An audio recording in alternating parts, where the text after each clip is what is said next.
Thank you. Oh, I'm the goat. Well, I think it's just like it's a little hard to play that game. I think if Bard is in the game, it's not like impossible. Don't get me wrong, but yeah, it just specifically that game would be like hard for us to like maneuver some fights. Mm-hmm. Yeah. How was it from your perspective? Because you were the Bard, and you're going up against your old organization that you were with for quite some time in the LCS. To be honest, I thought in the first game I was the king of the world.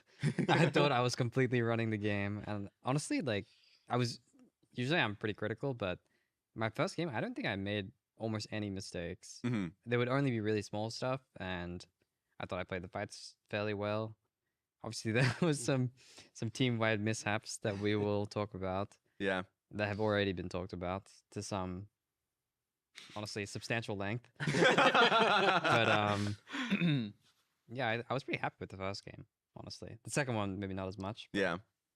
Are reviews easy for you guys? Because I think everyone out there, when it comes to Lyon as a team, will talk about, even including myself, will be like, you guys have the big three. You guys got Berserker coming in alongside Inspired and Saint. But the biggest question was always going to be, I guess the word would be egos, but like strong voices, right? So how has like the process been? Because you haven't had much time to practice in North America, but I'm sure with in Korea you guys did. Yeah, we did scrim for around like maybe 15 days in Korea, which was really good. I think we would definitely play worse if we hadn't had that previous time. Especially, I mean, I would myself, that's for sure. Mm-hmm. But I think this notion that like the personalities clash is not as, it at least doesn't shine light on the fact that they can also help each other really well. I think people that are really, really honest and confrontational, sometimes it just seems to work. Mm-hmm. I think everyone obviously will talk about Inspired and whatnot, but I think Berserker is, from the player that I played with in 2022 very briefly, and as observing him on his time, like on C9 at the time, he's like developed a lot, and he's become more of that player who's willing to bring up issues, who sees the game as more of a whole thing, and he's always one of the first people after a game to bring up something to someone, to ask about something, and it doesn't feel like there's a clash, really. Nice. That's good to know. Because I would say that you, Palafox, are, I don't know if you would call yourself critical of yourself and other teammates, but definitely in NRG, that was like the case. Yeah. I mean, normally,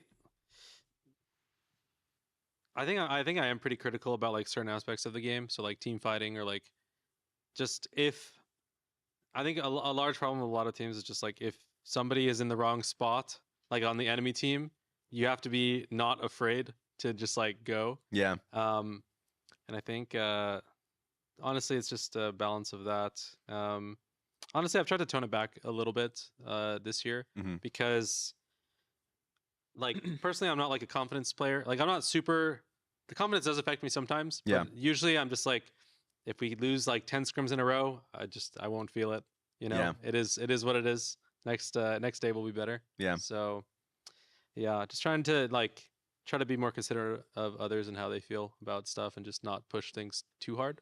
That makes sense. Yeah. You guys played against each other, of course. I want to get into that games. Masu, did you watch the game between the both of them?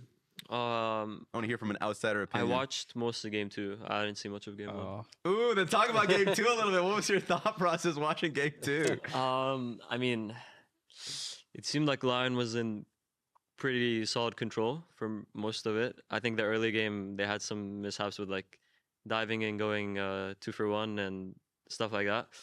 And then they started throwing towards the middle of the game, but I think they brought it back pretty well.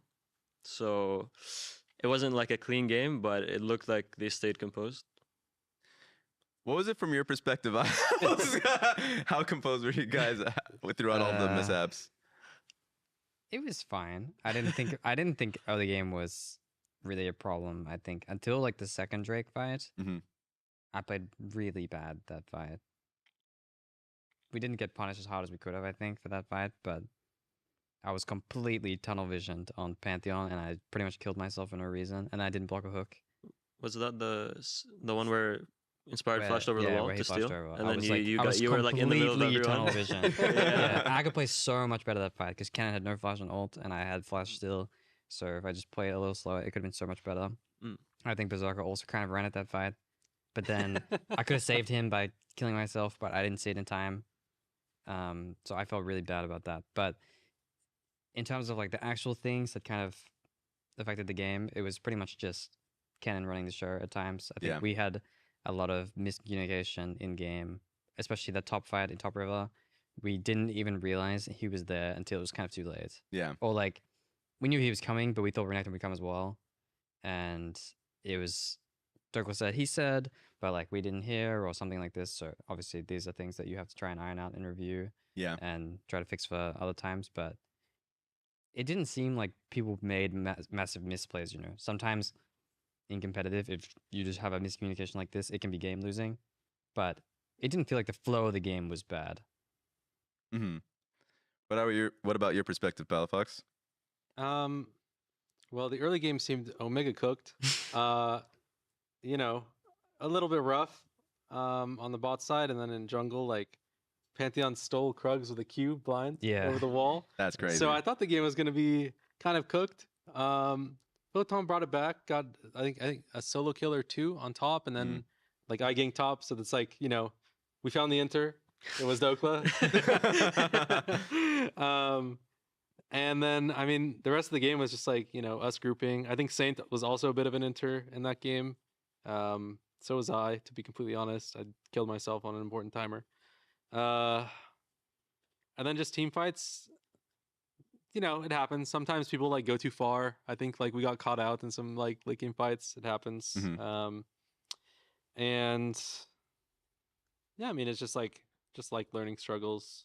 I think honestly, like the fact that we got into a winning position after that was pretty good, because it kind of was really cooked from early game. I'm not gonna lie, or like it felt that way at least. Yeah. I mean, you said you weren't like a confidence-based player, but speak to me about the confidence of like, because you guys went up against Lyon while having giga visa problems to like the nth degree. Even your general manager's on stage as a coach. Like I would imagine outside looking in as a player, it would feel demotivating to be like, should I put in 110% even if we don't have everybody, right?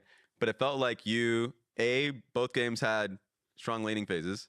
The one game you may have had a Bard terrorize your lane.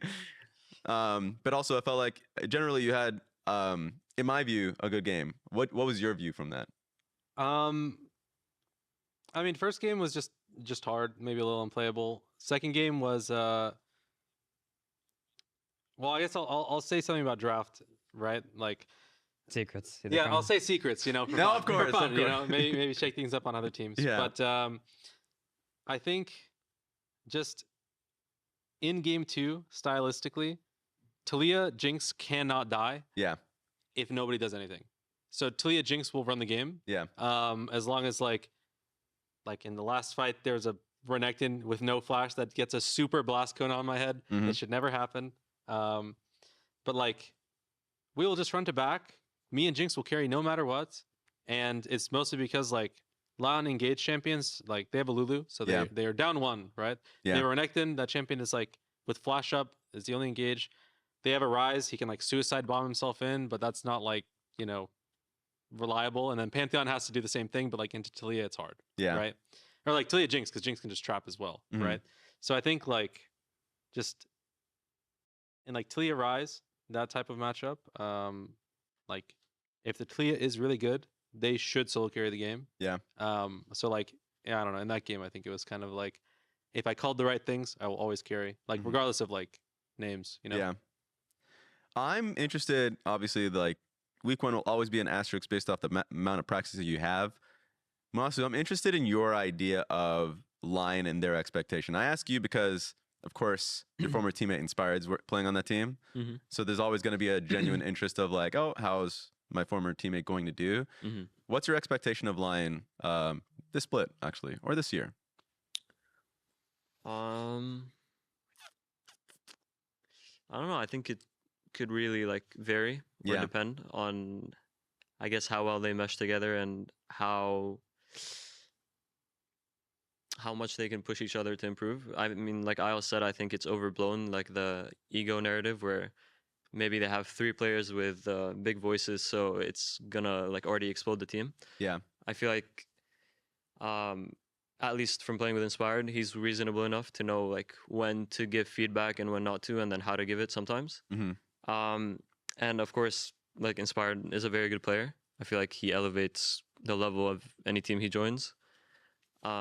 So starting off, I think for sure they're gonna be good, just because they have that like direction and their baseline is so high.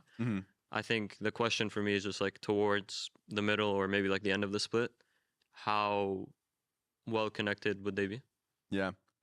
I'd ask the same question to you, Isles, but I'd add on, how does it feel being on a team that has like positive expectations? Because like from a player being on a team that just feels like, oh my God, I don't know how much I can put in. It just feels like we lose every week kind of thing.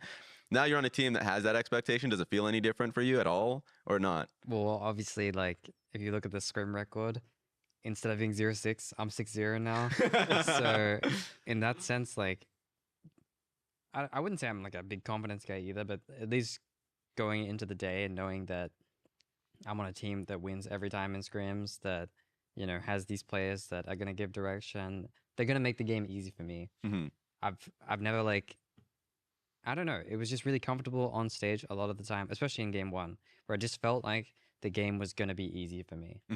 It's a really nice feeling to have, knowing that the players in your team are gonna make very little mistakes sometimes, and I'm just gonna have that freedom to focus on myself more. I think what I've already learned is that the small things, small mistakes that I made on previous teams in previous years, they get picked up way more quickly on this team. Yeah. Because some of the more basic stuff or just the fundamentals of the game are understood to a higher baseline, which is like what Master was talking about. Because of that, it's easier to refine these small things. Every wave that we miss, every time someone doesn't move a little bit left, a little bit right, you miss a few words, you do anything, it gets picked up so much more quickly, and it will, I think, just be refined over time. Yeah. Palafox, I'm interested in the expectation that you have with your team, only because, like, yes, visa situation is always going to be cooked. Yeah. But this is the first time I feel like in a very long time you've been like disconjoined with your twin in contracts. You've been with him for a while. And it's like a bunch of new players, and we'll see, obviously, because you've worked with, Ignar and before in the past alongside FBI. So what's your expectation with Dignitas? Honestly, like, I mean, these are my own personal expectations, right? Is that I think XU has a lot of potential as a player. I think there's a lot of, like, everyone across the league is like pretty equal, honestly, in skill, and just like a lot of small edges to like win out. And I think XU picks up on a lot of things pretty quickly. So I was like really surprised about that on scrims. Yeah. He's like pretty accountable as well. Like he's really like hard on himself and accountable. So that's like a really good combo. And then playing with like Ignore and FBI, like these two have said, like playing with players that have a really high baseline is like really, really nice. And they're nice and relaxing to be around. So it's like, it's almost like more time to focus on myself. Yeah. I think if personally, like as a player, if I have like that, I mean, I have pretty high expectations for myself, you know, I just need to like actually deliver on them. And I think my expectation for us is like, at least we go worlds. Holy shit. Yeah. Especially since, do you have any thoughts on community expectations? Because our power rankings, you can flame me too. Everybody has like DSG and Dig in terms of like 7th and 8th. Yeah. That was like the consistent thought process.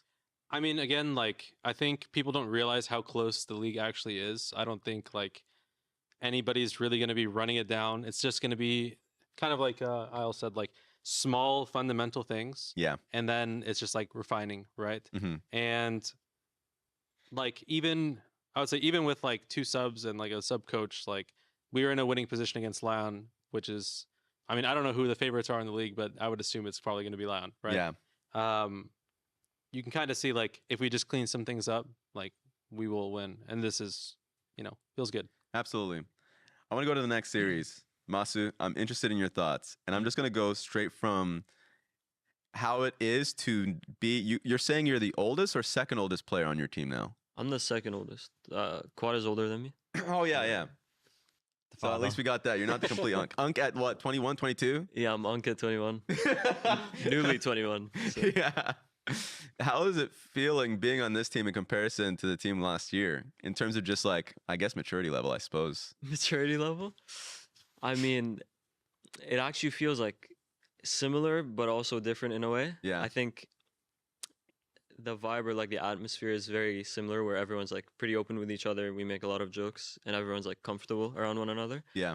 But it's different in the sense that like they just don't run out of energy. Yeah. Like after a scrim day, I'm like usually pretty tired. I'm a more quiet person, so I just like to chill. I don't like to talk too much. Yeah. And then Griffin is like yapping about something, and then Cryogen's also doing that too.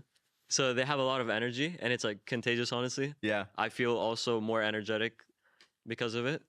So I'd say compared to the last 2 years, the energy is a lot higher. Yeah. I guess Before just- we went on podcast, you said that those were your roommates too, right? Yeah. So they just bring that back home in general. So Yeah. they never give you rest. I mean, Griffin's playing arena at like 10 p.m. and he's just screaming about max win. Like I don't even know what he's talking about. And then our other teammates live above us, Yeah. like directly above us. So then, like Griffin is threatening Gakkos. He's like, "Bro, if you end me, I'm gonna hit a broom on the roof and just like wake you up." So it's pretty fun. I see the energy in game too. Like Yeah, in for your sure. games, it is perhaps the most psychopathic in comparison to last year, where it feels like a lot more methodical. Yeah. These games are literally just fist fights. Like, definitely game one, I think you guys were behind, right? You guys Yeah. were able to still claw it back We in. were, It was it was because of the scuttle fight in which level 6 got pinged. Yeah. So talk to me about the games in general from your perspective. I mean, like you said, last year, I think we were pretty methodical, but we did have like Bwipo, we had me and Busio, which I think like pretty often we did make something happen, or like we were more so aggressive, while Quad and Inspired like farmed and looked for the one good opportunity to kind of like blow up in the game. Yeah. This year, I'd say the rookies are very excited. They're Yeah. very like hyper all the time. So as soon as they see an angle, they like to go for it, which is like a good thing and a bad thing. I think it's good that you're able to execute on an angle that you see and have the confidence to do that. Yeah. At the same time, like you need to learn, which I'm sure they will slowly learn, is like maybe a better opportunity will come, or there's like a better play to be had. So just be more patient. Yeah. And set up that play. So yeah, for sure. Like you already saw in the Scuttle Crab fights, like we lost off of a Scuttle Smite 50-50, Yeah. which is like a pretty risky fight to take, Yeah. because if he had won that, he'd be level 6 Yep. and it would be completely different. So yeah. And you said, Pal Fox, that you had something to ask about the Fly games because you watched them, did you? Yeah. What were the comms on mid? Like how is Quad feeling? You know, playing as Azir, Jarvan, Bard. Yeah. Draft does not look great. Yeah, it was Malphite Bard. Malphite, yeah, Malphite is your Bard. I yeah. mean, it does seem like Bard is just the enemy of the mid laners. I think especially that game, Bard got a lot more time to do what he wanted because of some mistakes we did bot lane. I think we gave him like a lot more freedom. So Quad had to suffer because of that. And the comms were like, Bard could come in, but we did say it quite often. So I think Quad had enough and had to show us sometimes. Yeah. Well, one of his deaths was Bard ulted behind him to push him forward, and he was already yeah. hugging tower. Yeah, and then almost. Malphite. Walked up and clicked Q. He just dies. Yeah, I mean, it's a pretty depressing game for a mid laner when the support Yeah. can run there so often. Yeah. Because like the expectations thing, especially for both of those teams, you and Shopify, is always tough. Especially, I felt like in the draw show, really early, you guys set expectation of like, hey, I don't know if we're gonna win or not a lot. So like maybe split 2, kind of like setting expectations. Mhm. And then I hear a lot of confidence coming into today. So where do you feel like your expectations are as a team? What should we Mm, expect from this young FlyQuest? I think the confidence shows just from like we had pretty decent practice, I would say. Mhm. We did well in scrims, and I thought we picked up a lot. It's not like just we won or lost scrims, so it's good or bad. But Yeah. I feel like we actually improved throughout the 2 weeks of scrims. Mhm. So honestly, I'm pretty confident in my team and myself. So I'd say you can expect top 3 this split. Ooh. Anywhere between 1 and 3. Yeah. So anywhere there. Top Yeah. 3, but not 2 or 3. Yeah, exactly. What do you think about? Did you watch the series for both of them? Because obviously you're in. I was focused. watching a Mhm. little bit of the FlyQuest series, but I don't really remember all the events. I remember the second game was a banger. Yeah. And the first game, I thought Malphite was just completely steamrolling the game. Mhm. Second crab is the whole game Yeah. Yeah. nowadays. Yeah. So Yeah. I'm not sure how SR lost. They, Well- they really must be ashamed of that. So, I think Malphite might have ulted nobody a couple times. yeah. There's like I think one of the last fights. At this point, they were probably already behind. It was like behind the Baron pit. Malphite ulti. No one's there. Like literally no, one's he there. ulted on Ori Zanya's, and Ori was already in. Oh no, Bard ult. Sorry, Bard ulted Ori. Oh, He was I in think- stasis, and like Malphite ulted like 1 second early, which is just like now he's just standing there. you know? Yeah, I think I must have been. Yeah, I think I was running around backstage or something at that Yeah. point, but it did look pretty unlosable. Yeah. From my perspective, so I'm not sure what went wrong. I don't remember what you guys were playing bot, but I thought something went wrong early too. We were playing Jin Karma. Yeah, I thought maybe bot was farming every minion for some reason, but I don't remember. And then game 2, you guys terrorized. By the way, like Yeah. I feel like Yeah, that's the rest of volume you was guys- completely won, but then it complete became a stomp. banger. Yeah. Yes. Yeah. Yeah. I feel like I mean it became a banger once we went between their tier 1 and tier 2 at Yeah. top lane. Yeah. that was a bit crazy. But I feel like, that goes back to I think that's just the energy that the rookies like to bring in. They're Yeah. very excited to make a play, and it backfires pretty hard sometimes, but I think that's good because you learn that pretty early on and you can like learn what is too much. What kind of impact do you have? Do you think Griffin had? Because Griffin obviously got double player of the games Mhm. and was a pretty major candidate of getting player of the week. Mhm. How's it been playing with him? Honestly, before he joined the team, I haven't seen much of him. Mhm. I watched him a little bit on Loud, but not that much. Yeah. So I don't know what to expect, and I was like pretty pleasantly surprised. He's pretty vocal in the game about like what he needs from everyone, and kind of like when he's strong, what he wants to fight, how he wants to fight, Yeah. which is always like good for a jungler or a player in general. Yeah. So he's very vocal, and he's also very confident, which I feel like backfires sometimes because if he sees an angle, he'll go for it, and that's something that we'll just have to work on because a lot of the times it does work, Yeah. and I think that's just because we play the fights maybe better than some teams do, or we're able to like, we're just out handsing people. Yeah. But a lot of the angles are like maybe too hasty, so I feel like he'll learn that throughout the split. But he's pretty good. Yeah. A lot of the expectation, because we haven't talked about Shopify at all, was on Zinni. And a lot of it was because of the hype that Zinni has as a player. There's like a ridiculous hype from coming in from KT. Yeah, like the MVP awards he received, right? Exactly. More than once, I think. So like the fact that he got a lot of accolades and a lot of people were really behind him, there was a lot of excitement there. But then I felt like, at least from a lot of the players or coaches, there's people who had seen him a little closer. They're like tempering expectations. They're like, I don't know about that. So where do you guys land on that? And I guess I could ask you, Palafox, on what your thoughts are on Zinni as a player.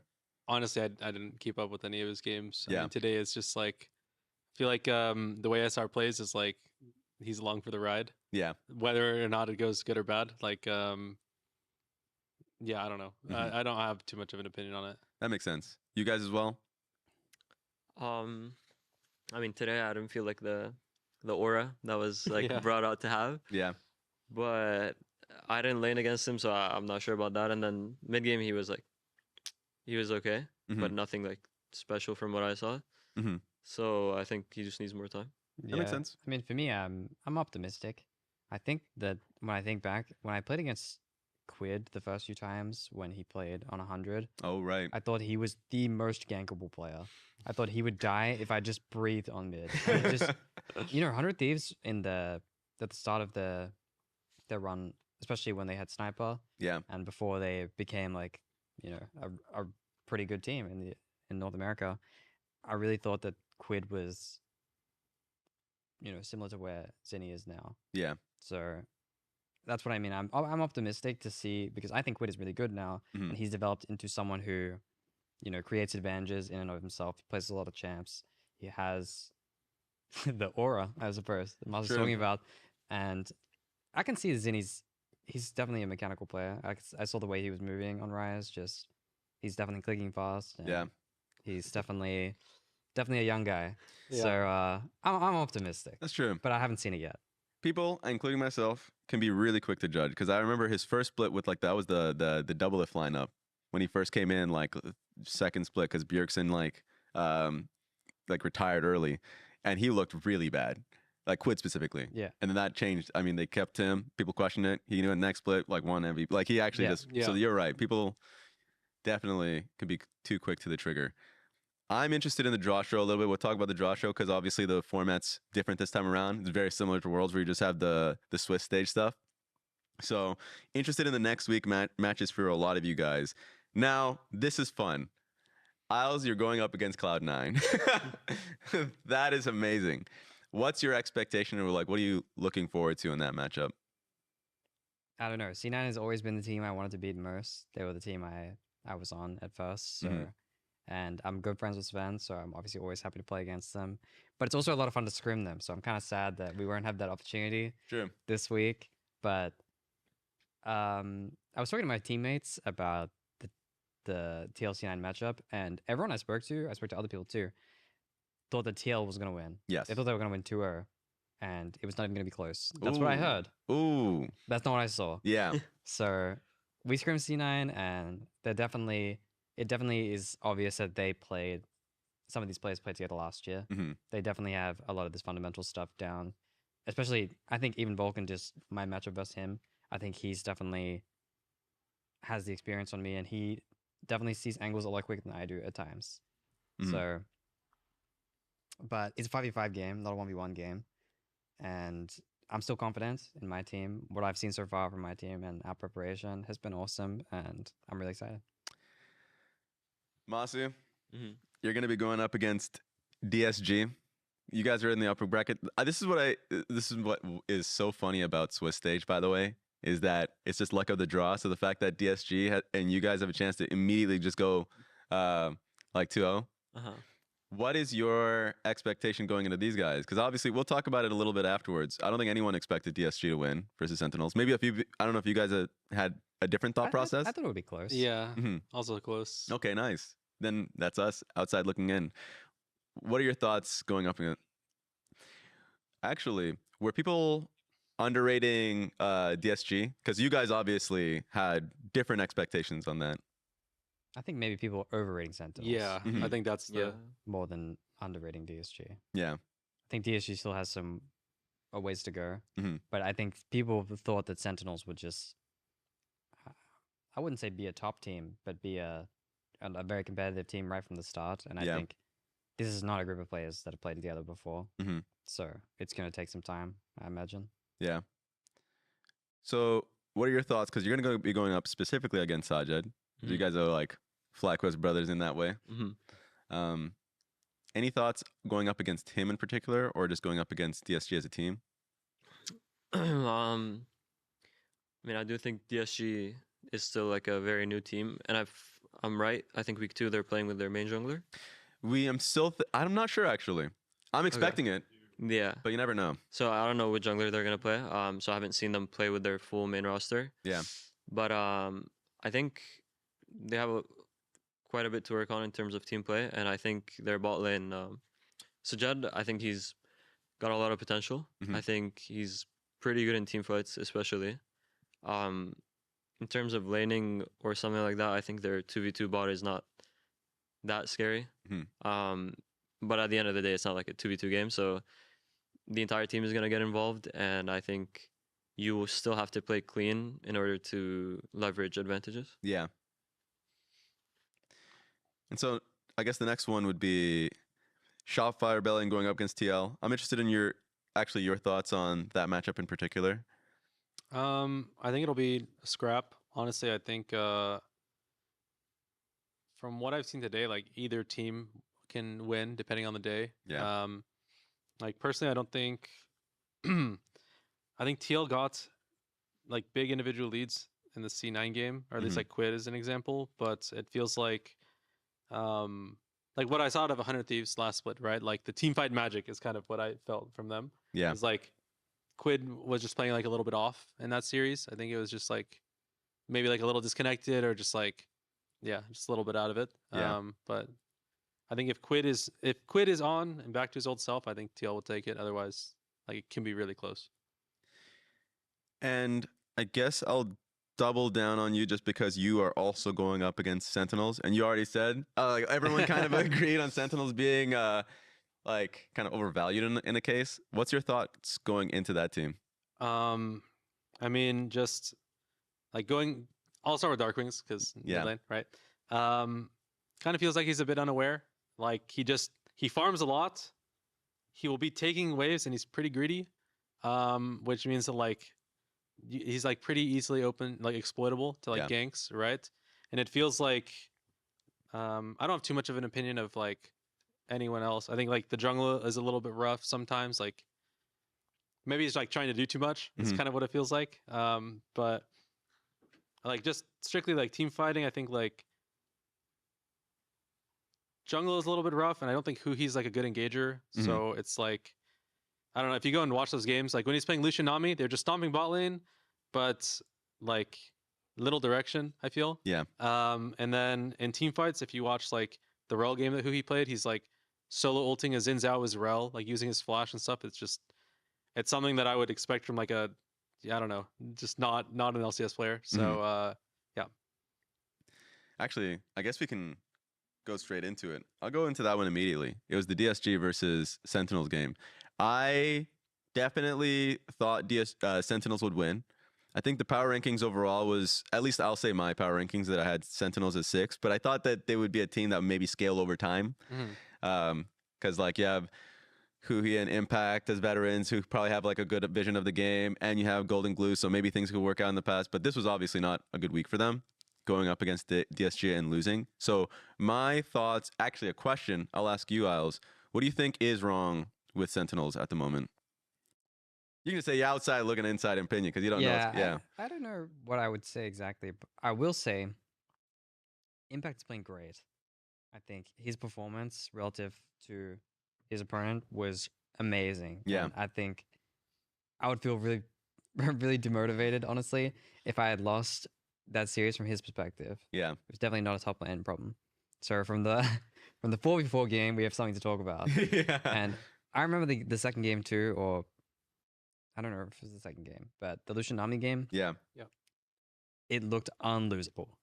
It seemed like DSG bot lane didn't have a sense of direction at all. They didn't understand when they were winning, when they were losing, and I thought it would just be a clean game. Especially considering that, I mean, DSG is playing with a sub, but obviously from the start of the year, if you're playing with a sub the whole time, it's not like he's gonna be a sub. Yeah. Kinda. But I don't know. I think also, to be optimistic, I think Dark Wings has exceeded a lot of people's expectations from where he was last year. Yeah. And I'm happy to see he's getting a shot.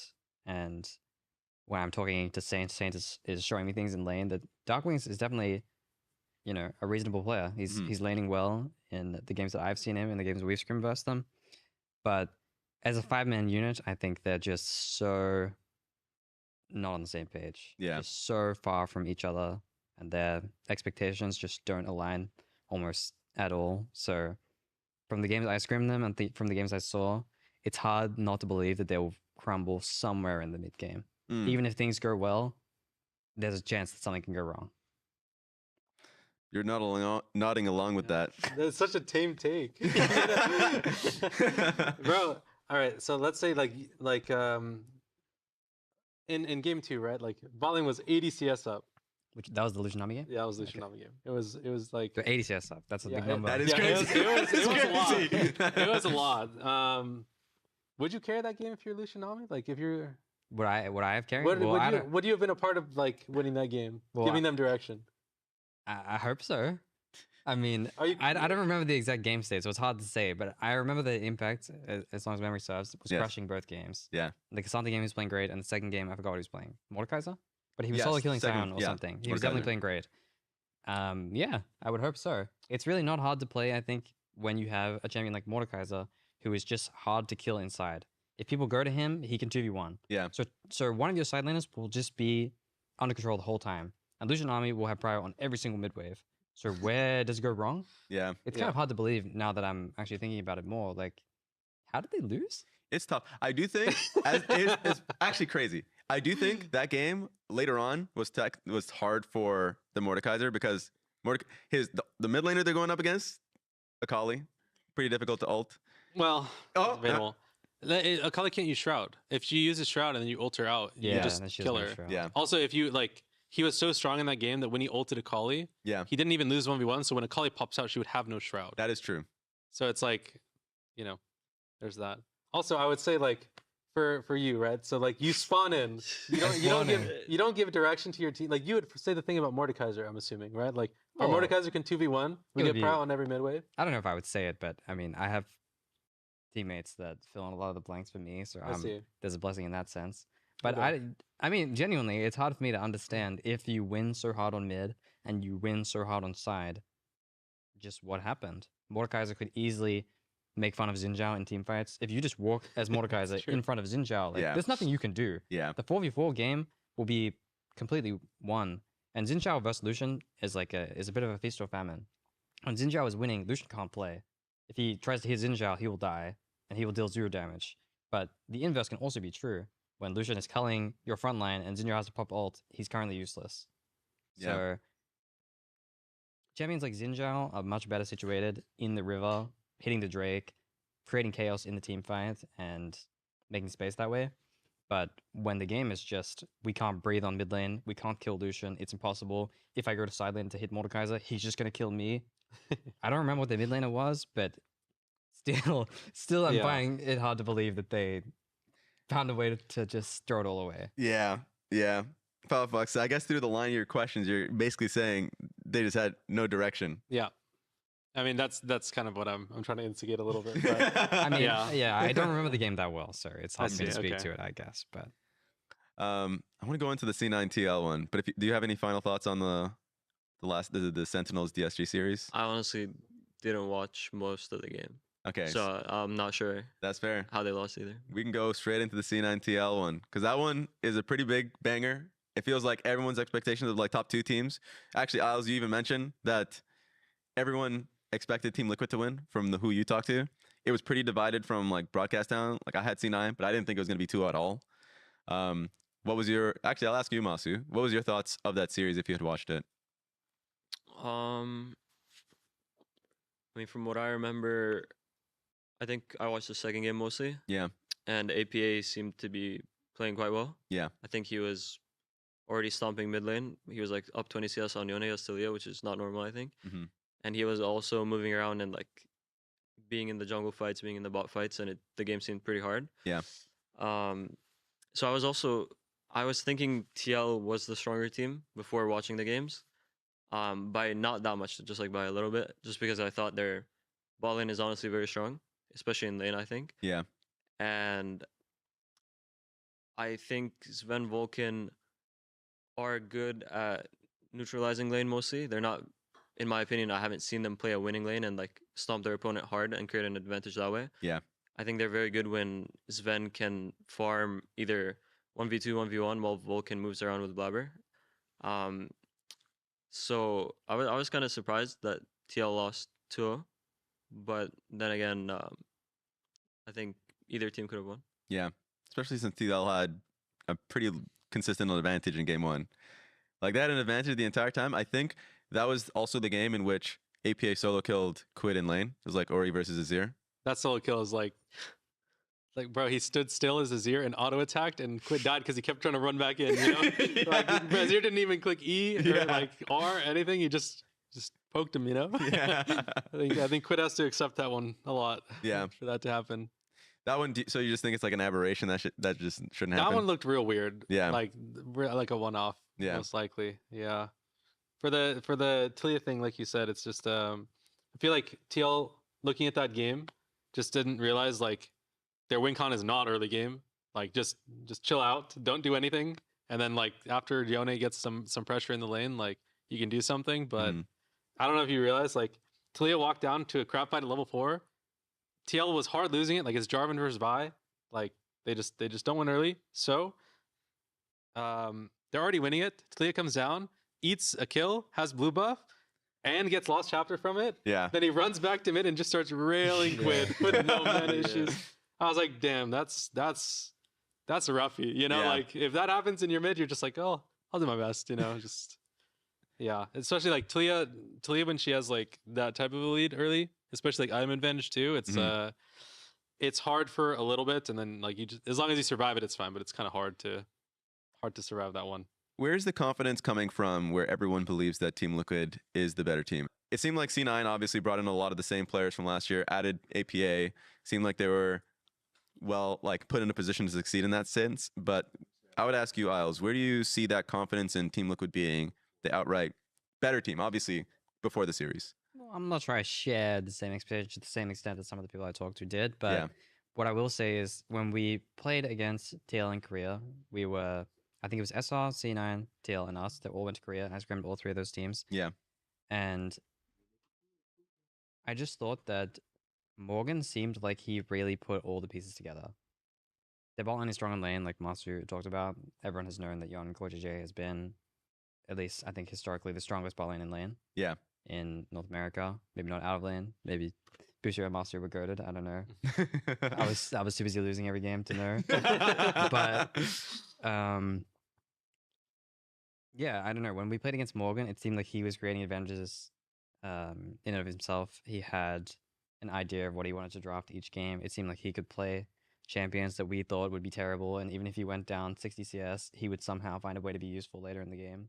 He had a good read on when to click the teleport button and just send it fully. Yeah. And yeah, I just thought they were playing well. I thought Jose was going to be their weak point. But from watching the games and from what I heard from other people too, Jose actually played a pretty good series. And it seemed like he was kind of a victim in some ways. Yeah. And it seemed like, I mean, I was not a really big fan of the Game 2 draft. I think they were destined to lose, potentially. Yeah. But still, some of the question marks are there. I didn't think that Morgan was overperforming like I thought he would. I think their buy-in was underperforming based on expectations. I thought the draft was bad. And I really do want to give credit to APA. I think he played a great series too. Mm-hmm. Palafox, I'm going to ask you this question, but it's going to be an extendo reach because you did play with Jose Diota before Yeah. a while ago. So what's your I mean, he must have changed, obviously, everyone changes between that time, but what was your feeling with Jose Diota? I mean, I actually had a lot of respect for him as a player when I started playing with him. He grinded the most solo queue I've ever seen any player ever grind. Yeah. I didn't even know it was possible to play like so many games in a week. Yeah. I think like, no joke, like while we were scrimming, like he has like 130 or 140 solo queue games of the week, which I literally didn't know was possible. Is that even possible in North America? I tried 1 week to like catch it. Yeah. I got like 70 or 80. Right. And I was like, dude, Yeah, I don't know what's going on. You know, Yeah. like It's a low He's sleep cooking the thing. books. he was cooking the books a little bit. But I think he puts in a lot of effort. I think he tries a lot. And honestly, at the time, I think just like our coaching staff really wasn't good at all. Mhm. And he's like, I think he needed a lot of like experience or help in that sense, and like just direction. But we didn't really have that, so I'm glad he got another shot. Like he didn't really get like a fair shot when he first did try. Mhm. You know. So then, how'd you feel about, or what was your expectation of Team Liquid as a team? Could be a little bit of a flip. I mean, I didn't know anything about Morgan too much. Like, you know, I know like the Lord Morgan memes, but Yeah. like it's kind of goes both ways. It felt like. And then like with Quid, it was like a big question mark for me. I don't know about you guys, but like I thought River Quid specifically was like the combo. Like River was like insane. Yes. MO, and then like Quid team fighting was insane. So if you get somebody who like starts team fights well, and then like who performs in team fights well, it's just like you're a great duo, right? Yes. So honestly, that was just a big question mark for me. And for bot lane, like I do agree. Like Jan Core, I think are like best bot laners, but it does oftentimes feel like they're trying maybe a little too hard Mhm. to like stomp bot. Like, there's some like tempo things that I think they miss out on a little bit. And like Core, I think is I don't know. I feel like core. I don't know how you guys feel. Like you guys play bots, but it feels True. like core out of lane feels a little bit shakier than in the past. Like it's not just like he's finding like crazy angles. It just feels like pretty normal. Um, yeah. So I mean, expectations are like they'd be good, but not like guaranteed best. Just picking up off of that one, Mr. Support Player. Oh dear. On core. How do you feel about core as a player, just playing against him or just watching him play? And who do you think is, I guess, the best support / bot lane in the league? You can say yourself, obviously, but if you're gonna say yourself and have ego, then say someone else. Honestly, I think Berserker is the best ADC in the league. No worries. No worries. offense. No Yeah. offense, of course. And I think playing with him in Korea, it didn't take me much time to realize that he was not the same player I played with before. So measured, so understanding of not just the 2v2 elements, but also the jungle elements. Plays around jungle so much better than he did back then. And it's Oh. just so, like I said, measured. Yes. So I really believe in Berserker, and I believe in our ability to become the best 2v2 lane. I think I still have a ways to go. Yeah. But I think Yon and Core have great synergy in lane. They think really similarly, Mhm. and they just come to the right conclusions, I think, a lot of the time. But I do think sometimes they play worse on champs they don't play a lot. Mm. They play really well on champions they played a ton. They play really well on Lucianami. They play... I mean, that's the one that sticks out the most, to be honest. But Yeah. they're just... I think Core plays really, really well on Alistar. But sometimes when the lane matchup is not like really skewed one side and they're playing a matchup that's not super hard winning in and of itself, it seems like there's something lacking. When I Mhm. watched their series versus C9 in the second game too, I just didn't think like they would pick this lane and then just go completely dead even, and now you're just Tom Kench versus Rakan, and you're just Jin versus Varus, and Yeah. Varus is just shooting his disgusting arrow at you from off your screen. It's just like it's like nothing happened, you know? Mhm. And I'm not sure if that's because Core is washed out of lane or something like that. I'm not trying to imply that at all. Yeah. But something I think from previous years, I haven't played against Core that much in the past. I did play Core at 2020 in Worlds, and I thought he was the GOAT. Yes. I couldn't breathe at any stage of the game. But League has changed a lot. Yeah. And one person's ability to impact the game, I think, is a little lower than it was in the past. People are more solid now. And sometimes people play against supports really well. Sometimes they don't. Sometimes they shine, and sometimes they don't. Yeah. And some players are flashier than others. People say Booster is one of the best players in the West now, like maybe of all time. And he had a more flashy style. Sometimes he was very measured, but sometimes he was really flashy. So I think people remember these things more fondly. True. I think Chorus had a wealth of experience. He's definitely a fantastic player. I think he's the toughest support for me to play against when he knows what he's doing. Yeah. I think when he plays champs like Alistar, and when he plays champs like Lucianami, when they realize they're strong, they're great at tricking you out. Yeah. And for that reason, they're, I think, the best bot lane in terms of laning phase. But out of lane, I think it becomes, closer. I think Vulcan is really, really great at understanding the 5v5 game. Okay. So from just the support perspective, those are the two that I find the toughest to play against. I think Vulcan is better at understanding the team fight play and sometimes the tempo play a little bit better. He's better Yeah. at placing wards sometimes, that type of thing. It sounds a bit cheesy. He's better at placing wards. Yep. But sometimes, I don't know, Vulcan is great with tempo and that type of thing. Yeah, So yeah, he is. I think he's really great. I think Core is really great in lane. But those are the only two, to be completely honest, that really stand out to me. Mm-hmm. Now I want to rebuttal from Masu before you go into the meta discussion, because obviously you were part of that bot lane with Busio, and then now you're moving in with Cryogen, and I don't know if you had much time to really practice and get an idea of how you guys stack up with the rest of the league. But where do you feel like? Because game 2 is insane, but I'm obviously you're not going to expect that every time. So what's your expectation, especially working with Cryogen that hasn't had that experience yet? Time to flame him. No, I mean, of course, Cryogen is like a very green player. Like, he didn't even play in tier 2. He went straight from tier 3 to tier 1. So he has to play a lot of catch up. And for support, which is a role that is like every role is impactful in the game, but Yeah. the support has to hold a lot of information, and that includes laning plus the entire game overall. Mhm. It's not like the easiest thing to improve on everything all at once. You have to take it like one step at a time. Yeah.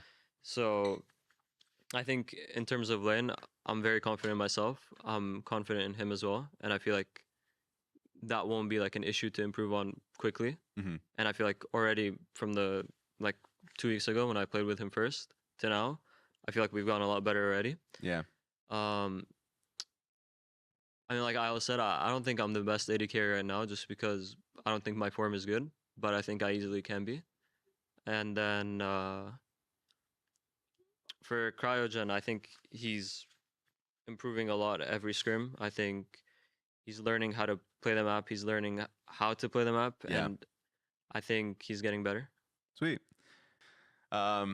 So we're getting questions from Discord. This is from Topical Armor 23 to Masu. What is the most ridiculous thing that Griffin has done so far?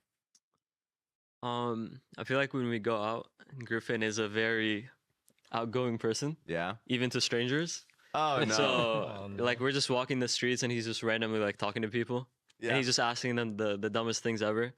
So like one time we were at a restaurant and we were eating, and then we were about to leave, and the person at the front was like calling a table's name, and she said like Jin or something, and then he just like perks up and he's like screaming at her. He's like, Jin from League of Legends, and then she's just like staring at him, and then she's got no clue what's going on, and he's like, you know a Faker? I have a picture with him. So yeah, he's very funny. Oh But he's my he's God. unhinged. He's unhinged. Last question is from Faridman. It's to all three. What differentiates between a good debut and not so good debut? What makes a debutant, young or import, to be seen as having a... Okay, so just generally, what makes a good and bad debut in general? I'll actually start with you because you came in through the FlyQuest team that shall not be named, and you felt like the coaching staff. You just talked about that story, actually. A good debut and a bad debut. Well, I'll use APA as an example, right? Yeah. He joined a team with, was it Impact, Piosik, Yon and Core. Piosik coming off winning Worlds. I think just having teammates with a high ceiling, or a high floor, Yeah. just allows you to focus on your own game. And if you're joining a team with like a low floor and everybody's trying to put out fires and like you don't really know where to focus your effort, Yeah. it becomes really hard. Yeah. Yeah. I think though, if you play with teammates that are, or if you're like all really bad, sometimes it's not. It's even if you play worse than you could, sometimes it doesn't look as bad. So when you're talking about debut, a lot of it for me is like how people see you. Yeah. So when you play with really good players and you lose, it can also be, you know, it's like a double-edged sword, right? If you play with really good players and you lose, everyone can view you as the problem Yeah. in the same way. But if you play on a really bad team and you do one thing that's good, maybe it's a good debut. So it does depend, but it's true that when you play with really good teammates, even if you play just average, then it's easy to look good. Yeah. Same with you, Masu? Yeah, I mean, I kind of agree with both of them. I do think for like the general public or most people, like a flashy debut, where even if someone like might have not played well, but they did a really flashy play, or in a team fight they did something really well, that could stick out and like skew the opinion of the public already about that player. But I feel like for players themselves, like I also said, debuts can differ a lot. I was lucky to be with a very good team, Yeah. so I could focus a lot on myself. And Yeah. I think when I debuted, I was already like pretty solid for LCS. I'm actually interested in your guys' opinion on your own debuts, because like obviously people will think about like Wild Turtles, Pentakill, like, oh, you just replaced someone else. So like I'll start with you, Masu, only because you are like super critical of yourself. Anytime anyone gives you props, you're like, I think I played like shit. How did you view your own debut on FlyQuest? Did you think you had a great debut or not? A lot of the community was, of course, was positive. Yeah, honestly, it was a bit of a blur because that like entire month leading up to me playing my first match, I had like a sinus infection. Oh. And like one day I woke up and I couldn't hear out of my right ear, and then the other day like my entire face was hurting. So like I don't remember anything. It's actually the plague. Yeah, but I remember I was playing Senna, and I think I played like decently that game. I didn't do anything too exceptional, but I didn't lose us the game. Yeah. But I guess like one of the first games I remember, I was playing as Tactical, and he was playing TF80 carry. That was the debut. I remember that game. The Callisto? That wasn't Twisted Fate 80 carry one. That wasn't like a debut game, but that was like in the first month or so. Okay. And I remember I was pretty happy with how we played lane in that game. Yeah. At least very early on. And I remember TF was like 0 CS at 4 minutes or something. Yeah. So it was a nice memory. It's a good feeling, It yeah. was a good feeling. How'd you feel about your debut? I guess my LCS debut was in 2022, and I only played for C9 for like 2 weeks. But I remember, honestly, like the community at the time I thought kind of saw me through rose-tinted glasses. I remember the first game I played Leona, even in a best of 5 versus Golden Guardians at the time. I played Leona, and I thought I played really badly. And I remember LS made a tweet about me saying like, Australia is really well represented today because Fudge and I played on the same team. Oh yeah. We're both from Australia, and he said I played well or something. And I was thinking in my own head, I was like, did I play well this game? I thought I played really bad. But you know, that's what I mean. Like the public perception can always differ depending on the teammates you play with. Stuff like this that can randomly happen. Maybe someone influential will say that you played well, and now people like you. I think for that reason, I never really read Reddits ever, but like literally never. For any topic, not just League related, I just don't read Reddit. But I remember reading Reddit for the first and only time when I played on C9, and I didn't get like almost any hate whatsoever. Okay. Which would lead you to believe it's a good debut, right? Yes. And my teammates at the time caught so much heat, like so much. I feel for other players very deeply for that reason, but because narratives, because players play on rosters for so long, it's so easy to point fingers. Yeah.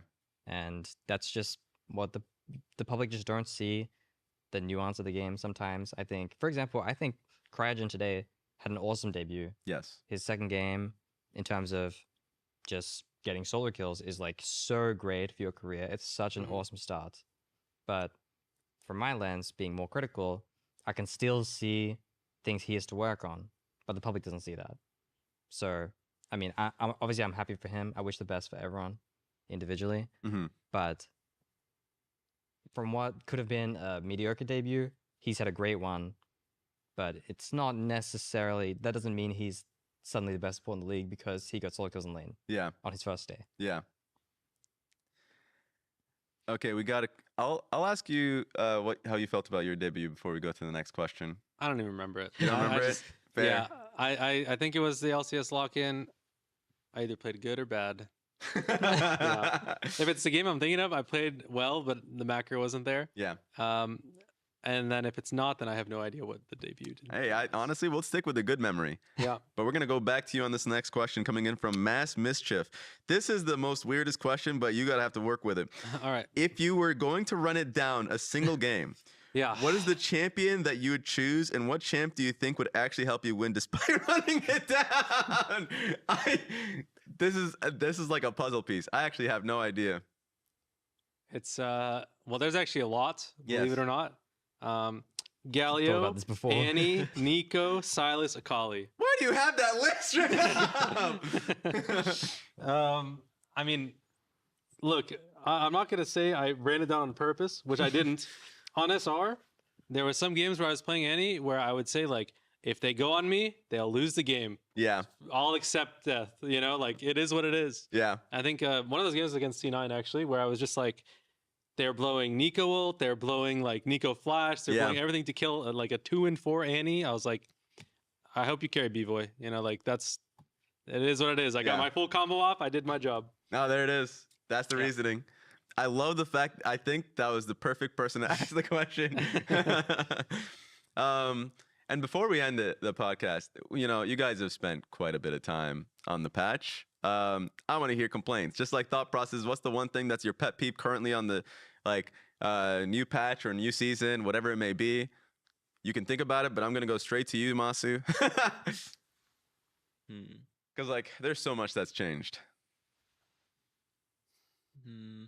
I like a lot of the changes. Okay. It does feel pretty bad to hit Drake as a bot laner now, because I'm doing like 60 damage on auto early on, so it's quite a lot of time that I have to invest into that. Yeah. So it feels a lot harder. And then top laners, like they just finished their quest and they're level 19. That also feels pretty bad sometimes because I'm like 2 items. I'm like pretty good in the game, and then their top laner is just like level 16, also 2 items, and I just can't look at him. Yeah. So Yeah, you can't look at Embessa. She ults you in front of your whole team, and she appears behind you. It makes a lot of sense. Yeah. She's up 4 levels on me, and I have made no mistakes the whole game. Yeah. I feel like that's already one, but I'm gonna ask you too. No, honestly, that one didn't come to mind. The Okay. biggest thing for me that I thought felt weird, it didn't feel as much, or it didn't feel as bad in competitive games. That obviously today is the first day I've played stage games, but Baron is so tanky. Yeah. Yeah. 18k HP before on the previous year when Otacon was alive and stuff. At 30 minutes, Baron was not as tanky as it is now. At Yeah. 20 minutes, 30 minutes. Yeah.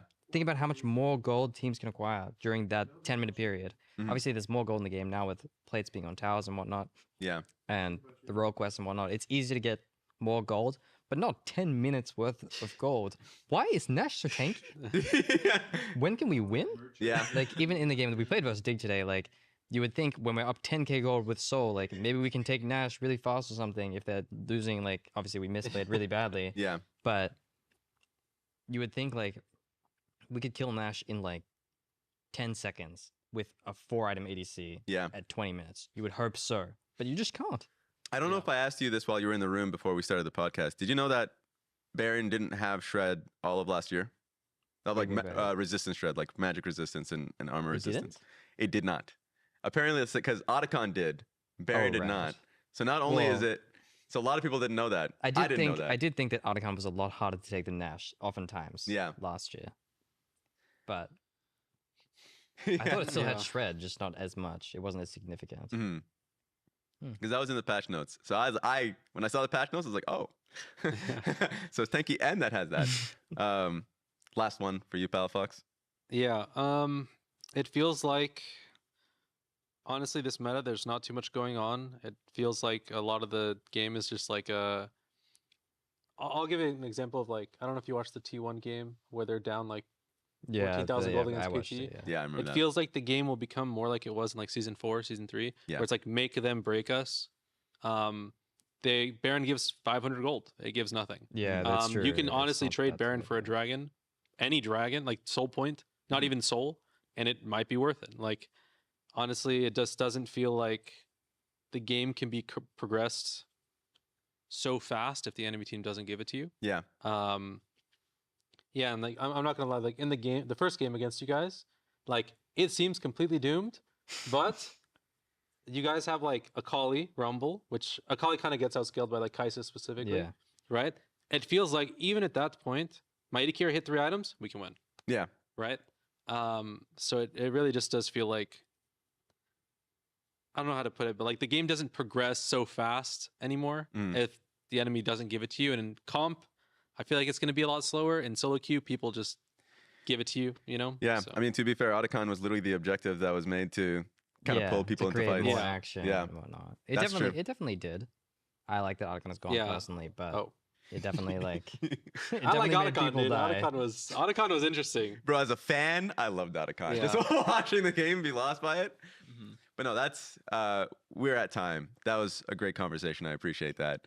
I didn't expect it. Now I'm interested to see how thoughts progress with the patch, as we continue moving on with that one, and how you guys do going into the next stage of Swiss. Appreciate you guys coming in. Thanks a ton. Thanks for having us. And thanks you guys for listening to this one. Of course, we are on like iTunes, Spotify, all that good stuff, YouTube. Check out the next episode coming in next week. So see you guys until then. Peace.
Welcome back to the LCS. It's time for week number 2 here in our 2026 competition. Don't scare them off. Yeah, they don't know where I am. They don't know where I am. Ping, you play front of you now. Alright, ready? We're all flash. No zone, no zone, no zone. Coming. Cover the wall, cover the wall. I Attack by. I want to feel this. I want to feel Chill in this. 2 seconds, man. Chill in 2 I want seconds. to feel this. Okay. Don't flash. Shield. Robo beyond. Feel. Is yours? Yeah, okay. We have J2, guys. Yeah. Play. Wait. Go in after. You can end. Please, Blobber, kill him. I gotta go. I'm from J. Let's go. It's a Cloud9 2-0, and they're gonna love the way this week 2 looks. 우라라도 플레이. 유나라도 플레이. You have range. 가야 돼 이거. TP. Here, nice. 킬레몰. Woo! So good! The knockwave lands on the 3. Sentinels find the play. Woo! So good! Welcome to the LCS. Sentinels win their first series. Hello and welcome to Waiting Room for week 2 day 2 of LCS.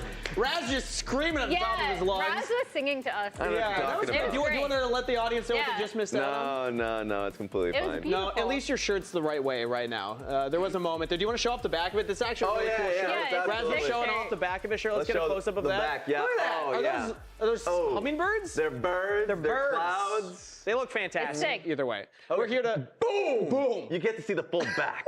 Oh, you got to flex too. Yeah, There's exactly. Yeah, no, definition back there. Exactly. That's good. I'm messing with the camera as they were going to All of our producers are just like, what They're are like, you I hate doing this right man. now? You know, this is probably one of our best starts to a show to begin with. It's amazing. I'm I just think sad so. Yeah, they so don't missed tell the me about singing. nothing. Yeah, they really Yes. did. They really did. Let's Yeah. talk about day 1 for the weekend, though, because there were a couple of really fun games. Sentinels got their first win. We saw in that highlight reel there. That was awesome to see. True. We all in week believed in 2. them. We That's all big, believed yeah. I definitely didn't predict Dignitas at all. Yeah, you were the only one that Oh, predicted yeah. Dig, right? Yeah, you were. But you weren't on here, so what was your prediction? I predicted Sentinels. Damn. Yeah. All right, we Just tried. surrounded. We tried. I do think both Sentinels and Lyon, even though they lost, looked better than they had in week 1. Like they both looked a lot more the Yeah. players looked a lot more well coordinated. I love how when we were watching Sentinels though, and we're like, the thing they focused on this week was jungle. And then we were talking to Hui afterwards, and he's like, yeah, that is that. Like, I also like the way he said it though, right? Where it's like, everyone's tricks, gonna yeah. have an opinion. Yeah. And it's not even that those opinions are bad, but when you're trying to get a team all on the same page, you just need to pick one thing to focus on. So they looked a lot better. 100%. I mean, their Drake setups were much. Hambach was there. He was there. He was there. And the Nocturne Orion ultis, like, even though they weren't 100%, Yep. still well got beyond the enough of passing them. grade. Got enough of Exactly. them, It was yeah. a thumbs up for everyone involved. There we go. Yeah. Darkness. The last thing that Dignitas sees. The lights turned off a lot, and you could tell that Dig was scared whenever that happened. But also just props to Sentinels for pulling off a tough combo because Nocturne Orion not always the easiest. Whoa. But there's a lot of jungle public statement. propaganda going on right now. A public statement.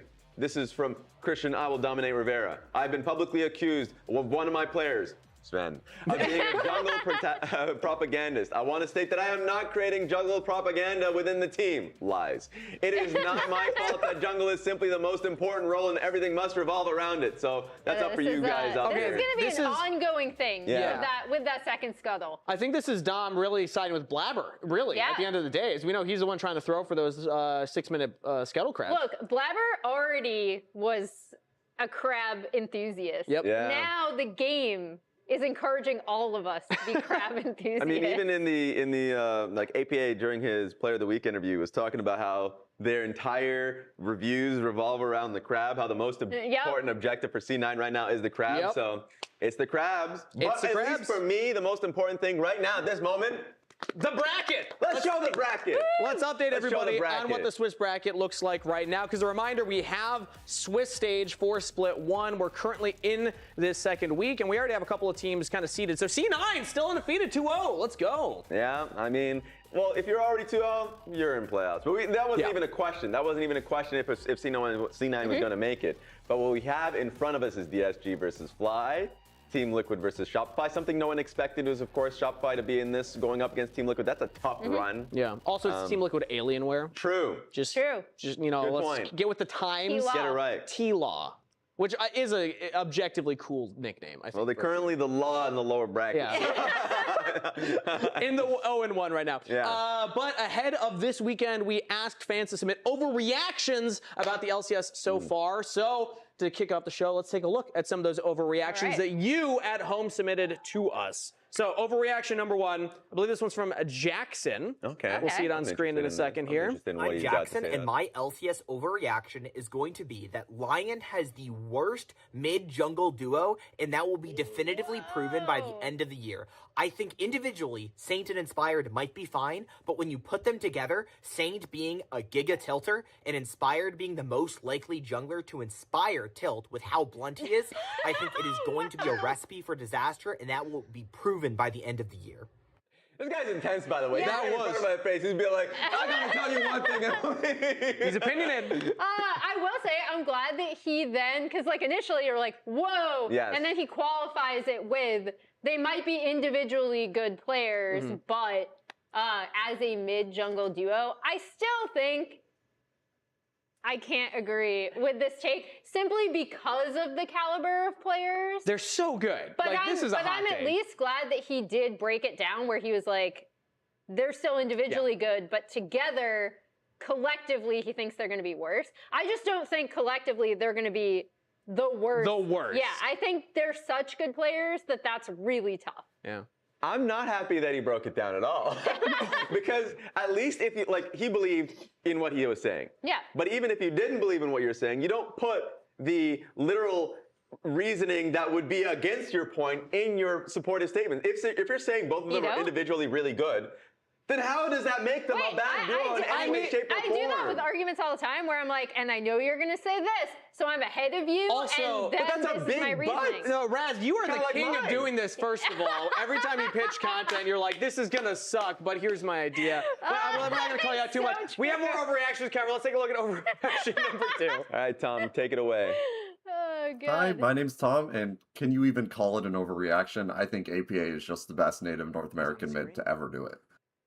To ever do it. Wow. Okay, let's look at the other North American mid laners that would be up there. Hi, Pole Belter. Palafox. Throw him in there. He won a championship. True. There's Man Okay. Cloud. We love that brother. Yeah. Going straight through the past on that one. Damonte.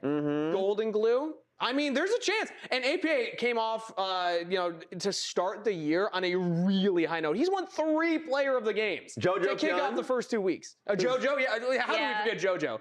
I'm giving it He's to in Europe. I'm giving it to High actually. Yeah, I'm an Unk at this point. It's really, we're all unks, Yeah. I think, which is going to be our kind of problem with asking us about this. Yeah. I don't think it's impossible that this could be the case in the future, which is maybe also what he's saying, right? We're like projecting it He's so early down in the the career, line. yeah. However, High had such a massive impact on NA League of Legends, and he was so good. And he really set the tone for like what a mid laner was supposed to be in North America, but also at that time, people were also kind of looking at what he was doing internationally as well, right? Even with the obvious gap between the South Korean teams and North America, sadly. But that's why it's called an overreaction. So I think he understood the assignment. Let's take a look at overreaction number 3. He did understand it for sure. I'm Hawk the Dog, and my LCS overreaction is I believe Cloud9 is not going to drop a single game until the upper bracket finals, where they will drop a game, crumble, and then eventually not win the lock-in tournament. Okay, first off, giving yourself a title, that's awesome. That was a very, like, he had us in the first half take where I was like, oh, okay. And then he was like, and then they're going to crumble. Where did that come from? Where did he didn't even say where the You know crumble what is that coming comes from? Historical evidence. C9 have done this in the past. Their Split 2 regular last year. season win rate compared to their playoff win And the rate. year I mean, before, it's a worrying trend to bring back As the Jat elder would memes. say. Yeah. I like the first take. I don't like the last part of that take. They're two different takes. Hawk the Dog. But his name is also incredible, so I'll give And him a also pass. he prepped a conspiracy board, which That I was always good too. appreciate. Yeah, I props think are incredible. I will say the caveat, because he didn't say the why they would crumble, right? Yeah. Is you mentioned the historical evidence. I think also Team Liquid is a team, and Lion, to be fair, are teams that are scaling. Yeah. That got in their roster pretty late. Specifically, Morgan came in right at the end of the end of the week, so right on time. The same could be said for Berserker. They're teams that will get better throughout the process. So I'll give you that one. If that's the takeaway, I'll give you that one. Hotter start Exactly. for sure. Yeah. All right, cool. Again, these are overreactions. So let's take a look at number 4. Abraham here with an LCS overreaction. And I'm going to say that despite their loss, Team Liquid is still the best team in the LCS because 2 games is not enough data, and I'd rather trust a month's worth of scrims. So I didn't listen to All any of that right. because that is not Abraham. Did No, he his name was time travel? Abraham. That was bold style choices. But he thinks Team Liquid are still the best team in the league. Probably unbiased, I would assume. He seems like a trustworthy guy. Okay, let's just take the take and not. That is Jad! That is Jad! No! That is just Jad! No, it says Abraham. It says Abraham. That right is there. Jad, and it says he's taking a Team Liquid take. I don't know what you're talking about. He was employed by them and probably still is. You know what? He didn't say Team Liquid Alienware. He did not say Team Liquid Production has Alienware. decreed that it is actually Abraham. Yeah, we have confirmation. I trust production with my life. Where's Abraham's birth certificate? Can I just break down? Wow. Can I just break down the part where he says, "I'd rather trust a month of scrims than one"? True. Because I feel like that was a very pointed dig at people discussing Team Liquid. Here's the thing: I do still think that TL and C9 are the top 2 teams. I personally put TL 2, so I still think C9 are going to be better by the end of this split, and I'm sticking with that. So I don't agree with his take, but I agree with the sentiment that TL shouldn't be judged by one game against the team that we're ostensibly talking about as the best team right now. We'll have way more, opinions about Team Liquid after today because we'll get to see them against Shopify. Yeah. I haven't seen Jat yet today. But actually, that's a good point. I did see him earlier. Have you ever seen behind Jat the and scenes. Abraham in the same room? I've not. No, but I I've got to not figure out seen where Abraham in the Abraham's the good stands. guy is because we can talk. Okay. So we have one more overreaction. Thank you to everybody at home who thank sent in you. overreactions. Those were all incredible. But I actually had an overreaction that I wanted to float by the 2 of you to get your thoughts. Okay. And this is my overreaction. Let me know if you agree, chat. I think that right now this is the best ever debut, and it's going to be the best year for rookie performers in North America. I think that this generation that's come in, Griffin, Cryogen, Sajed, even Kizno had a good debut. I know Kryra's going to replace him. We haven't even seen Kryra. This is going to be a remembered year. It's like this was the year that NA was saved and rookie talent came in and turn the ship around, baby. My lawyer, take it away. Already, we're starting with the I have to ask you what saved means for NA, but we'll put that aside. We're gonna win worlds, baby. Go All ahead, right. my lawyer. So the best year on record for developing NA players is a take, considering I have a lot of issues with the kind of chipping away at how like amateur and NACL and like all those teams have been run. I think it's kind of sad the state that we're in right now. This is not to take away from the individual players who are debuting, though, because I feel like the take on screen right now that I'm reading is not what just came out of your mouth. Okay, so this is maybe reflective of the initial take I gave, but I'm looking at this as from LCS level developing players. Because I agree that when you look at the tier 2 system and how the next generation coming afterwards, that's a different take. Yeah. What I'm focused on is the players that are in LCS right now. This is going to be remembered as an incredible year for development. What word do you want to use? Developing NA players or rookie NA players? Developing NA players. Because I know players like Griffin had a split. Darkwings had a split because last year. Because you're going to have Brazilians in your DMs at the moment if you try and say that he's a rookie player, aren't you not? Developing players is a strategic word choice. All right. Because I still, and you know what, I'll publicly say, I take issue with the fact that we can't have players like Griffin in Rookie of the Year contention. Yeah. We can't have players like Darkwings in Rookie of the Year contention. They played one split last year.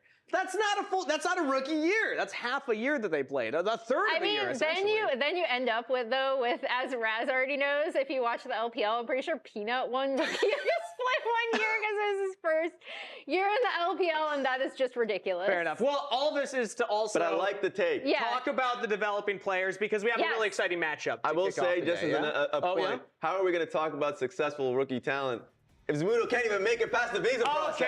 Okay. You know what? We're rooting for Zamudo, but right now we're talking about Masu and Sajed because this is going to be a bot lane matchup that we have today. These are two of the players that I'm really excited about. Masu is continuing his development. He's been around for a bit now, but Sajed in his debut really impressed, and they shared an interesting timeline together because Masu developed in the NACL on FlyQuest Challengers, got called up within a year. Shout out to the Wi-Fi wizard. He went from like solo queue Canadian Wi-Fi to LCS within a calendar year. Yeah. But then Sajed's the one that actually FlyQuest scouted next to be their academy bot laner, and both of them won MVP of NACL, so it's cool to see them have kind of similar trajectories, right? Yeah, I'm interested in seeing it. I mean, we have both of them right now here for an interview with Kobe. No, it's okay. They're just telling Griffin to be quiet because he is the loudest man in any room. But I am here with two most valuable prospects, Sajed and Masu here. You guys played under the same organization for like a year together. Did you have a lot of like in-houses, and was there anything that you particularly learned from Masu maybe? Yeah, we scrimmed the main team a couple times. I remember right before finals, like both teams made finals, so we didn't have any teams to scrim, so we scrimmed each other, and it was like a really demoralizing week because we came to the conclusion that like no champ is blindable, and yeah, I mean I think we went like 3-20 in that week of scrims. But yeah, no. Do you remember this? I'm sorry to say I don't, but I do remember like towards finals we didn't have teams to scrim and they didn't either, so we used to do in-houses for sure, and they were actually pretty decent practice, especially their ball lane was pretty decent, so it was good practice, but I think it was like 2 years ago, so I don't remember much. What would you say was their like scariest, the scariest part about playing against their lane? I mean, for Sajed specifically, I think his laning is decent. It's not like very oppressive. It's not too passive. But I do think his team fighting is very good. I think he knows how to position himself well relative to both comps and just like the positioning in the fight, and he knows how to deal damage. Okay. So he's pretty good at his role. You got any new stuff you're gonna show him in lane and take some lane advantages? I don't know if he was talking about like back then or now. I like we started back then, but in lane, you know, I mean, yeah, he's not wrong, but I'm just gonna do my job, you know.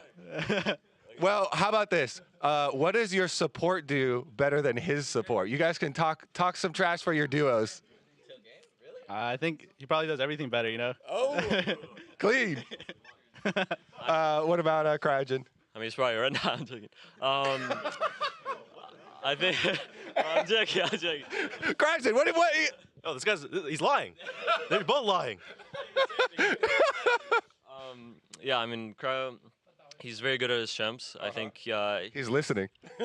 He knows what he needs to do in the game with his champion relative to the other champs, whether it's like playing Bard or playing Alistar and knowing how to use the spells and like when to use them. I think he's pretty good at that. And I think his mechanics are pretty good. So I think we'll have a good upper hand. All right, let's have a good, clean game. May the best bot lane win. Take it away, Lounge. Nice, good job, guys. That was great. I'm not agreeing. I feel like you get the sense of the FlyQuest vibes between Griffin apparently screaming at the beginning. Cryogen being like, no, like you're lying. But Cryogen did have a really good debut last week, as did Griffin and also Sajed. And since they're going up against each other, I wanted to look back at some LCS debuts, right? Like I think True. I do want to start. These look great. Yeah, we have a whole bunch. I do want to start with Turtle though, because I just think, again, we all established we're unks here, right? So Wild Turtle's debut was really kind of insane. It's the pentakill that everyone kind of remembers who was an LCS fan back at that time. And this was just a like, holy crap, this guy is gonna be insane. Yeah, because it's the whole idea of like your position is never. Kobe's is going crazy right now. We got some shrapnel thrown around the studio. Kobe is walking by a little war pig done out here. Stop it, Raz. Oh! Send that back. Anyways. Your point, Raz. All right, we're good. But like, I remember being a Chaos fan. I was like, well, surely he's gonna come back after this run, right? Mm-hmm. And then Caleb Benskill, you're just like, no, he's not coming back. So that one was tough. That one was tough. So I know you said Unk status. I've seen that clip. I've never seen that full game still to this day. So I need to go back and check out Wild Turtle's debut game. I want to talk about one of the other ones though in APA. So we have a couple that are kind of great examples. APA is another one that I want to remind everybody of because he's still in the league right now. His Tristana was crazy on the debut. Yes, but like there are a few that we want to be able to set the standard for because like Wild Turtle was still the best, right? And we'll go into 8-0-3. What a debut, dude. Exactly. We'll go into APAs just because of how insane he was, and then the interview immediately afterwards because they built this composition for him. He was going crazy. The confidence was there, and I think that's key for players like him who are coming in for the team to build around him. And then to do that. Yeah, this fight is crazy. He just really popped off on a champ that he is super, super comfortable on. But the reason why I want to set the standard is because, yes, like APA and Wild Turtles was great. Wild Turtles is the peak. And then you go into the good category, like the solid category. And Bjergsen is something that is an interesting one because obviously he came in from Copenhagen Wolves when he was in the European side of things, came over, and he was playing Mr. Gragonia.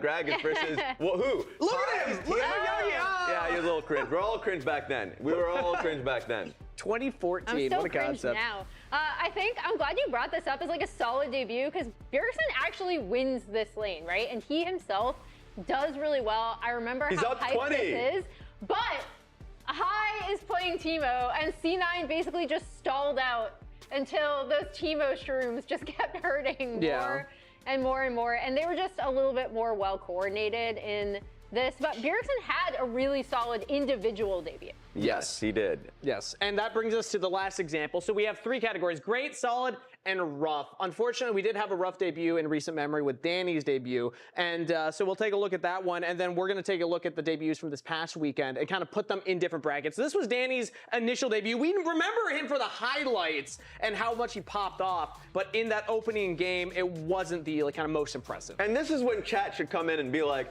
wait a minute. Like, because this is a good example of people not remembering your debut because of your debut year. Yeah. Because of how the memory of was like the overarching aspect. Because like, hey, you may have a bad game, but then you go into the Tristana unofficial pentakill, and then you go in and have an amazing series, like next series overall with the team that you have. Like, sure, no one's gonna remember that, and that's a good thing. Yes. Because overall, your year is what overshadowed the first series and first game. I also think you can see tiny bits of what did end up making Danny a great AD carry, right? Like his willingness to go in, his repositioning. This is all stuff he learned how to, hone over the years that he was in LCS. Became one of our best AD carries in the league. And so I think like even in our debut where like maybe individually he didn't perform as well, you can still see hallmarks of what would become his play later. So if someone has a rough debut, that's not like a death sentence. No, right? Like, and by no means. So now let's take a look. Now that we have our 3 brackets and people are kind of caught up on what each one might look like, let's rate some of the player debuts from last weekend. We have Griffin's debut to kick things off. So Griffin, I believe we have some B-roll here to take a look at first. Griffin impressed me the most out of any of the debuts from last split. He did, because like I felt like his Volibear performance and his Wukong performance was top tier. There were mistakes that were made. All right, I know you're looking at me. The scuttle crab flip. There were mistakes that were made. But this play, like moments like this are what make me excited for a player's debut. Yeah, and I think that was the biggest compliment I can give Griffin is just if he makes a mistake, he shrugs it off. And that's such an important thing to have as a pro player. There are veteran players who still have trouble with that. That's a great thing to bring, and he had a great debut. I'm slapping him right here. Okay, no, right on grade. Okay, I feel like he deserves to be in there. What? So where do we think? Not, take that away. What are you doing? I'm putting it around here. Okay, so maybe more like here. in the middle. Yeah, right there with solid. Only solid. I'll put him here in the middle. We'll take him in the middle. Yeah. Can we agree with that? Can we agree with that? I agree with Raz. Is that a thumbs up? I like that. Because, I mean, if we're comparing to the other junglers, like, 3-0 for contracts to start off on the Lee Sin, things like that were crazy. Let's take a look at the next one, though. Sajed. Let's take a look at Sajed's debut, some of his performances, and then place him up on the board. Sajed was one that I feel like individually, he was performing, the team was doing a lot of the setup for him. It wasn't as much him like making the moments happen here on the Kai'Sa, and then we're going to see one on the Sivir as well. But still, as an AD carry, he's doing what you want a rookie AD carry to do. I actually really liked his Kai'Sa game, even though they lost that. I thought that's when I was like, oh, okay, Sajed. Like I'd seen him in NACL, didn't know how well he was going to perform on stage, but really did not seem nervous in any way. That's a good. So are we thinking like solid? That's probably great. I put him He above won the 4 series. JJ. You're covering the board. Oh my goodness. Okay. Good. No, I think great. He won the you series. think great? He played individually really well in the Kai'Sa and Sivir games. I would surely say, not better than Griffin. I would say he's like. I would give Okay. Griffin. Okay. Like there? Right. That's what I'm saying. That's what we're feeling? All right. In a series. Okay. Okay, in maybe put him under. Put him under. I mean, put him under. Well, let's put them at least at the same. We have one more to take a look at, though. So while I fix this one, let's take a look at Cryogen, the last of the 3. Yeah. Because Cryogen had some lethal hooks, man. Yeah, and spoilers, you're going to be seeing this later as I do Telestrator to break down how they use this Aphelios Thresh combo. But I loved it. Like, going into this game, I was fully expecting Seos and B-Boy to be the lane that ended up taking over these games, especially with their pre-existing synergy. But Cryogen and Masu looked like they were completely in step with each other. It was really great to see, especially in that second game with the Aphelios Thresh. I don't know what Raz is doing right now. Raz is like reorganizing. So, Raz, you're already up there. Just throw him up there. Where do you put Cryogen? Where do you think? You just moved everyone to the left. Yeah, no, this is an unbiased list. And I'm changing the definition of this. This is a solid debut year, okay? These are hard to get off, by the way. Huh? You're so I'm putting it right here. Okay, all right. Well, just changing the metric. For him, it's a debut year. I don't care. I don't care. Okay. Okay, you know what? Fair enough. This is the solidified. We're just cutting rough. Yeah, there were no rough debuts. Everyone was great the whole time. Okay, you know what? Honestly, that was a little more fair. Wait. Here we go. I mean, write mine down too. Yeah, I think my LCS debut. No. Cover up Emily with my. Wait. Okay, this is the camera. All right. There we go. Okay, we got to move on. All right, let's go to the next one. Talk about what we're excited for about both of these teams. And hey, guess what? That bot lane Telestrator I was talking about is right now because I'm super excited about the FlyQuest bot lane. We had Busio going over to Carmine Core in the LEC. We're like, okay, they're bringing in Cryogen. How well is he going to perform? I want to break down some 2v2 plays from the bot lane that they had. They're going to be targeting Seos here. Ignore the fact that he says SRB boy. He is Nico, just as a reminder. And you're going to be watching for when they hit this level 2, right? Because they're pressuring really, really hard. They get the sums out. They push them up in the lane, and then as soon as they hit those levels, it's going to be happening in a few seconds. Yep. Cryogen is already zoning them off the wave. Immediately they hit level 2. It's going to be a hook into Flay, and Seos is dead. And this was just such a great start. It's exactly what you want to see out of your Aphelios Thresh lane. This is also just a great combination of the Gravitum and hook. We see it there. We're going to see it again, and we're going to pause to circle. Again, the guns that Masu has are very important. You want to be able to get that root out of the Gravitum to set up for a perfect Thresh hook. It happens again, and they double kill this bot lane right here as they're pressuring the turret. So as soon as they see any sort of window to hit that root, perfect. Beautiful. I loved seeing this, and then Masu is going to go up and clean up this kill right here. This is what I'm most excited about coming out of this FlyQuest team. Again, when Busia left, we were like, okay, how's this going to work out? Masu and Cryogen look great in week 1. 100%. Raz, what are you excited about? I mean, I just feel like their overall hands. Yeah. I think their general mechanics, specifically, we haven't mentioned Gakkos as much because so much of the focus was on bot lane and quad and what he brought. Same can be said of the jungle. The wild Gakkos in the top side, I feel like he is a great mechanically skilled player. And a lot of the times you look at his carry players and be like, oh, are you playing like the Aurelia games? Are you hard forcing carry matchups? No, in solo queue, like a lot of his tank matchups are great. I actually loved his Cassante. There was a play that we didn't get to replay because they were fighting too much, but he had a great flanking Cassante play that was on top side, like kind of around the Baron area, that really, really impressed me, especially when compared to the few times we were able to see him where he looked a little bit more disjointed from the team last year. I thought that was great to see from him. And I guess also just for DSG, I think that their bot lane's exciting too. Sajed having a great debut, and Call Me, I think also really impressing me a lot in week 1. Double pog right there. Mid lane is important. That's our first matchup for today. Let's take a look at predictions and see how we're all feeling about the matchup. Do we have a game for DSG? A reminder for me, DSG, they still have a sub. It's still Kizno in. I did give them a game. Yeah, I think the rough thing is DSG do have a sub, so I think if it ends up being as chaotic as last week, FlyQuest will 2-0. The reason why I gave them a game, though, is because I just see a world where it happens. I don't think any team is flawless, right? We already talked about some of the mistakes that FlyQuest did make in their games last week, where it was then on Shopify to kind of have these, Contracts was going in like way ahead of his team at times. They looked really uncoordinated. I can see a world where DSG does come out with more practice and does take a game. I still think it's very FlyQuest favored, but I just think no team is like incredibly dominant right now that they can't drop a game. And a young roster like FlyQuest, they might get overexcited. There's a lot of variables that can happen when a roster's getting together. For me, though, the reason I'm not giving a game to DSG is that I heard from the team they've only been scrimming with Kryra. That is their long-term goal. They still are practicing with the player that will be on next week. Kizno, he performed well in week 1, and he's doing the best he can. Scouts out there, keep your eyes on Kizno because maybe we'll see more of him. But because they haven't been practicing as much with Kizno, I think that that's fair. They're focused on the long term. But Raz, see that? What time is it? What time is it? What time is it? Emily, what time is it? That's all you. My watch doesn't have a battery in it. I don't have a watch. Start the game! Start the show! Why are you on us?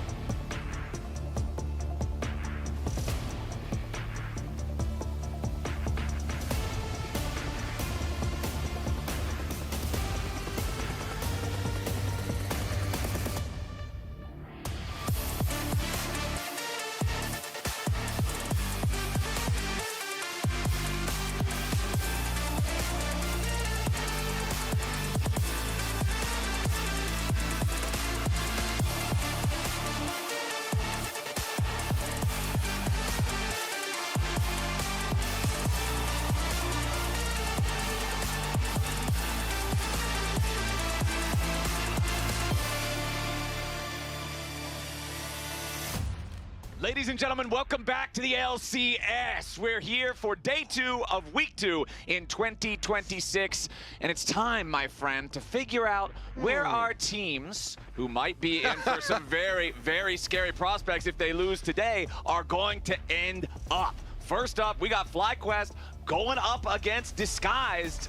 And I think that Disguised is going to have their work cut out for them. I'm Captain Flowers. That's Kobe, by the way. I agree, by the way. And it's really fun because talking about prospects, like we've got some very good prospects on both of these teams. It's exciting that these are teams that are in the upper bracket here that started week 1 with wins and now going against each other have a lot of potential here in the lock-in tournament, which not a lot of people suspected at the very beginning. You know, different reasons. Disguise, they basically got their whole team pilfered, stolen away from them. So they're, putting a, new squad together. Not a lot of people having faith in them or ranking them super highly. And for the FlyQuest team, even though people were really excited, everybody acknowledged, all right, they're all super young. It's going to take a while to see results. But we already saw some action-packed results. And just being in there, in the studio with that squad, like they are so loud and they have so much energy. It is insane. Doing that interview was really, really fun. So I'm excited to see, their next game as well. I mean, a lot of times at the start of a new year, the most that you have to go off of is what happened last year. And last year, FlyQuest were the main characters of the LCS for practically the entire year, and Disguised, they were fighting for their lives down there in the battle pits, just trying to claw out, survive relegations. So now that in week 2 of 2026, they're going head-to-head in the upper bracket, I agree, man. I think it's exciting. And you're mentioning the energy of FlyQuest being in there doing that interview. A big narrative point with this FlyQuest team has been how the veterans of Quad and Masu are meshing with all the new blood on the squad with the rebuild. So let's check out how this closer look shows that process going. 일단 다 어린 친구들이라서 굉장히 재밌을 것 같지만 지금까지 한 1주 좀 넘게 있었는데 애들이 어려서 그런지 너무 에너지도 넘치고 너무 말이 많아서 좀 피곤하고 힘듭니다. 일단은 처음에 미국 다시 왔을 때 시차 적응을 빨리 했다고 생각했는데 지금 온 지 10일 됐는데 계속 피곤한 거 보면은 쟤네 때문에 피곤한 것 같습니다. 이렇게 어린 친구들을 상대하는 거는 또 처음인데 08년생, 07년 이런 친구들 상대하는 건 처음인데 확실히 저는 좀 늙어서 그런가 어린애들 상대하기 이제 힘드네요.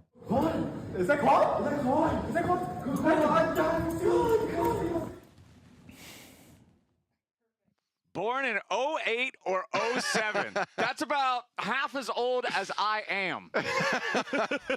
The Zoomers are zooming. That's half a Captain Flowers right there. Yeah, it's either just the captain or just the Flowers. It's not both.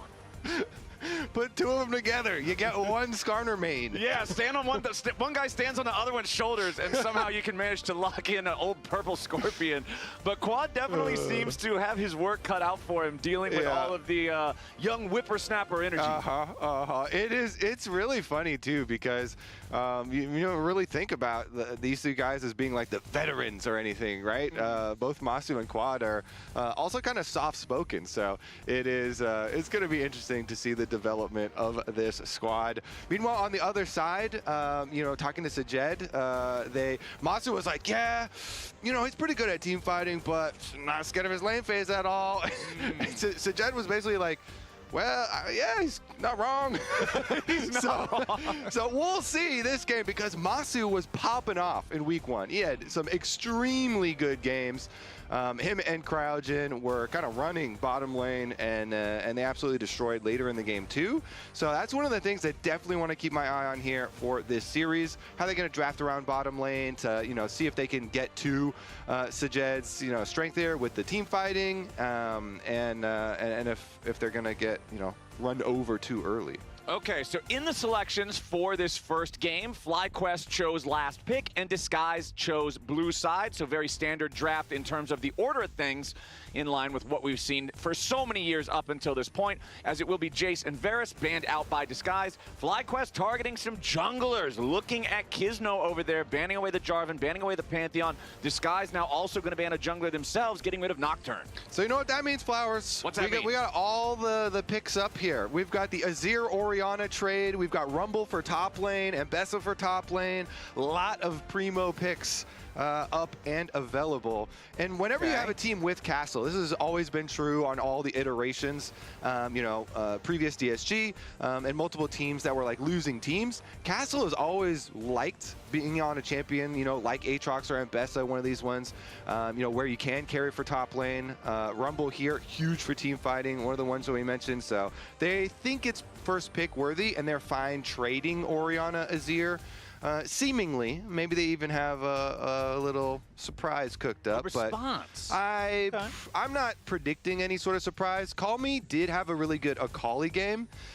So Akali is another option if you're feeling more spicy and you don't. Not this game, it's not. That was the third ban there from FlyQuest, so I agree with you. That's respect for his really good Akali game. So they're not going to get that level of spice. But there you go. You get the Orianna. We're assuming the Azir will be on the other side. And then what's your other answer here? I would probably prowess something for Griffin. I mean, Griffin talking right now.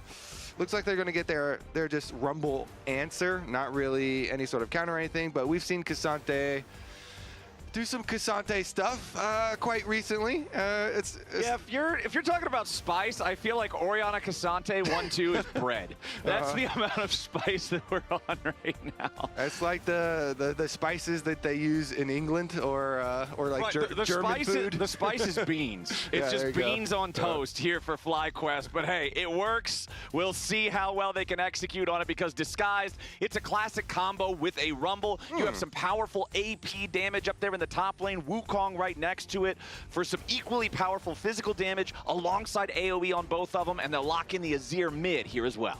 There you go. Okay, they shifted through some of the other options, but at the end of the day, Flowers, it is always Orianna versus Azir.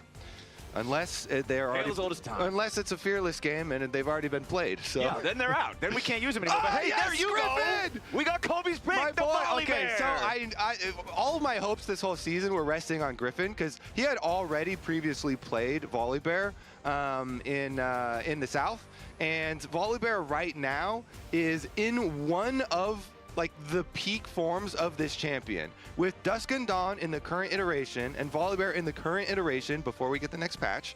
Gotta put that on the list. This champ is one of the best users of this item. Double stacking your lethal tempo and your passive for Volibear is so effective, and it just gives the perfect stats for him. Loves HP, attack speed, AP, cooldown reduction, all types of stuff.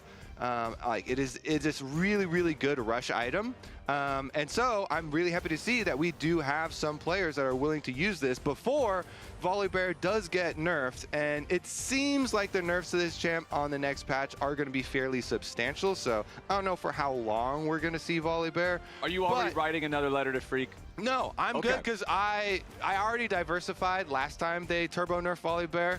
I had fun being a one trick for like a year and a half or so. But last time they nerfed him, I was like, okay, I think I'm done with that. So all right, gotta branch out a little. I branched out a little. It's all good. I'm not resting all my hopes because I know Freak could just headshot me at any moment. Okay, you got to be aware. Freak is conditioning you to be a more well-rounded player. As we do have our second half of the draft rolling in now with Lucian, Nico, Bard, and Nautilus banned out in the second phase. It's a lot of focus on support. Karma will be the lock here for FlyQuest as Corki is the AD carry for Sajed on Disguised, and they will lock the Nami in next to it. Okay, honestly, very standard stuff on the side of DSG. Of course, Volibear jungle is not standard at all. Fairly few teams doing it, but it is very successful in solo queue. So I see so much of it. Watching like high challenger ladder games, it's in like every matchup. Yeah, it's so it's not something that's super out of the ordinary. I personally love when you have a Karma on your team. Yes, Ezreal Karma, it's good lane, good poke down there, but it also really emphasizes Volibear. That speed up from Karma is so effective because one of the ways they've been nerfing Volibear over the past year or so, they took extra move speed out of his Q. And last time around, Griffin actually maxed W first. A lot of people, it's like, there's different levels of how many points you put into Q before you max W. Okay. Some people are full 5-pointers and they're like, I need all the speed. I need my Q. I need my Q full 5-pointer. Some people are like me, I go like 3 points and then I go into it. I believe in the last game, Griffin just maxed W first with just 1 point, and then you're extra slow. But if you have a Karma on your team, then you're not slow. There you go. And you're scary. So okay. I like that. Now, the big thing that I'm looking at here for FlyQuest compared to Disguise, you look at Disguise, there is so much wombo combo potential here with Wukong, with Rumble, a Nami ult coming through, a Azir ult on top of it. Everything here feels like it can be layered together super effectively. Over on the side of FlyQuest, though, I'm kind of going to need to see the bear ball delivery system, just volley bear dunks, Orianna alley-oops. I feel like they're going to have to look for better setup for their fights. Yeah. What are we thinking here? I mean, Volibear, his jump is not super fast, so honestly, it might be better for like Cassante delivery or to just use flashes to deliver. Okay. We've been seeing in EU, you know, they're running Mundo as a delivery, and then Mundo just flashes forward on them. Flashing them. So you can flash a shockwave in there pretty quickly for an engage. But Volibear always has the go-to, of course, of you precast your E far, and then you Q, and you're just running at them, and then you flash your Q. To get one person with that engage, but for the Orianna on the back of it, then you can get multiple people. All right, as we're waiting for our minions to collide here in the lanes, let's go ahead and listen in on Griffin's pep talk to his teammates during Champ Select. Yeah, let's not be complacent against these teams, okay? They're not that bad, even though they look bad. Play a normal game. Yeah. They're not as bad as we think they are, even though we think they're bad, and we have to make sure we don't int.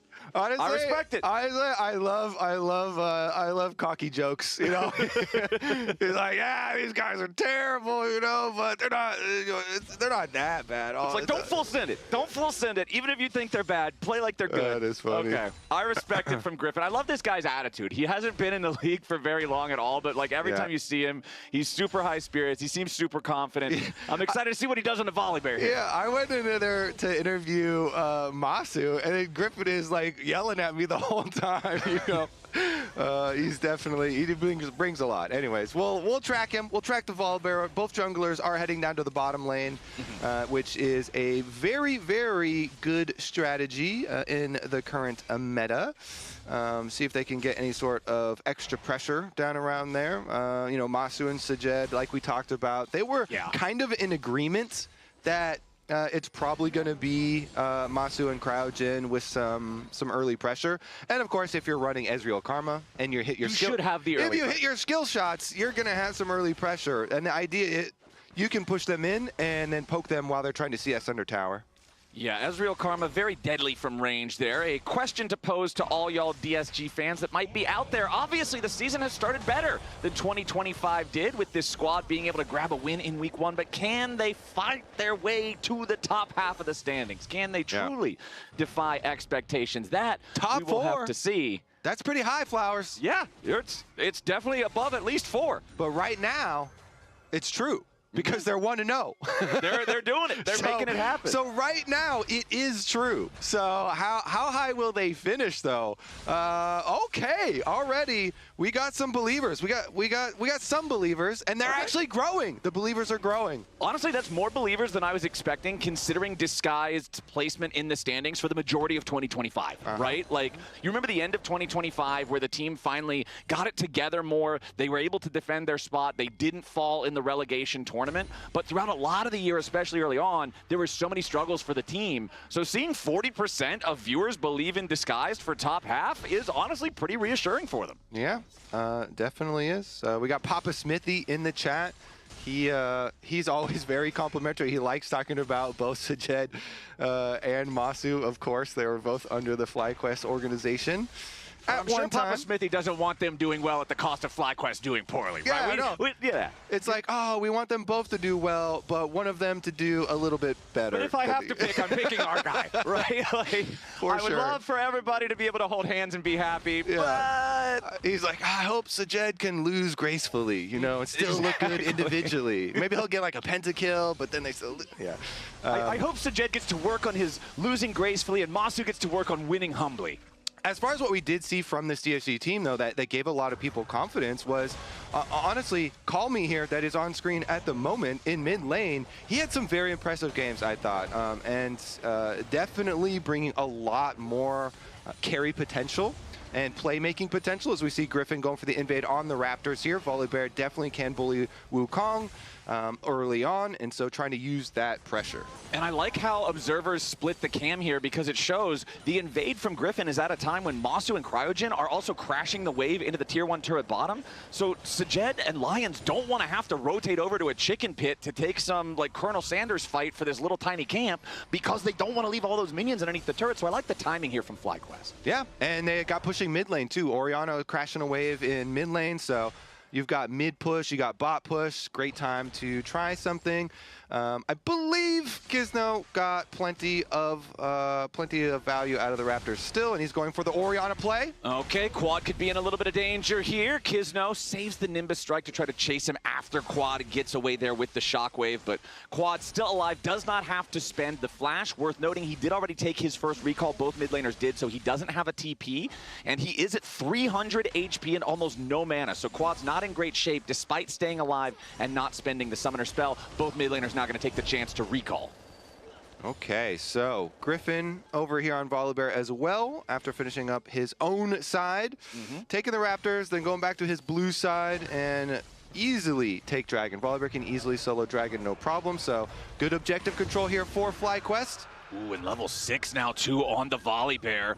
Griffin knows that there's that control ward in the Tri-Brush. The FlyQuest ward disabled by it, so he just runs in, immediately smashes that disguised control ward. Make it a little scarier down here for Sajed and Lions, who are just stuck underneath the tier 1 turret. Anyway, Kizno's going to go ahead and make his invade towards that red buff. Bubble misses from Lions. Not going to interrupt the recall there for Masu. If that one was placed just slightly closer, it would have hit, but it was a blind fire from the Nami, so it does not connect. Means Masu's tempo isn't interrupted. And speaking of getting interrupted, Kizno wants to finish this red before Griffin can show up and try to contest him for it, and sure enough, he will get that goal. So Griffin loses out on the second spawn of his red, just has to go to Krugs instead.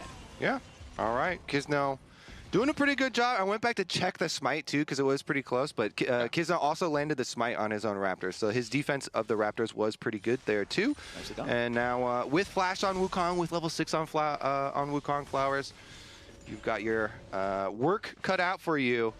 Definitely have some targets towards mid lane. Bottom lane's pretty hard to gank. It is Ezreal with a Karma as well down there, so very slippery, pretty hard to stick on, and maybe they'll just focus towards the Oriana instead. Yep, man, there are 10 flashes up on Summoner's Rift right now. If you're a jungler, you love having your flash up, but you don't love it when the enemy laners do as well. Harder to make those plays than they would like to see. And honestly, with the state of Phase Rush, before it gets nerfed on the next patch, man, Oriana is actually quite slippery as well. So with Flash and with Phase Rush, even with an Azir on your team, it can be hard to pull off that play. That's why it was unfortunate for DSG that they didn't get Quad to actually burn his Flash the last time they went and visited and used the Azir ultimate, and Quad did a nice job just using his ult to be able to Phase Rush proc and walk away. Exactly. That was the perfect example of what Phase Rush does. Just ult the guy and walk out of it. Call me trying to go for the Emperor's Divide yet again, but once more, not going to find success. Lions now in a little bit of danger. Masu going very far forward, and it's first blood of the 2v2. FlyQuest is bloodthirsty. Okay, so DSG, at least they did get the flash in mid lane this time, but then Masu also flashes forward, and he's using his flash to get a kill, and it is first blood with the extra gold.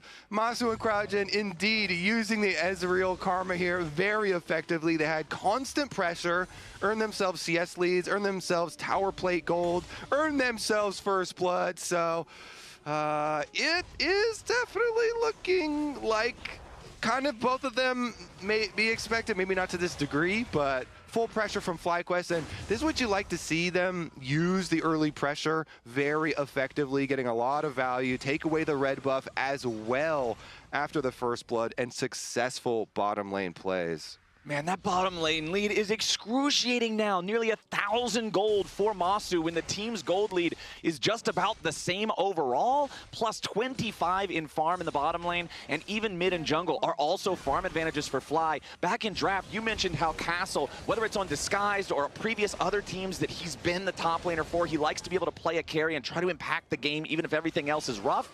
And right now, he is the only individual who's ahead of his counterpart on Disguised. He's the only one who has that gold lead, plus 500 over the Cassante. Cassante is still Cassante though, man. I'm feeling like Disguised is not too happy with these first 9.5 minutes. Yeah, they definitely could be finding more success. I think they would have loved, maybe if the first visit had gotten the Orianna flash, then they could have got the kill the second time around. But they're going to have to repeat now that it is down if they want to get anything done there. Otherwise, FlyQuest can just keep pushing ahead, keep stacking objectives. Next Dragon only a minute away. And you can see there, Castle's Rumble completing his Liandry's Torment. In case you missed it, that Power Spike moment means MasterCard card holders can click on the link pinned in chat for their chance to win $50 in RP. But Castle's going to need a lot more than 50 gold to carry this game when the whole team is 1,000 gold behind. That 45 seconds till the next Drake means that I'm expecting to see some attention paid towards the bottom half of the Rift right now as Masu and Cryogen keep the pressure mounted on the Tier 1 turret. You can see Kizno clearing through his camps, clearing through this bottom side jungle. He's around the bottom lane, but there's not really a whole lot for him to look at right now. Yeah, I mean, yeah, Masu did use his flash offensively, so he doesn't have to flash, but I mean, he's still Ezreal. Ezreal. Flash is right there on E. Exactly, and constant health advantage, and Karma there right beside him. So not a lot you can really hope to accomplish when they don't have any sort of angle to go for. So this bottom lane pressure means so much too. It's going to be an early quest here for Masu. Yeah. Getting turret plates really progresses you very quickly, plus the kill, plus the lead that they have. So FlyQuest just going to continue to stack these dragons. Griffin will start it out. Here we go, DSG. Ooh. Masu, Arcane Shift back away as Kizno jumps towards him. And everything that I've been saying about Castle being the 1 point of power for Disguised, there is no teleport available on this Rumble. He can't try to make it down there to attend the Dragon fight. That means that Disguised recognizes there's no real way for them to try to contest this. Griffin used the Stormbringer as soon as the Dragon spawned to aggro the thing. He knew that they should be wasting no time securing this objective. So that's another one there for FlyQuest. Yeah, it is just the best feeling in the world when you've got a bot lane winning that hard, because Dragons is just so valuable to stack right now. It is the primary line to winning in League of Legends at the moment. Stack a bunch of Dragons unless you have like some crazy scaling for your team fights later. So winning bottom lane is great. To stack the Dragons, you give away the grubs. Don't really care about that. Yeah, whatever. Go for it. You know, we have more turret plate money anyway because we're already pushing so heavily. And look at this, Flowers. 3 quests already completed for FlyQuest because these Dragons are contributing nicely to the jungle one as well. Griffin, just slightly ahead there, getting his a little bit early. Quite nice on that one. And Masu already rotated into the mid lane here with the Karma. Azir also has weakness to poke. So this duo lane effectively annoying for anybody to deal with. We'll see if they're able to land much on Call Me. Right now, Call Me's doing fine with just pushing the wave and everything. Yeah. He's got his Nashers, so at least he can deal with the minions very quickly, and Masu and Cryogen aren't able to overextend or get too much poke behind the minions to land on him. And Calmy's done a good job making sure he doesn't fall behind as well. He is now the 2nd member of Disguise to have an individual advantage over his counterpart here in the mid lane with that Nashor's like you're talking about. Has the 3 cookies. Just drank the last sip of the potion that he was using to deal with that poke in the mid lane. As Griffin wants to fight for vision here. Tries to go in, only lands the stun on the Wukong clone. So not a whole lot of effect there from FlyQuest, but they will defend their control ward for now. Kizno's going to step back up, clear that one out of the way, and Griffin goes right back to his farming. 1.5 minutes on the clock until the Rift Herald spawns. I expect that to be our next point of contention, and particularly for Disguised, this is the objective that it's very easy for Castle to be there for. He's got his quest completed, he's got his Liandry's, he's level 11, the Rumble will be very strong. This might be the opportunity for Disguised to go for a fight. Yeah, let's see if they decide to pull the trigger. They do have Wukong ultimate ready to go. He's got his flash, so lots of plays can be made. You've got Azir, you've got Wukong and Nami here, so lots of CC possibilities, but can they actually force it to land? Masu's flash is back up, and so it's really hard to get to him, and he's got his Trinity Force spike going for himself, so plenty of damage there. And so then you're like, well, is Quad going to put himself in a position that makes it easy for us to engage on? Looks like they're just going to keep Call Me split pushing down here. That's nice for Azir. Get some extra money off a bottom lane before the objective spawns. Yeah, Masu's so scary on this Ezreal, man. He's an entire level ahead of Sajed. The Trinity Force you already mentioned. The tier is most of the way stacked too, so Muramana Power Spike is not going to be super far away. And last time the camera panned to him, he still had the double buffs too. So this Ezreal is just beyond scary. Okay, the red has worn off, still has blue. Blue Ezreal is such a pain, just never-ending Mystic shots flying at you if you're trying to posture for positioning around those objectives. 5 seconds until the Rift Herald spawns. Griffin has his sweeper active, will move forward, clear out some of that vision, and FlyQuest has already made clear, already made evident they want this objective. Once more, it'll be the bear in there, starting it off with the Stormbringer, as that makes it so much easier for Cryogen and Masu to keep the pressure on, make anybody from Disguise scared to step up, as Sajed wants to be aggressive in Masu's face, but Masu is just completely undeterred. Yeah, let's see. It looks like Kisno positioning like he wants to go for it too. Okay, Kisno tries to jump in. Cryogen's got the tether. They are going to do a ton of damage here to the Wukong, and Kisno's dead before anything else can even happen. Herald secured by Griffin as Castle tries to get away. Quad moving up there to reinforce his jungler. Kisno just too far forward there and immediately gets punished. Cryogen's tether seals his fate. Yeah, how many times have you said, like, ooh, the highlight of this play is the Karma tether? Because Cryogen was never scared, right? Wukong's jumping at his AD carry, and he's like, oh, perfect. He immediately started walking forward because he knows, if I can get the tether on him, it will reveal, it will lock him in place. See, immediately walking forward, and he heals for the extra move speed too. And so the tether lands so that he's locked up, and then Quad easily follows up with the shockwave. Really nicely done. They used the heal speed, they used the Orianna speed right there. There was no hesitation.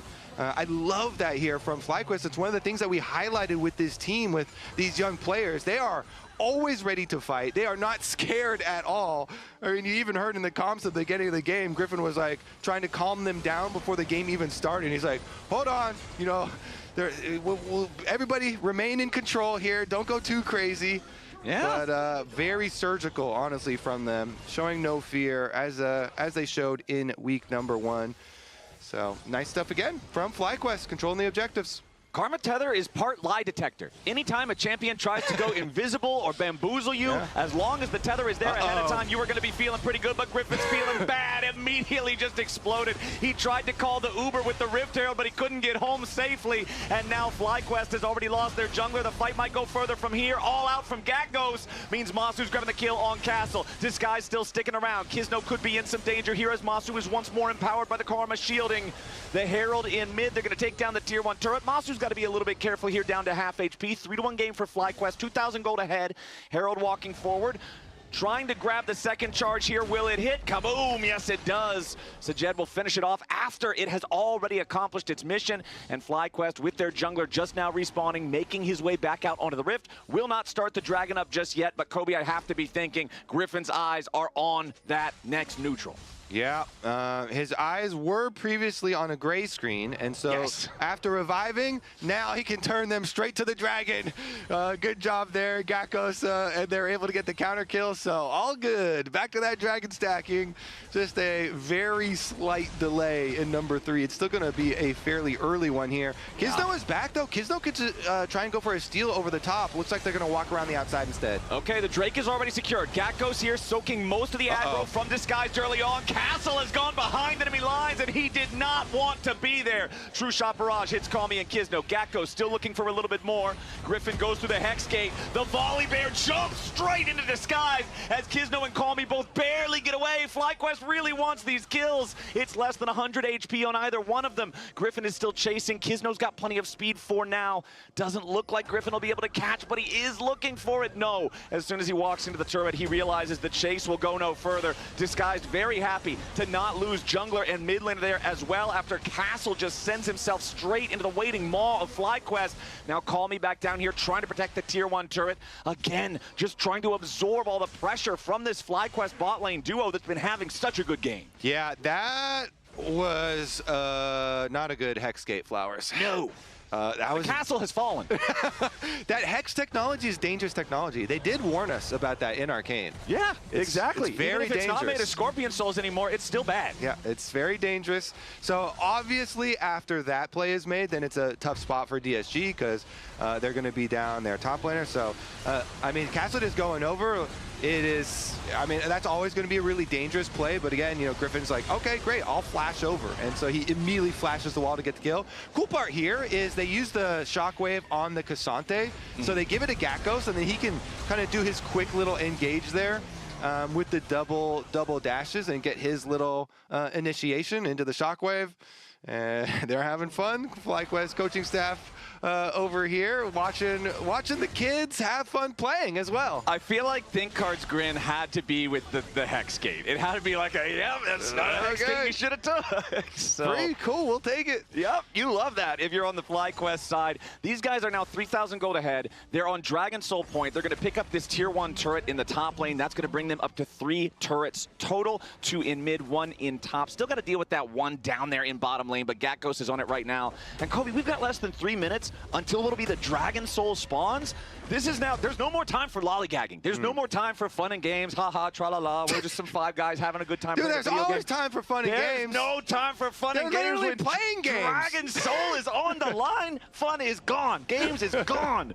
Disguise, the pressure is there. If they do not have an answer for this Dragon Soul here in 2.5 minutes, close the curtains, turn out the lights, go home. This one's done. True. Honestly, Flowers, games are only fun when you win. They're the most fun when you win, that's for sure. For competitors. So if you're losing, the fun gets a little, it just shrinks every... Yeah. With every extra 1,000 gold and every dragon that you lose, your fun diminishes a little bit. That last letter just starts to disappear, and it's just an F-U at that point. It's not the best time on the Rift, and Disguise are quickly running out of options. 21 minutes on the clock, less than 2 minutes until the Soul. And Disguised, what could they possibly find to give themselves an advantage here? Well, they're hoping they find a pick. Okay, Sajed goes in. Masu loses 20% HP. Okay, never mind. We don't have anything yet. I see Corky out forward. I got to get a little excited. Yeah, exactly. You got to count every little bit of damage here. Trying to get some rockets. Okay. All right. Some rockets are landing, and he's dodging Mystic shots. He does Two rockets landed, and then 2 Mystic shots missed, Flowers. Okay. You got to make your gains in small increments. That means they're up 4, because they got a +2, enemy got a -2. That's math. You get 4. Yeah. That's huge. There you go. And it lasts in like a tiny difference in health, a little bit. Well, the problem is Masu's also got red buffs, so he just regenerate. All right, well, Baron might be fun. They only have 1 more minute to wait for Dragon Soul. But if you want to have some fun, you know, get a little crazy. you could give away that dragon and just go for Baron. So FlyQuest have the options here, and DSG, they got to like keep their vision on Baron while also keeping the pressure on Dragon. And they can start with mid lane pressure, and that's a nice 2 plates. Yeah, Sajed knocks the crust off of the turret, grabs the first plate for crust. Free. Yeah, I mean, I don't remember what the actual name for it is. I just call it the crust. So the turret's not crusty anymore. It's knocked over, but Gakkos... You're just cleaning it off, huh? Yeah, exactly. So you're just doing a little... When you're autoing one of these turrets that has the crystals built up, you're basically like a window cleaner, and you're getting paid for cleaning the turret. Just keeping it nice and shiny. Exactly. Keeping Summoner's Rift up to code as Gakkos takes down the tier 1 turret in the bottom lane at the same time. Still 3,000 gold lead for FlyQuest. Kizno's got to be a little careful here. That Shockwave missing because of the flash committed from Kizno there for the escape. So that's flash down for the Wukong. Still has his ulti quad. No Shockwave here on the Orianna. FlyQuest moving back towards the mid lane now as Disguised again try to put in the work on the tier 1 turret as Kizno goes in, makes the engage onto Masu, but now he's in a little bit of danger. CC'd heavily, but not quite dead just yet. Tidal Wave won't hit any targets, splits FlyQuest up. But now with both the Cyclone and the Tidal Wave out of the picture. Castle around bottom? That's a lot of tools Disguise don't have. Castle drops the equalizer. Masu goes back over the wall, stays alive for now. Call Me dies, trying to finish off one of the kills. Kizno's down to 400 HP, tries to retreat back towards Castle. The True Shot barrage over the top takes him low, and Griffin takes him down. Double kill. Back to the Volley Bear as Castle's on the run and Griffin's on the hunt. Disguised has already lost 4 men. The Bears got a triple, Kobe. This animal is wild here in the bottom side river fight, and FlyQuest are going to get the soul for their reward. So, you ran a poll at the beginning of the game, Flowers. Yes. That poll was, can DSG get top 4? Yes. And the numbers were pretty close. The percentages were pretty close. Yeah, like a 40-60 What do you say we run not the same poll, but a different take on it, and we run the poll, do you think FlyQuest will get top 4? I think that number's going to be high. Poll would be 100% yes? I don't think it's going to be 100 because you always got you got trolls. There's always some people in Twitch chat that are ready to play the gamba. That are ready to roll the bones. I say we run it. All right. Twitch chat. Do you think, yes or no, do you think FlyQuest will get top 4? I want to see how close to 100% we could get. It's going to be pretty high. 90s maybe, you think? I think 90s is believable. I think 90s. I feel like 80s for certain. 90s very believable. Because they are crushing it. Their week 1 was really, they were crushing it as well. Was really fun to watch.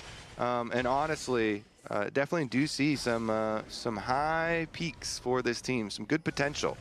All right, FlyQuest, you're 6,000 gold ahead. You've got a Hex Soul. It's only 25 minutes on the clock. Score is 8-1 in kills. The only death the entire game so far for FlyQuest has been 1 death on Griffin. Damage dealt in the last team fight. Masu's Ezreal has just been on point the whole game long. Well, guess what, Flowers? When you imagine the most scary Ezreal of all time, does that Ezreal have a Hex Dragon Soul? Yes.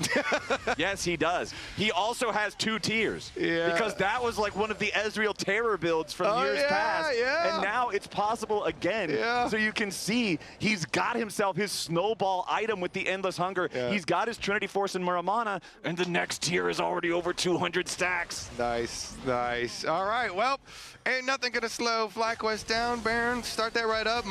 Arcane Shift in. When Ezreal Arcane shifts 2 inches away from a Wukong towards the Wukong, you know you've got problems. Oh, call me. He's got problems too. He goes in for the Emperor's Divide, and it's just a swing and a miss. He's out of there. Call me. 45 seconds on that death timer. Call me an ambulance. Yeah, that's what it's going to be. Call me an ambulance, and do call it for me, not for them. Yeah, he is in the hospital right now. He is recovering as Cryogen is trying to lock up Kisno's Wukong. Gakko's just beats him down. 10-1 game now for FlyQuest. Disguised. I don't really see any way back into this one. That top lane turret is looking crusty, and Gakko's has his broom ready. Come on, man. That's going to be your thing now, too. I'm going to have to get used to that. I got to say something. I mean, dude, it's like kind of electric, too. Look at the electric crust. The power emanating from these crystals. That sounds like a funky, like, bass band from the 70s. Electric Crust? I'd listen to their album. I don't know if it's just me, but I don't like the word crust. I don't know. The way you're saying it. I'm going to keep saying this. This is... I'm down with like pizza crust and like cheese-filled crust. But the way you're saying it though, it sounds. What if we stuff the crust with damage? Sounds dirty. Yeah, that sounds dirty. I don't know, man. Well, the bottom lane's dirty now with all of this crust and tower ruins knocked all over the lane as FlyQuest are just rampaging through Disguised's house, and Disguised have nothing to say about it. So Jed and the rest of the team got to try to back up. Defensive Valks get Corki away. Mystic Shot still tags him there on the butt. Call Me tries to go in, but the Emperor's Divide finds nothing once more. Quads on a rampage. Sajed is dead. Griffin just continuing to mow everybody else over, and with only Lyon still alive on Disguise, the final fight ends before it begins, and FlyQuest with a 12,000 gold lead will just walk this one straight to the Nexus turrets. It was dominance from the laning phase all the way to the Nexus. Masu just jumps in there to complete the ace, grab the last kill on Lions. It's a 15-1 game. It didn't even take 30 minutes to play all the way, and in this upper bracket week 2 matchup, FlyQuest is just looking unstoppable in game 1. So that is something that we classify in the business as a speed run. Oh yeah, you're putting that one on the records. Yeah, that is a speed run right there. All right, Lounge, what do you feel? How good was that speed run? Rate that speed run. Yeah, 1 to 10. You know? I was already ready to say it was pretty good because I thought that was the toss, and then he added out of 10, and I was like, if you're doing like a 10 out of 10 speedrun, it's just an absolute drubbing. True. I thought there were windows in there where Disguise looked like, okay, we're preparing a counter punch, we're going to have this set up. And then I think it was a really big mis-executions in those moments on their part. Yeah. That FlyQuest was able to capitalize on, in addition to just playing really well, right? I feel like this guy's, like Captain Flower said it in one of those moments, swing and a miss. It felt like there were multiple times that they tried to do something, but FlyQuest were able to hold the line. And outside of that one time Griffin got picked out, it didn't feel like FlyQuest were playing sloppy. Like they were playing measured enough. And I understood the concept of what Griffin was trying to do when he was placing down Rift Herald and he was trying to basically on spawn, then go into it and then drive through the enemy team. But the spawning of Rift Herald takes so long and he was like, wait a minute, that's the entire enemy team? But then I think their overall control around Dragon was really good. And I think a big start to this one is bot lane. The bot lane domination from FlyQuest, you had talked about it at the beginning of the day, was present in game 1. Yeah, we see once again Masu and Cryogen working super, super well together in that bot lane, as we see 35 CSG at 14. 35, obviously. Some of that is the lane, but not all of it, right? Like they got a great 2v2 kill onto Lions when he stepped up too far forward in that lane. I think this is quickly becoming such a dangerous bot lane to go up against, because if you are out of position, A, they're just picking for 2v2. They're often picking for push. And then if you miss position, they will go after you. And we even heard in the pregame interview, Sajed saying, you know, Masu giving him props and he's better at pretty much everything. Masu even also mentioned, and I've heard other AD carries talk about this, that Sajed's great in team fights as a mechanical player when it comes to the 5v5, but laning phase is still a weakness of the rookie AD carry. We definitely saw that. I need to remind you, that's what people said about Masu initially when he came into the league, and look at him now, so.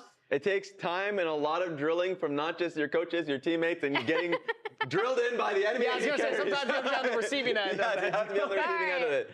And that was a constant that kept happening there. Yeah, but that's not it, Raz. I know we all wanted to kind of go through some of that, not only FlyQuest Drake dominance, but also some mispositioning from DSG. Yeah. And of course, this replay, this one's a pretty clear one. It's just about them trying to get to and contest Dragon a little bit too late, and of course getting stomped on by taking the portal. So this one I'm not even going to get it tell straight through, because this one's straightforward and it's on the setup. And I think what FlyQuest has been really drilling in throughout this game, and it shows, was that they're on the objective. Now pause here. Pause if you can. Because, oh my God, the attack is already coming in from Kisno. But from my angle, I wanted to just focus on the fact that they're trying to contest through line bush. Because right now, FlyQuest, as expected in the last replay and this one, already had controlled line bush. And so while Kisno is trying to engage on towards Masu and Griffin, you're not going to be in a position to really contest that. So now you can play it through, and we can see how the contest actually plays out.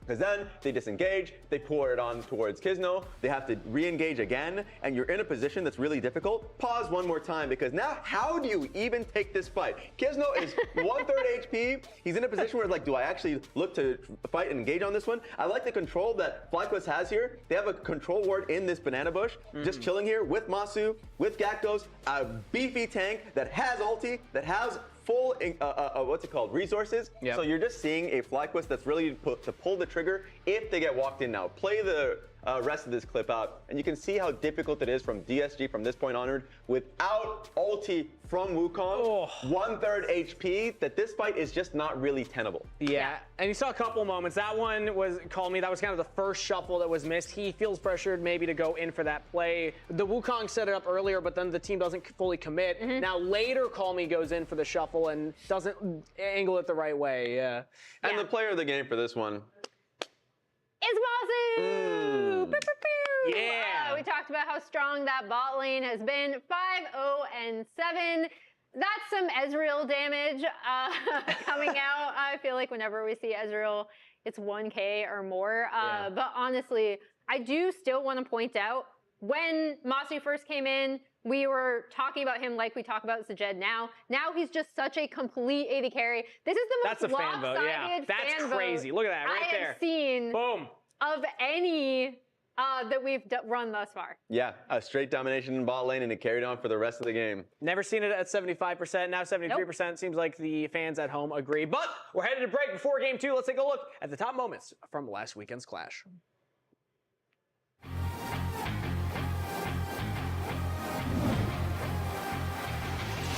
Braum looking for some vision, but actually fails his flash over the wall. Going to get caught out here. Incoming the Sivir as well. See Mumu. Massive ultimate across everyone. In comes the Shockwave, and they just get wiped. It's a pentakill for the Sivir. blue team looking to start up the Baron here. We'll see if they are going to be able to be successful. Jarvan is in the area, though, so it's a bit of a risky play. It's going to get spotted out. Xerath popping the ulti, softening up this Lilia down to about half HP. Yone looking over the wall, trying to find this MF. Can't get too much done, but does chunk down the Xerath. We're going to see if they're going to go for the engage. Seraphine flashing over the wall. Massive combo across everybody. They get completely wiped by the MF ulti. It's a Quadra as well as the Baron steal. Jhin ulti opening up. They're trying to chase in for the engage here. First member incredibly low. The GA is going to get popped. Trying to dive forward, but Lucian does take down the Kayn. Lucian sidesteps the Cassio ulti, gets another kill. They're starting to get wiped. It's a triple for the Lucian, chasing after the Jhin now. Jhin on the run, going to get knocked down. That's 4 already for the Lucian. He's hunting for the Penta. Aatrox going to try to get out of dodge. We'll see if he's spotted here. Will be spotted as he goes across that vision ward. He's going to try to run away now. Lucian, though, hunting for him. Can he win the 1v1? Nice little sidestep on the chains. Lucian dashing forward, trying to take on the Aatrox. Dashing in and out of the vision, trying to knock him down. Aatrox incredibly low and is going to get knocked down for the pentakill. Blue team starting up the Baron here. We'll see how quickly they can knock it down. Red team in the area is down about 10,000 gold at this point, so gonna have to try to make a play. Skarner going forward, steals it away. Massive Yone ulti, gonna be comboed up with the Annie. The Timbers comes down. They steal the Baron, they wipe the team, and just like that, they're back in it. So full ace. The blue team all have been knocked down. Red team pushing for the Nexus. We'll see if they can actually finish off the game right here, right now. Ezreal about to respawn, but he's in a 1v4. Let's see what he can do. The Ezreal all comes through, actually knocks down the Caitlyn. Gwen just focusing on the towers here. Uses the Shroud. It's about to expire, though. Ezreal going to try to go for it. Shift in onto the Gwen. Knocks down another. Can he stop them from knocking down the base? Great sidestep on the Mystic Shot. The next one does connect. It's a triple for the Ezreal. It's a quadra for the Ezreal as he defends the base in a 1v4. This lobby is kind of comfy. It feels different. If this is different, I like different. I'm staying right here. Are you guys serious? We're about to get into game. Emily, let us enjoy it. You guys need to lock in. Maybe this'll help.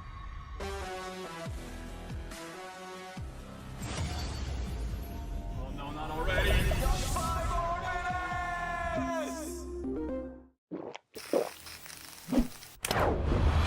Red Bull gives you wings. Rich in the ground before Dove can even get there. In time to try to knock out as Impact gets bursted. Don't feed.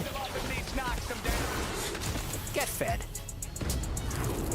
Scan the QR code for deals only on Uber Eats.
Gentlemen, welcome back to the LCS. We got a little upper bracket action for you here in week 2 with FlyQuest and Disguise both coming off of a week 1 win. But man, game number 1 was FlyQuest start to finish. They won the laning phase, they won the fights, they won all the objectives. Disguise looked totally out of sorts and unprepared to answer what in particular it seemed like Masu and Cryogen were bringing to the table. Yeah, and what was the lane before the game that we said we were going to look at? Probably the lane with Masu and Cryogen in it. So that bottom lane, that was a problem. Yeah. That was definitely a problem. We'll see if they can fix the problem. This is one. DSG, if they want to come back, that's where you're going to have to start. Start with the problem area. Well, Masu and Cryogen, like they draft Ezreal Karma, which is known for just constant, you know, barrage of stuff flying at you in the lane. They hit all those skill shots. Sajed and Lions are stuck underneath their tier 1 turret for the entirety of laning phase. They're down 5 waves of farm. First blood was just Masu saying, oh yeah, Ezreal E goes forward too, by the way. Go back to your base fountain. Instantly kills Lions, and from there it just never stopped. Their team fights also, there was a big discrepancy here. So anyways, a lot of stuff here for DSG. We will see. Is the hype, you know, for this year for this team? This, I mean, after week 1, stocks on DSG were on the rise, Flowers, but the market is fickle. Are they? Yeah. we shall see. Will they come crashing down at the hands of FlyQuest? Okay, second game in this best of 3. Disguised have chosen to go for last pick. FlyQuest has opted to play on the red side. Disguised banning out the Varus, the Jace, and the Ambessa. Varus and Jace, remember, were their bans from the first game as well. Over on the other side, FlyQuest going to continue banning out the Pantheon and the Jarvan, and Renekton will also be banned with it. First pick goes to FlyQuest, even though they're on the red side, and that first pick will be TLAW. Okay, so since they banned the Pantheon, maybe they go with the Vi to go with that TLAW. We'll see about that. But the Rise trade for TLAW is very probable. DSG, what kind of like split pushing could they build? Maybe they can go for split pushing since their team fights. Their team fights, honestly, they weren't looking great, Flowers. So maybe just everybody split. Well, they take away the Vi from FlyQuest, so you can't combo with the TLAW here. That's a start. Okay, so you can split push and they have Vi ultimate to maybe pick people off. They're cooking up something here. Ooh, so when Skarner was first reworked, you were hugely on board. You got to go play test it, you know, early and stuff and gave feedback and everything. Griffin was one of the players that started playing it and spamming it almost exclusively. Yeah, he knows how to play it instantly after. He plays it a lot more than most people do. Yeah, instantly he was playing it afterwards. And he really does like the kind of bruisery build. You know, going Sterix really early and stuff like that. So I was hoping maybe we'll see him do it because he put a lot of hours into new Skarner. So we'll see if he still does go for it. But Masu on that Jhin, extremely good performance from him on Jhin in week number 1. Very fast Jhin from him. And it's looking like they've got a lot of pick potential themselves here with TLAW and Jhin. Plenty of playmaking ability. Okay, confidence too. To lock in this Alistar this early. Yeah, on the bottom side, you've got like Poppy, Braum, a lot of stuff here up and available for Lion.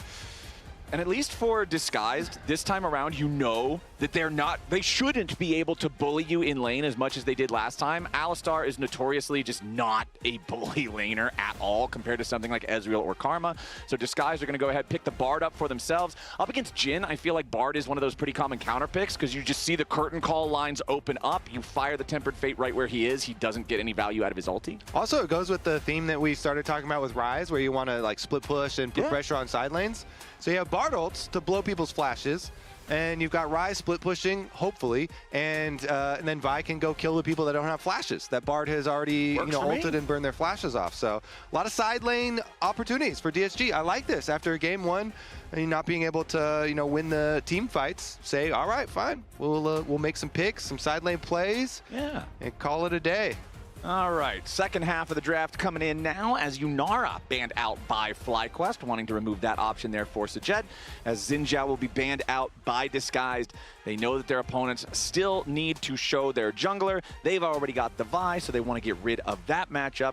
What else does Fly want to do here? Do we continue targeting the AD carry pools? as the Mundo is banned out by Disguised, so they do not want to have that unkillable meatball up there in the top side, potentially in the jungle as well. What is our last ban? The Gwen for FlyQuest. Okay, Gwen, interesting. So they're it makes me think like tank top lane for Gakghost this game maybe. Because you don't want Gwen snipping you. Oh, also it does mean, you know, because Gwen could be annoying for Skarner as well, since Skarner is a health stacker. So maybe we do end up getting it from Griffin. Maybe. Okay, Disguised. Got a couple, plenty of options, honestly, for AD carries here, even if the pool is pretty heavily targeted by bans. Honestly, not even that crazy targeted by the bans, just the Yunara and that Varus from the first round there. So Kai'Sa will be locked in for Sajed. Yeah, it fully fits this idea that we have with the splitting the map, you know, or spreading out the map for them, so they can follow up on the pick plays with Kai'Sa instantly, Killer Instinct, and not have to hopefully do too many 5-on-5s where, you know, they can get some kills and turn those into objectives.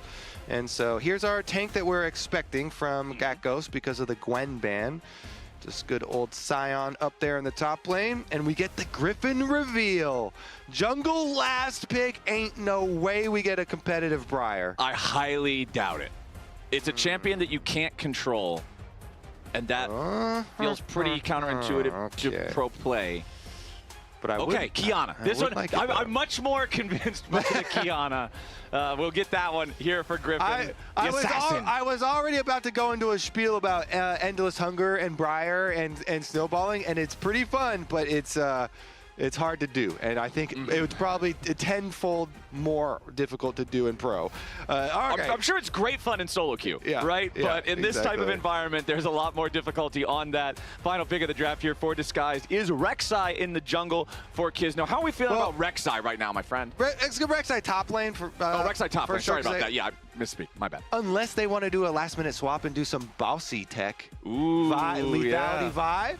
I'll give you 0.02% Flowers. 0.02. I'm not closing. I'm not fully closing it yet. I'm not fully closing it yet, but it's pretty far close. I feel like Castle Lethality Vi that's a no-go. Yeah, probably not. Especially into Sion. I don't think that's happening. But the Rek'Sai into the Sion, though, is a lane where you can get that slow pressure. Now, the thing is, they did nerf Rek'Sai's Fury build on minions.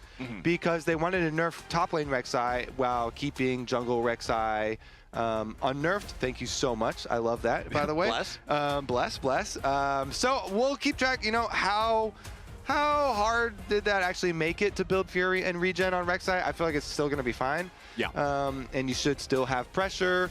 And we'll see if it does result in the turret plates that it used to result in this matchup. If Castle's going to be able to push them in, you know, get pressure, have plenty of tunnels for escapes, so you're not really a good gank target, and just, you know, regen up and try and get your lead out of minion pushing and tower plates pressure instead. Yeah, Castle, remember, was the 1 point of strength in the laning phase for Disguised in game number 1 when the rest of the team was behind. It was Castle building an individual lead. We'll see if that Rek'Sai can evolve into the sort of raid boss that Disguised is going to need if they want to fight back against a FlyQuest that beat them, what was it, 14-1, 15-1 by the end of the first game that we had here. It was certainly a rough one there in game number 1 for Disguised, and Sajed was trying to hype up Kizno after that single kill game. Yeah, the only kill on our team is now. What's the score? What's the score? Yeah, what was the score? I actually don't know. 1 to 15. Wow. 115? It's not bad. Damn, you're a beast, Kizno. Yeah, thanks, man. The carry we need, Flowers. Exactly. That's good mental. That's PMA right there. Positive mental attitude. Absolute beast. 100% of DSG kills in the last game. Dude, nerf jungle or what? Like, jungle's OP. Nobody else can even get one. That is crazy. Sajed also flashed the FlyQuest emo at the beginning of this game, though. Did you see that? I thought that was nice and wholesome. Yeah. A little shout out to his time on FlyQuest. And of course, when Masu got promoted, Sajed is the one who came in and filled, I won't say replaced, because, you know, Masu was going up. It was a promotion. Right, yeah. So he Filled the came shoes. He came in and filled the spot. And so, yeah, they got a decent amount of time, you know, playing versus and kind of on the same organization. So we'll see. Definitely get some good respect there, especially after game number 1. Little bit of exchange here is going to mean that the barriers are evened up. Crouchen takes a decent amount of damage afterwards, but don't underestimate Alistar's sustain either. So it is currently +1 summoner spell for DSG's bottom lane with the extra heal. It must just be so nice to be able to breathe again without Ezreal Karma constantly just pelleting you with these skill shots over and over and over again. As Cryogen going to go ahead, take his first recall here. Masu making sure the entirety of that stacked up wave crashes into the tier 1 turret.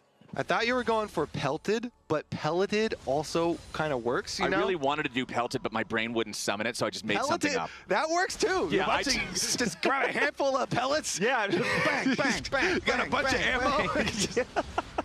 Throwing like bird seed at him. I'm glad it worked. I'm glad it worked because I was just making crap up. Count it. When you talk for a living, sometimes you got to make some crap up. There you go. As long as it's believable, as long as it sounds half decent, you're in the business. Get some bucket of buckshot. Yeah, there you go. Good bucket shot. Throwing it at him. Kizno secures the top side. Scuttlecrab up here with his Vi. Griffin had already secured the bottom lane crab slightly earlier, so Griffin will be back out onto the rift just a little bit quicker. Does have his pickaxe in inventory from that first recall. You can see he picked up an extra health potion as well. Gakos is down to 400 HP up here in the top lane. We'll see if Griffin can do anything to affect this lane state. He is going to move into a tri-brush that is already warded up. Castle trying to get his distance here. Will go into his underground form. See those little blips in the fog. Knows that Griffin is standing around nearby. Yes, Gakos does manage to hit Castle with the minion from Roar of the Slayer, but that's not going to do a whole lot. Yep, and delays a little bit. Griffin moving over to Krugs, which doesn't really matter because your second clear is really quick, and so he can just smite Krugs and get over to Raptors as soon as they spawn anyway. So not too big repercussions for any of the time spent up there, or just like, you know, looking. Maybe he didn't have it warded or something. There would be an angle, but no such angle exists. So both junglers right back into their second clears. And we'll just get back to business as usual. Normal laning, Flowers. Does it feel nice? Just these quests have been doing their jobs. Everybody in normal lanes and junglers. Even with these Fey lights, I still feel like, you know, I feel very good about the role overall, honestly. And by the way, they did have some stuff in the patch notes about walking back some of the early yellow trinket timers. That buff, I immediately, like, that was, it makes it really easy to keep up plenty of vision with the cooldowns on the yellow trinkets being reduced early. Yeah. But they are walking that one back a little bit, so there might even be more room to play with before ganks early on for jungles in the future. I do love me some League of Legends without lane swaps, my friend. It just feels, it just feels right. It feels like this is what Mark Merrill originally envisioned all the way back in the day in 2008 or whatever. Like, this is what it's all about right here. As FlyQuest, despite the fact that it's not as dominant as it was in the first game, they still have control over the bot lane here. Very slight lead in terms of farm after Sajed picks up what I would assume is most of this wave. It'll still be about a one-wave lead for Masu.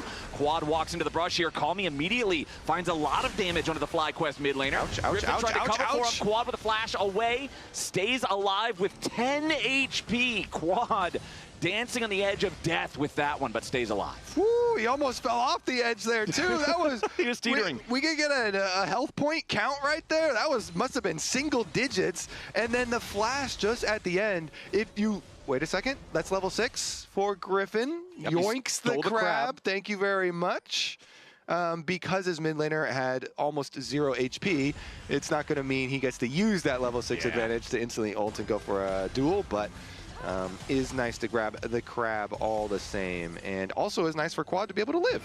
Yeah, generally you like being able to live in League of Legends, as Call Me going down bottom lane here with a Realm Warp. Cryogen immediately ready with the Pulverize into the headbutt, disengaging, now flashes out, so Sajed, Call Me, and Lions cannot catch up any further. So it does cost summoner spells here in the bottom lane. The flash from the Alistar, the barrier from the Jhin, but Call Me's attempt does not result in any kills here for Disguise. Nearly 7 minutes on the clock and still no first blood. Yeah, props to both sides here. I think that's a good time to look for a play here from Call Me because they had chunked out mid lane. He had a couple extra seconds. I personally, by the way, think that the biggest change for the new season is home guards. You should be abusing permanent home guards. And so especially champions like Ryze, where you can just run, go base, run immediately down one of the other lanes, Realm Warp in, and you can make that play so quickly.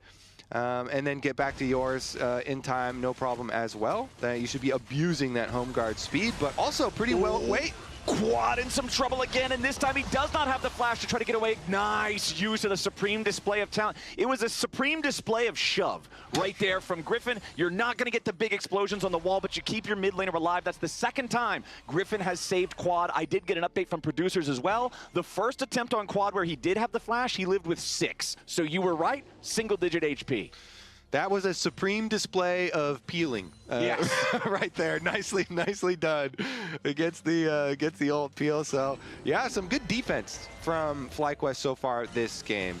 The first one was Cryogen. I was going to talk about his peel on the Ryze play, which was a good Ryze attempt, but then also good peel from Cryogen. And it only costing an Alistar flash, I think, is a very good price to pay because he has Hex Flash anyways. Masu here goes for a big 4th shot. Yeah.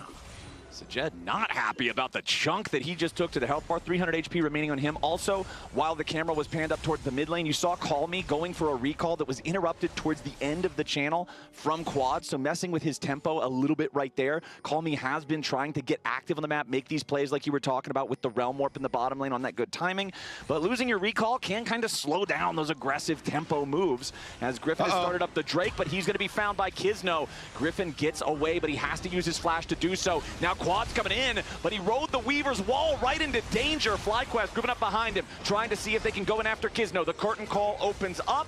Second shot hits Kizno. Third goes wide. Fourth also missing. Masu gonna have to dial those shots in more in the future as FlyQuest and Disguise both look for something. Both walk away empty-handed. Okay. Who's more empty-handed? Because everybody's hands is empty. Yeah, let's get a summoner spell check. Honestly, they're the same amount of empty. They both junglers had to blow their flashes. The Ocean Dragon is so dangerous to start up in situations like that where lanes can collapse with, ultimates like, TLAW, wall and stuff like that, since the slow. But take a look at the Grubs follow-up. Round number 2 here does look like Griffin says, fine, you can have them. Yeah. Griffin, he took the blast cone over the wall. Upon seeing Kizno start to charge that Vault Breaker at him, he says, all right, my bad. Hops back over, just goes back to farming his camps. So Kizno will acquire the Grubs for his team. And this kind of fits into what you were talking about in Champ Select. They want to make the map very wide. They want to play sides. They want to play split. You've got Rek'Sai and Ryze. Void Grubs will feel great for that. Exactly. Definitely agree in this scenario with this team comp and what they want to accomplish. Now, the other thing that we mentioned they want to accomplish is get Bard roaming around to use his 6 to burn people's flashes, namely the TLAW. I mean, honestly, you could just do it in lane 2 and try and, if they can get pressure and burn Masu's flash, either the TLAW or the Jin's flash are primary summoner spells here for DSG to try and burn through. And they can then bring Kizno with the Vi ulti. Because, as you know, the dangerous part of Vi ulti is when your targets have flash. So, get somebody else flash you under a turret or something? It's like, well, okay. Get somebody else to burn the flash, and then you got some safe, good targets to go after. Dragon still alive from earlier, like you were talking about. That slow spit from the Ocean Dragon makes it so deadly to go near him. Yeah, he's got old, nasty dragon spit. Just so hard to walk through if you're trying to deal with him. The Phaelites are down here. The little fairies don't want anything to do with the spit either. Nobody wants to deal with this slow debuff from the dragon. But Griffin, that's why he's green. What's that? Hawking loogies at you. Yeah, the green exactly. It's dragon boogers. Nobody wants that. FlyQuest are just trying to get him off the rift so he can go work on his hygiene or something. Disguise thinking about maybe challenging here for this yet again, but no, FlyQuest is not going to overcommit to the Drake. I feel like we really have ourselves a standoff here, Kobe. Nobody's willing to be the ones who make a move that's too aggressive that gets punished, and we're still sitting at 0-0 on the scoreboard nearly 12 minutes in. Yeah, honestly, props to DSG here after game number 1. I wouldn't blame you if you were worried that game number 2 would go a similar direction and would be another speed run, but completely different scenario here for DSG. Yeah, Gekos has his Sunfire fully completed already, considering he's up against an AD lane opponent in the Rek'Sai and also an AD jungler in the Vi. Having that big armor item feels really, really good early on. It's going to make it very difficult for them to try to kill him, and that is your Power Spike moment. So MasterCard card holders can click on the link pinned in chat for their chance to win $50 in RP. Probably not enough to buy yourself a real Sunfire cape, but hey, it's a down payment. How much do you think a real Sunfire, like? Probably a lot if it actually catches on fire. Yeah. You can't 3D print that because it's not going to be fireproof. So. Right, yeah, you can't 3D print fire. That would be really cool if you could. I would do that. In-game. It'll be expensive. All right, FlyQuest with their top laner feeling good, feeling comfortable up there. Griffin's going to move through his own jungle, but Kisno's already waiting for him. The Realm Warp is about to arrive. Call me! Right there, he shows up as soon as the call is placed, and DSG are on the board. Nice from Kisno here. He immediately went into ultimate animation as soon as as the Q bump finished, and so even though there's a small window for Griffin to cast his ultimate to try and self-peel, Vi is already in her ult animation, immunes the knockback, gets the pick, and the follow-up from Calm here already immediately coming over as well. Nice little play from DSG. Flowers, those are the types of picks that they're going to have to be able to execute on. Exactly. That's what it's all about. Vi makes the play. Rise gets a little bit fed off of it. He's already got his Rod of Ages stacking, and he's working on his tier. It's about 3/4 of the way charged up into that 360 max, where he'll be able to get the Seraph's Embrace as soon as he has all the other components. So Call Me set up in a good spot here. I think that his Azir in game number 1 was very underwhelming. The ultimates weren't where they needed to be in terms of the accuracy or the timing there in the team fights. So being able to have sort of a redemption game here on the Rise, if they can get him rolling, would be great. Not just for, you know, obviously you need to have a good game to go to a game 3, but just for team morale, for personal, just like feeling in the zone, feeling like you're locked in. Call Me set up for some good success here. Yeah, make sure there's no tilt. Exactly. PMA, positive mental attitude. That's our motto here. Exactly. All about the mental. Gotta stay focused, as we do have our next dragon not spawning for another 3 minutes because it took so long to kill that ocean dragon earlier. It means that the Drakes are going to stack very slowly here this game. 30 seconds on the clock, though, until the Rift Herald spawns. If you're disguised, do you want to scrap for this?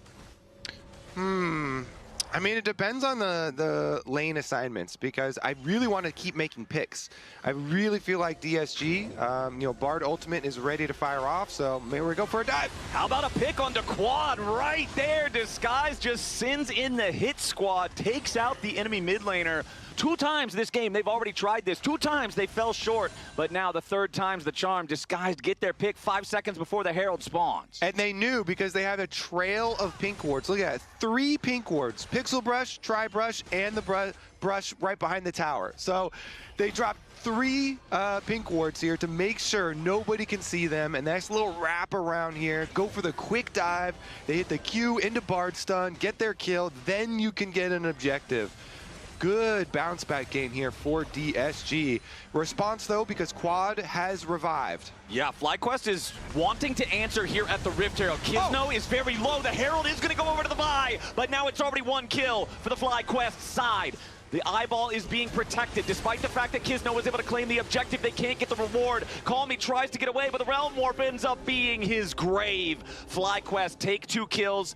They guard the eyeball all the way until its self-destruction. So Disguised will only get the small monetary and EXP reward of killing the Herald. So that was such an early smite.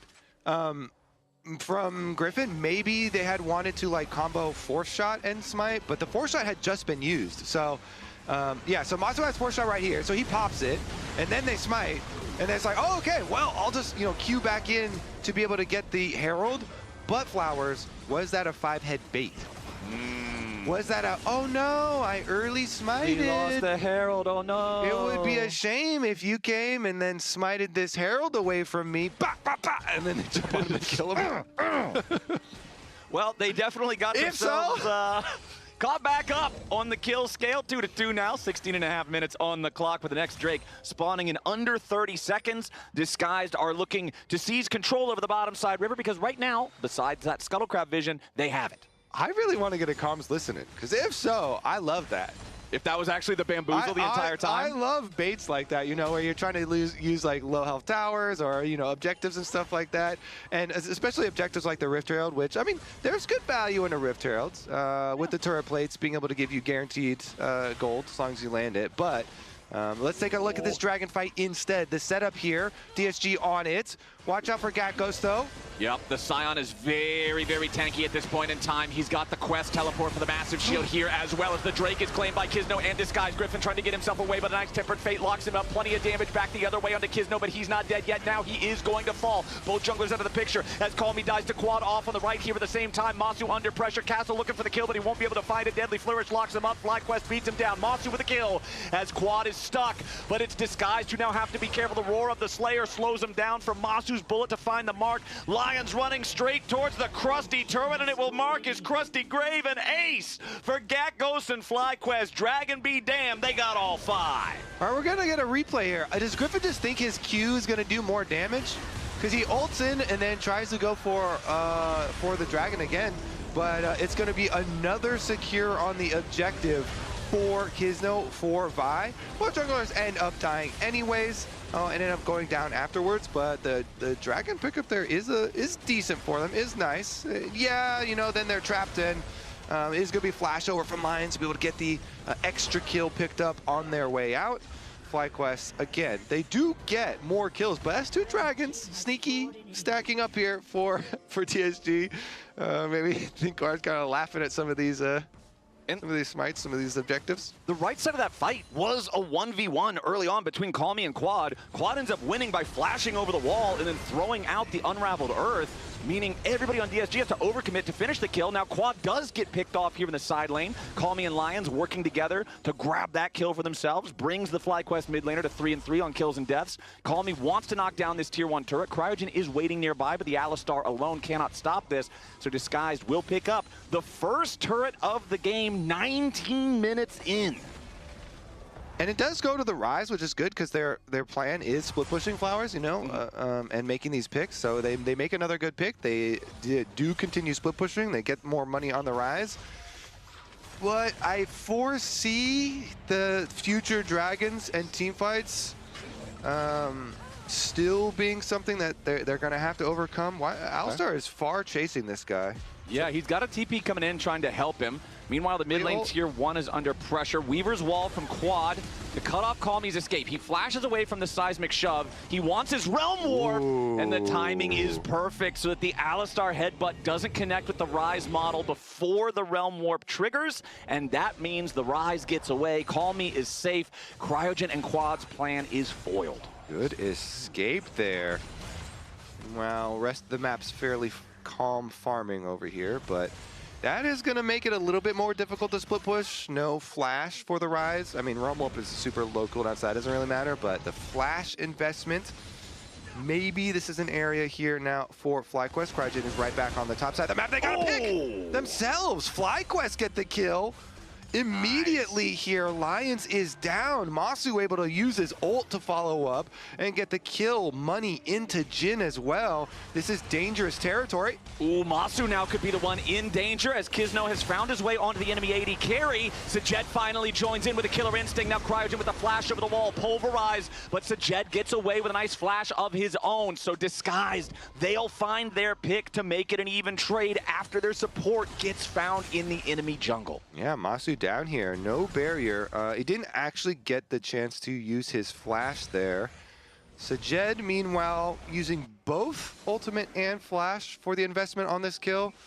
And Dragon is a minute away, a little bit over a minute 15 seconds here for it. So we'll keep our eyes peeled for this. I'd say Rise, keep split pushing on top side. They do at the very least have one ward in that red quadrant of the jungle, so he's trying to keep up some pressure up there. Of course, it's a little bit dangerous without your flash, but he doesn't have too much to be worried about, so try and get the early shove up there first, get your reset right back down to the other side, and just actually swap the Rek'Sai top. Rek'Sai with teleport available. So Rek'Sai here has the teleport available, so you can split up there no problem and just wait for the arrival of this dragon number 3. Meanwhile, Quad's gonna have to back off from pushing that top side as he does not have his flash cooldown. Actually, has his ult to work with, so with TLAW passive speed, surfing close to walls, and having the ultimate. Ooh, hold on now. Kizno and Calmy fighting back against Gatgos and Griffin as a TP arrives for DSG. Defensive ulti from Gatgos.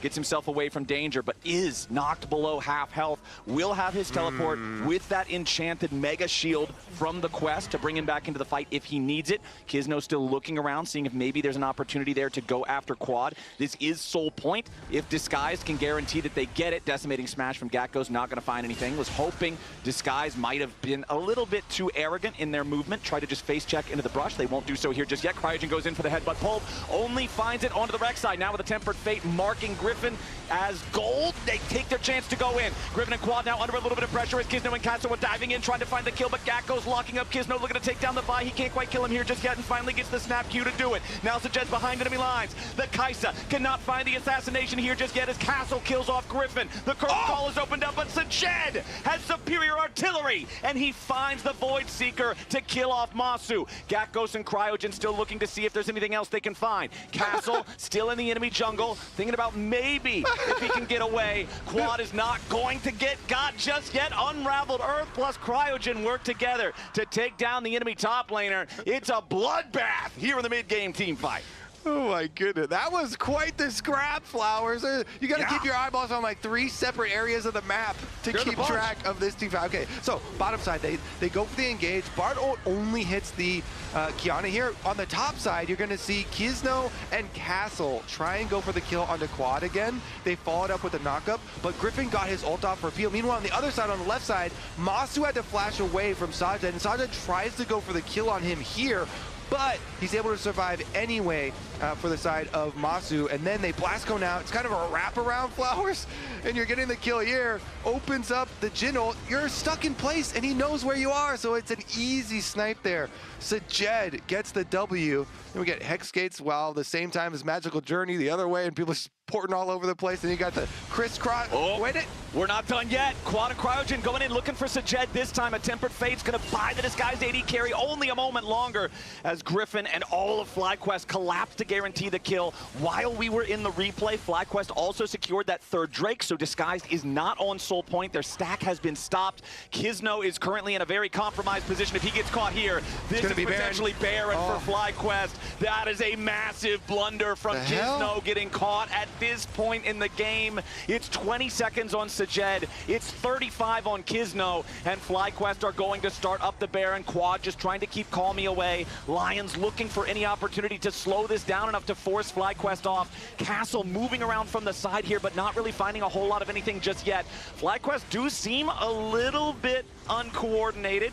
Gatgos now arriving back into the fight. Baron's down to half HP, but FlyQuest are so low, particularly Griffin, that they don't want to risk sticking around any longer, so Disguised will successfully prevent the Baron. So I want to go over that from Kizno, because given the situation where Sajed just got picked off and you have no AD carry, there is some threat here. So he's probably thinking, I need to get, into a sneaky spot back here behind Baron. Thank you, Observers, actually, for showing this ward, because this is what I want to highlight, and that's the area Kizno was walking into. You have to get used to, though, in the current patch with this new, Phaelite spots, that is a extremely common spot for opponents to have warded. That spot that was up by Krugs, and you see there's a control ward there, and that's the control ward that did see Kizno and led to the jungler getting picked off after the Kaisa, and so it's just something you have to get used to, where like there's some really common warding spots now that you kind of have to count on when you're going for these like, I gotta play a little risky right now, and I gotta like threaten Baron steals or something like that. Important to note, we also saw a Tempered Fate fly out towards Cryogen, a Realm Warp that was going to arrive directly on top of it. So Cryogen had to flash away defensively on the Alistar. We know how powerful Flash, Headbutt, Pulverize combos are for just snap starting a fight. So that's an important tool that FlyQuest will not have. Even if there's not another fight until 2.5 minutes from now for the next Drake, Cryogen's Flash should still not be prepared for that fight, or if anything, just then coming up off of the cooldown. So I want to see if Disguise can find any sort of a punish for this. There is Bandle Pipes, plus the Zeeks for Cryogen. The Alistar is honestly feeling pretty strong. Yeah, and then if they're able to ward up the brush like around Dragon Pit, then it makes it hard for the Alistar to like get in a good spot for a Hex Flash or anything. So if you don't have your real Flash, it definitely is going to take away a lot of threat there. And if DSG can split push effectively, and then they can utilize that to try and get Vision set up in their favor. So one thing that I'm also seeing here for the next fight, Seeker's Arm Guard unbroken on Sajed's Kai'Sa. We've been seeing him absolutely unafraid with his killer instincts, and this is going to make him even more fearless if that is possible. He will be flying into the back line. They will be trying to get those assassinations onto Quad or onto Masu, and it's also that much harder for somebody like Griffin to achieve his goal of bursting down the Kai'Sa if he finds the angle. But now it's Calmy who ends up getting caught here in the side, just chain CC'd straight to death, and Griffin takes the kill. Yeah, Griffin on 3 items here punishes the split push right over the wall. Nicely set up.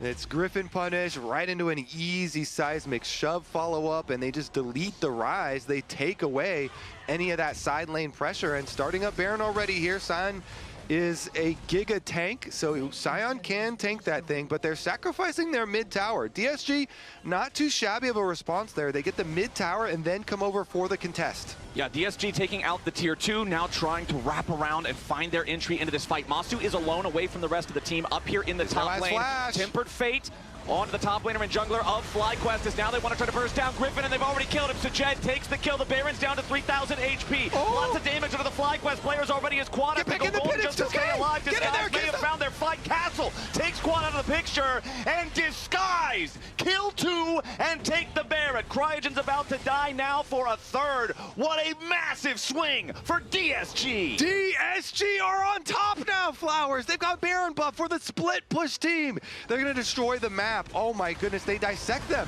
Baron is burning them low right now, shredding everybody. Bard ult sets it up, so you get instant knockup from the Rek'Sai into the Vi follow. And even though they try and peel there and seismic shove, and you've got like Jin bullets are flying over the top, that's not, you know, that's not real threat, Flowers. No.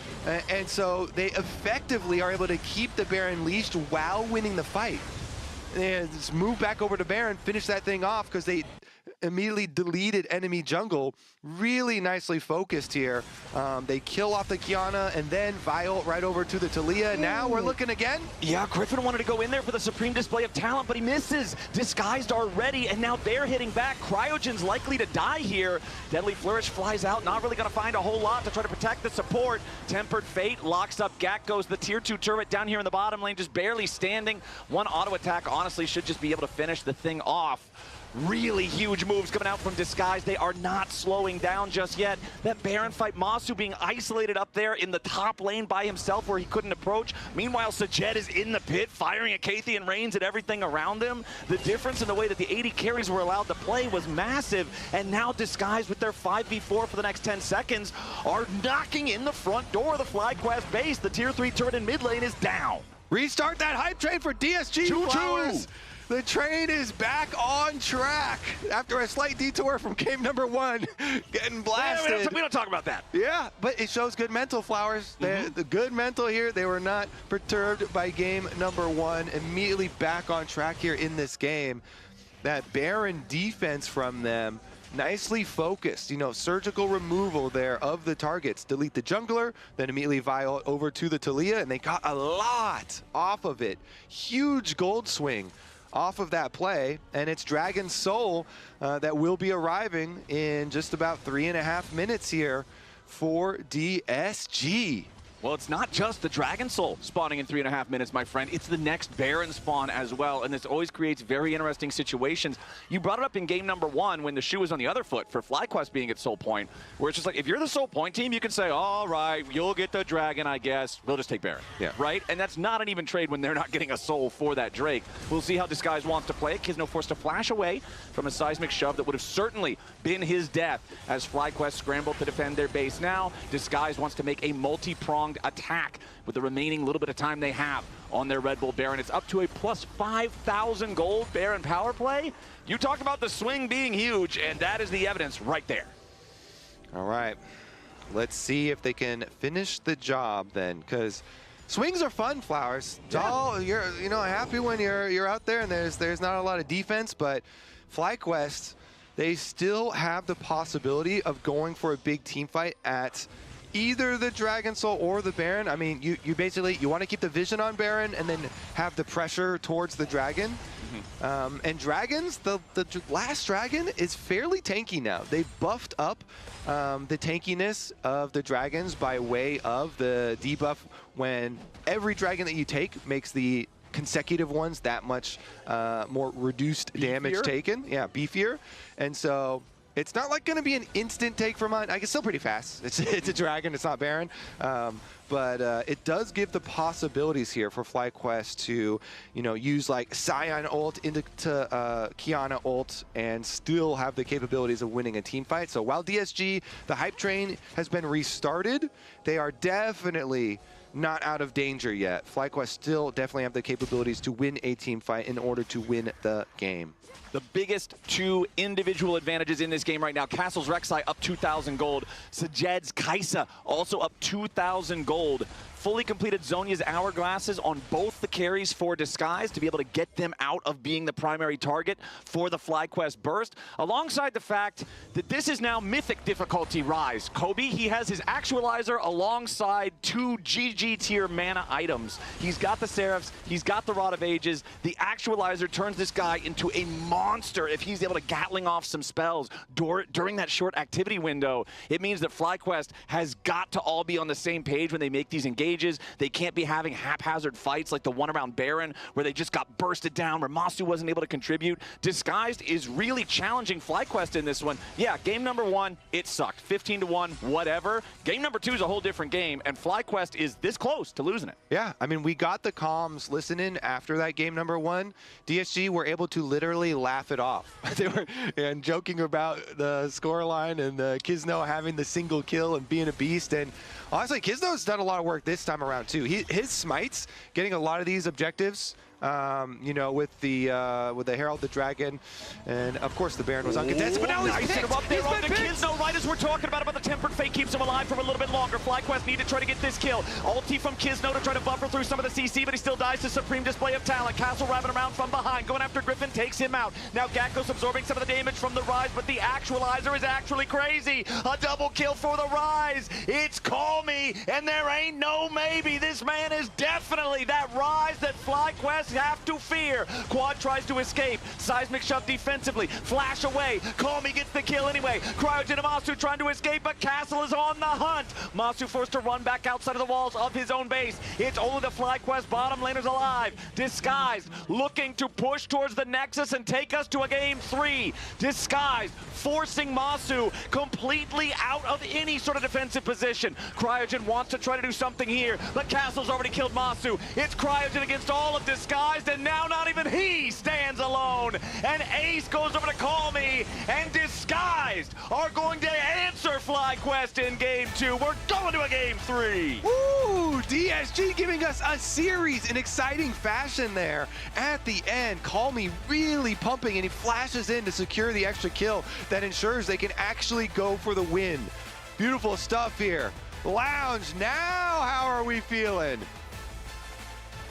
I'm feeling great about my predictions. You know who's you not guys feeling made good? fun of me. You did say 2-1. You know who's not feeling good? Team Liquid Spooks just walked on by. He walked on by because he was ready to play going into this one, thinking it was a 2-game series. Like, another game. I mean, if you only watched game 1, you would have thought, yeah, it's going to be a quick 2-0. But DSG, props to them. They brought it back. And it was like, again, the story of the bot lane continuing. Sajed having a really solid performance. Lions as well. Sajed, give Shout out us a thumbs up. Sajed right there. Good stuff. Walking by. Yeah, I mean, this was really different off the gate from DSG. I actually really liked some of the early plays they were looking at.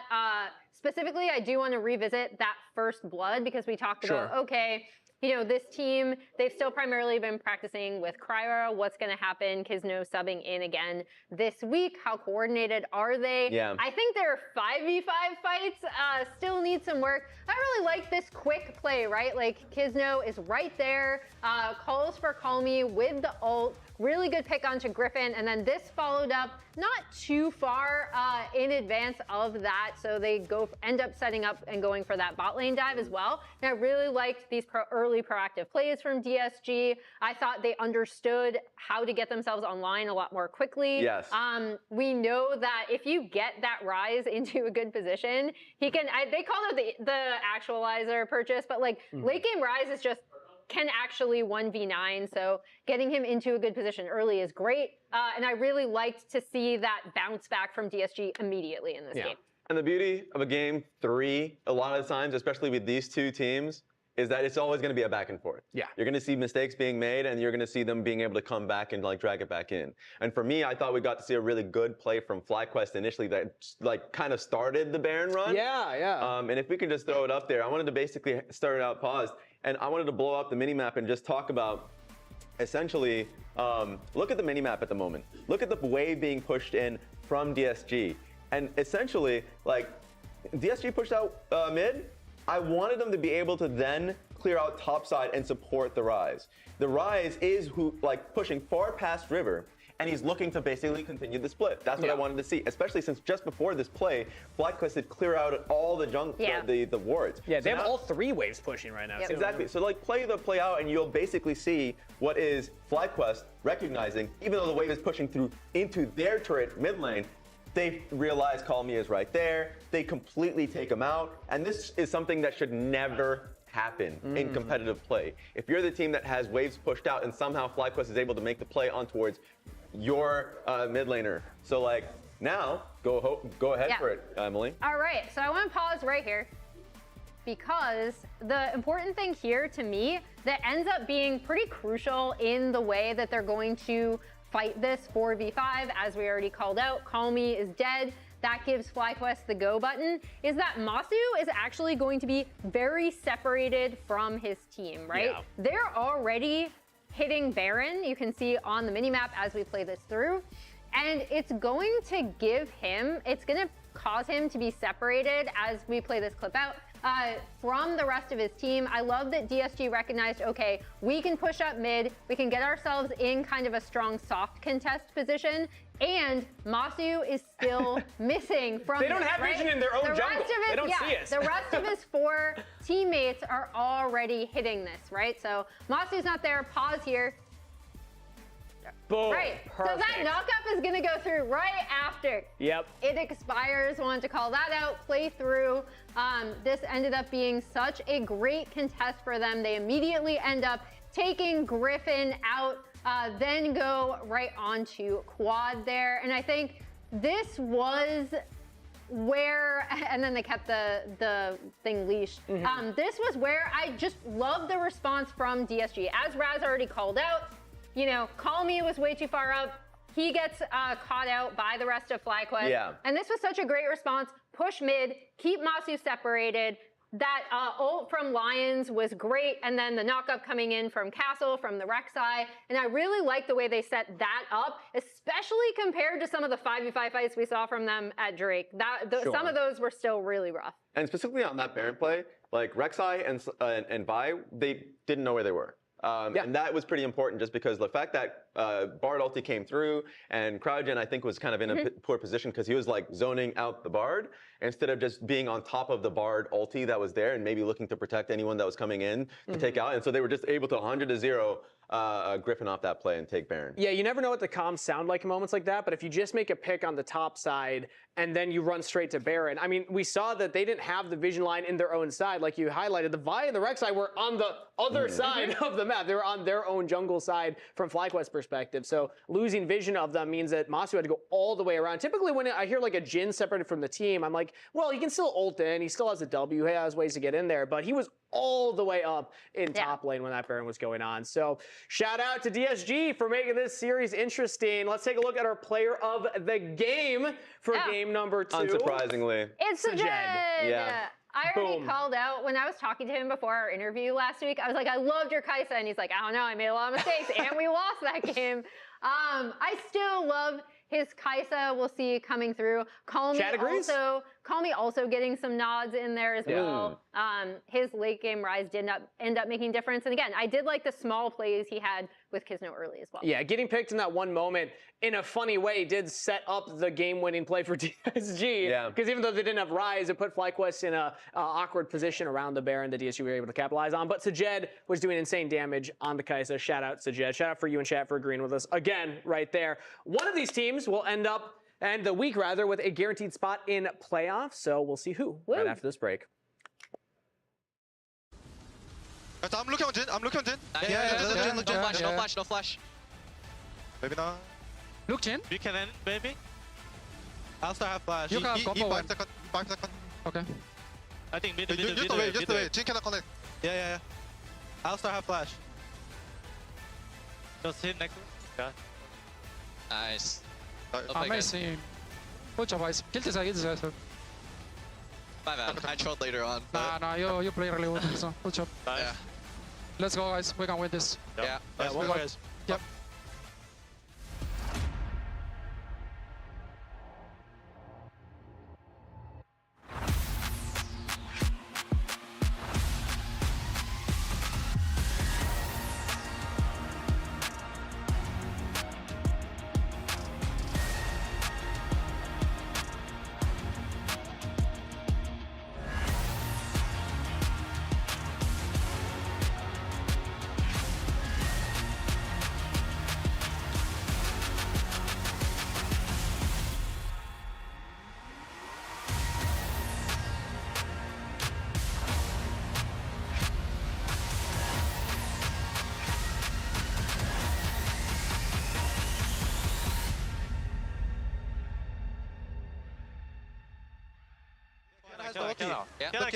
Kiana.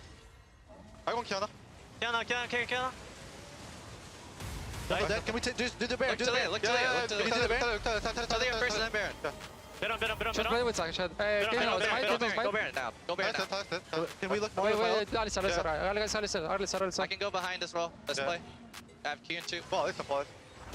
Yeah, I can hold. Just basic go top bot. What a massive swing for DSG. DSG are on top now, Flowers. They've got Baron buff for the split push team.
Ladies and gentlemen, welcome back to the LCS as we are about to head into Game 3 between FlyQuest and Disguised. If you're just now joining us, game number 1 was an absolute stomp. Final score was 15-1.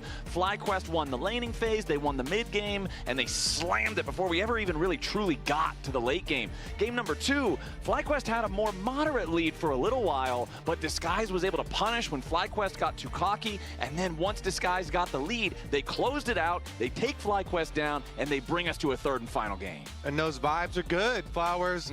We get our deciding game now. Best of 3 final game, fearless mode on. Very excited now that we had the clap back from DSG. They're sticking in it. I still would say early pressure. You're kind of still worried for FlyQuest. Is their bottom lane going to be able to get pressure again? You know, are they going to be able to get a strong duo here and get an advantage to work off of? Because that game, FlyQuest were very good at snowballing. DSG though, I like how they were able to fight their way back in.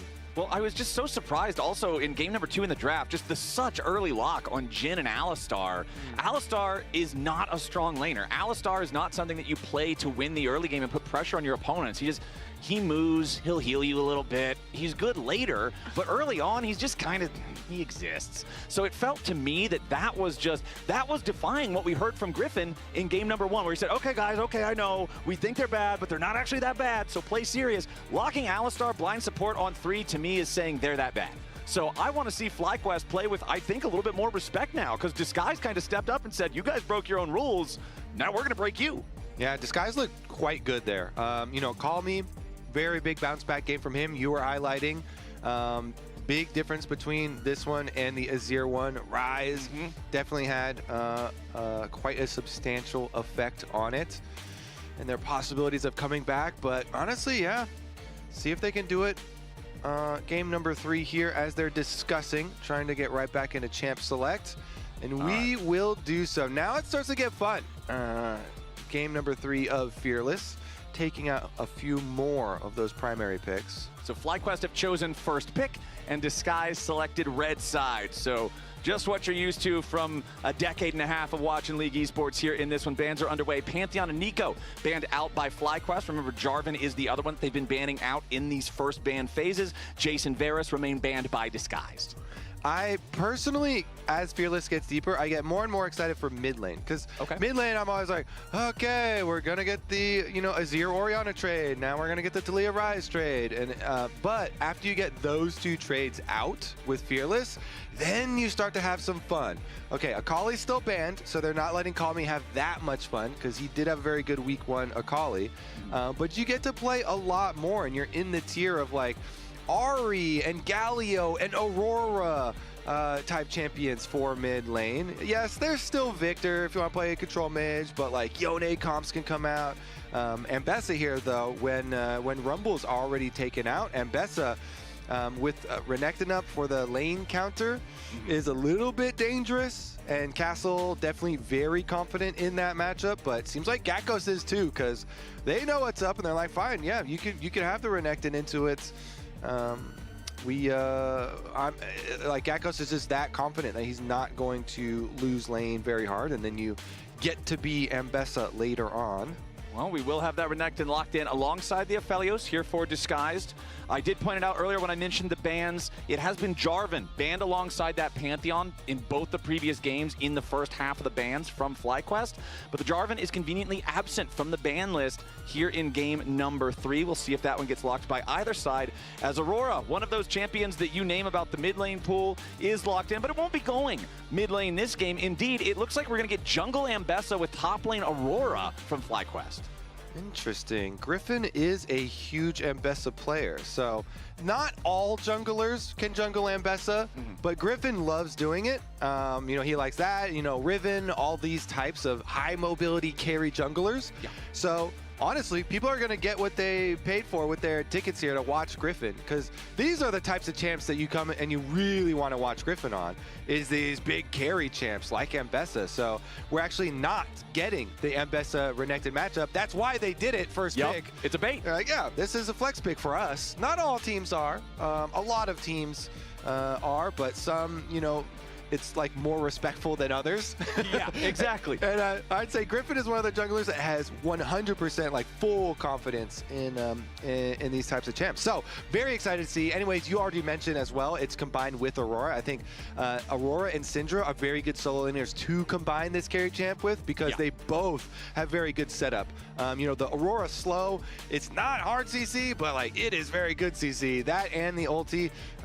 So there's definitely a lot of positions where you can set up there, and Syndra obviously has very, very good long stuns. So I really like the opener here from FlyQuest. Plus, it's even that less specific synergy of just, okay, I've got two powerful AP solo laners, and I've got a high damage AD jungler. Even without individual names on those champions, that combo always feels pretty powerful together. It's very hard to itemize against that and survive the ganks if they're set up properly. Second half of the bans coming around, though. There is Jarvan, banned out by FlyQuest just a little later on in this one. Meanwhile, Disguised is going to focus on the bottom lane, since that's what FlyQuest have yet to draft. They'll remove the Lucian for the early power and the mid-game control, and also get rid of that Lulu that can just make everything so damn hard to kill.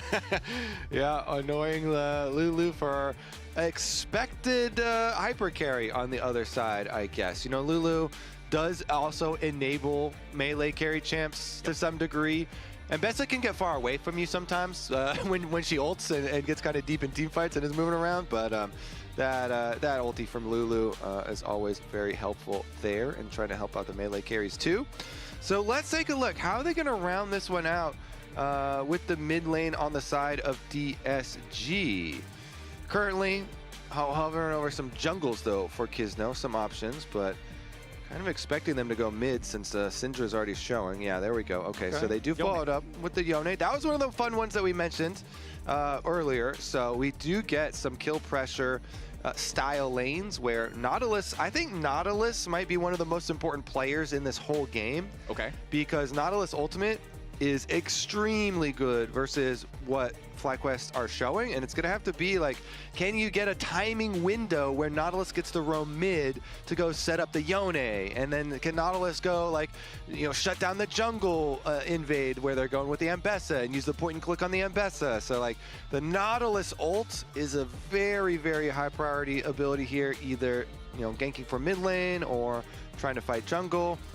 And we'll see if Lions is up to the task. He's going to have to play into that rel. I liked Lions' Bard in the previous game. I think he had some good tempered fates, bought a lot of time. The binding in the Baron play that ultimately ended up being the throw, setting up for that tempered fate was great. FlyQuest locking in that rel that you mentioned in the support role. I like this because it does give you a true engage. You mentioned how Syndra and Aurora both have good setup for a lane gank early on in the game for their Ambessa, but it's not like the true big AoE engage. That's where rel comes in, and Masu will be on the Senna for that scaling and range potential. Final pick of the draft does have to be the jungler for Disguised, and we will get Diana for Kisno. Okay, so it's not quite Diana Yasuo, but it's Diana and Yasuo's brother. Yeah, it's close. And they still work really well together. They still have very big combination ults. So we got Nautilus plus Diana plus Yone engage Flowers. That they are cooking some heavy engage to try and take down some of these slippery, more squishy champions on the side of FlyQuest.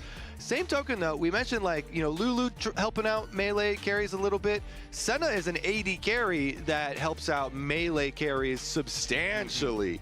The healing and shielding coming from Senna to help out Griffin in the attempts at jungle carry here, I think will be really, really important. And we can see what build Masu goes with, because some people have really been cooking with the Senna builds on the new season. So we'll see how fun this is. Honestly, I'm really liking this draft. Game 3 of Fearless, you always feel like is going to deliver. Yeah. And this one seems to be fun. I mean, going further and further into the draft in Fearless, to me, always just makes things more fun because you get to see more. You get to see what the team is really made of. Of course, you're going to be able to play the best stuff in the meta at any given time. Otherwise, what are you doing playing pro in the first place? I want to see how deep those champ pools go. Is it an entire lake ready to be swam in by those who are victorious on the Rift? Or is it just a lousy little puddle that only has 2 champs in it? That's what we got to prove to ourselves. If Disguise can get the win here, if they can start off their split in 2026 going 2-0, that would be such an incredible beginning of the 2026 competition for this team. FlyQuest also would love to start 2-0 with this rebuild year after all of the hype that they had in 2025 that ultimately fell short. So I feel like both of them really got to be locked in here for this third game.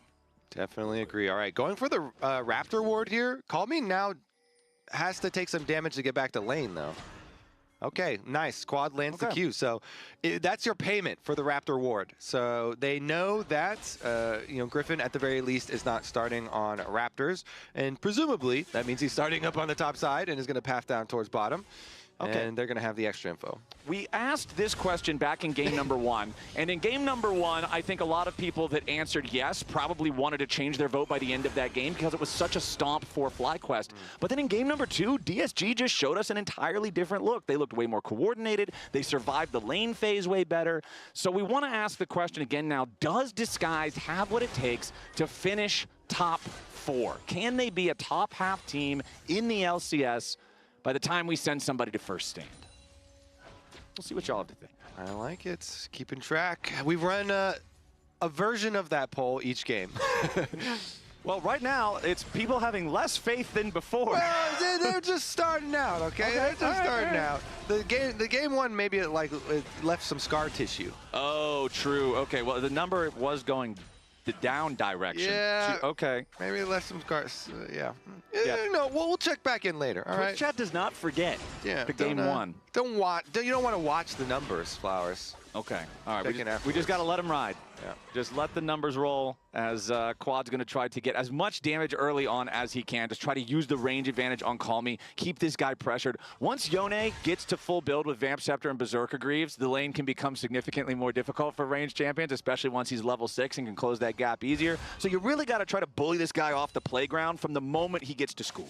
Yeah. And we mentioned, Yone level 6. Also, when Diana gets level 6, very, very scary. Because especially with Diana being one of the really strong Dusk and Dawn users. Such a good item. It is such a good item on the champions that it is good on, that have passives that make it effective. And Diana certainly is one of those champions, so we'll get to see that on full display. Kisno here, assuming he's rushing Dusk and Dawn. And then we'll see once they get to their level 6s, what type of stuff they get up to. Meanwhile, Masu down here on the bottom side, the Senna we're going over. I'm kind of assuming he's still going to go like the 80 carry build of this like static Shiv, and then maybe he would do a Black Cleaver for Griffin, because that is an option for 80 carry Senna. But there's been a lot of like, wait a second. Okay, we've got a fight here for the disguised side Raptors as Quad is going to steal the big Raptor away. Griffin does end up smiting it as they both make their exit. Now, Griffin did have to commit his flash to make sure he didn't get caught there. A flash for a chicken camp is generally not the ideal trade. No. I concur, Flowers. From jungler to jungler, we agree on this. At least you didn't lose the chicken and then have to flash out. So yeah, that's disaster. Yeah, and it's just the... Okay, wait a second. Nautilus ganking mid. That was another thing we were looking for in this game. Not going to result in anything, but I like the idea. He was looking. As we were saying, if you can burn that Syndra flash. Unfortunately, Syndra also running Ghost. So Ghost, very effective at dealing with Nautilus ganks. Yeah. As long as the Yone hasn't landed an ult on you already, simple Ghost is going to go a long way there for him.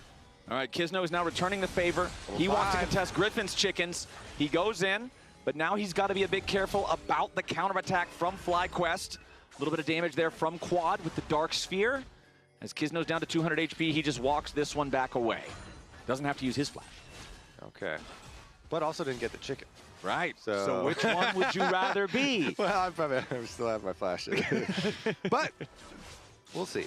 We'll see if it actually ends up resulting in anything. But definitely a very fun early moments here between mid jungles and chicken camps. And one thing that's also different from the previous couple of games is because of the nature of the matchup, Aurora versus anything melee, Gakgos is off to a very early lead in the laning phase.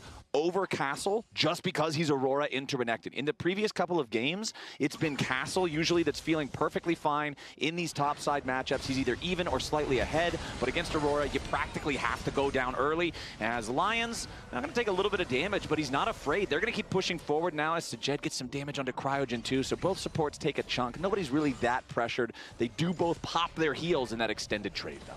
Yeah, and then Cryogen knows that he's going to have sustain with the Senna on his side.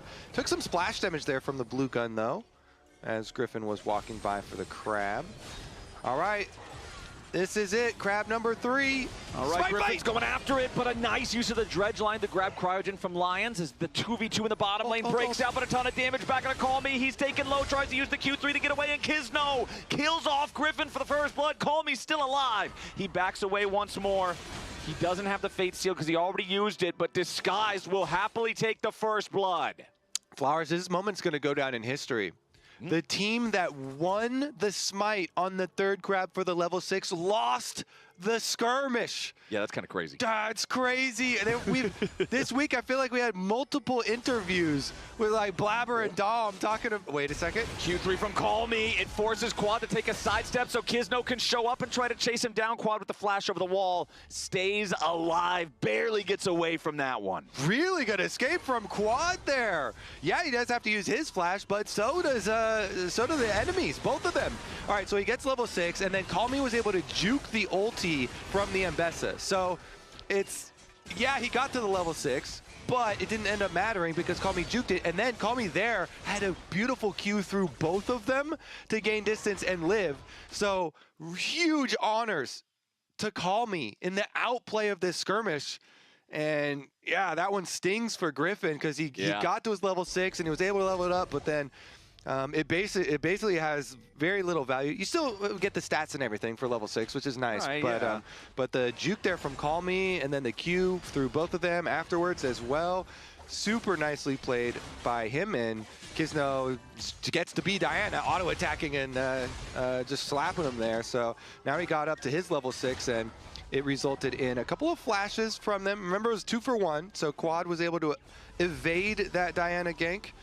And Kizno, no flash for the Diana, the next Diana ult. And I really have to praise Call Me's response, like you're talking about, being able to dodge that perfect execution. Because he was such low HP by the end of that 2v2, if he's not ready for the flash on the ulti, he 100% dies there. Yeah. That's such a difference maker in just that execution of a single ability. And going back to the criticism that was rightly levied against him in game number 1, with the Azir plays not working out, he's definitely locked in as the series has gone forward. But now it's FlyQuest making a play in the bottom lane. It's Lions, the victim of the gank from Griffin. FlyQuest will even this game up at 1-1. They're still about 1,000 gold ahead. There's another bottom side Scuttle Crab spawning for Griffin, so he'll be able to eat that one up, and we'll see where FlyQuest want to go with it. Yeah, that's a really good timing window for FlyQuest. And a nice little bait there because they have Griffin right behind him in the jungle. They've got position, so an ill-advised engaged timing for Lion. He gets taken down, and it results in another crab take. It didn't result in the dragon getting taken, though, and Kizno's going to slip around the Scuttle Crab vision. Nifty little trick with any champions that can jump the wall. False sense of security with the Scuttle Crab vision, and dragon should be Lions. All right. They're going over for that dragon.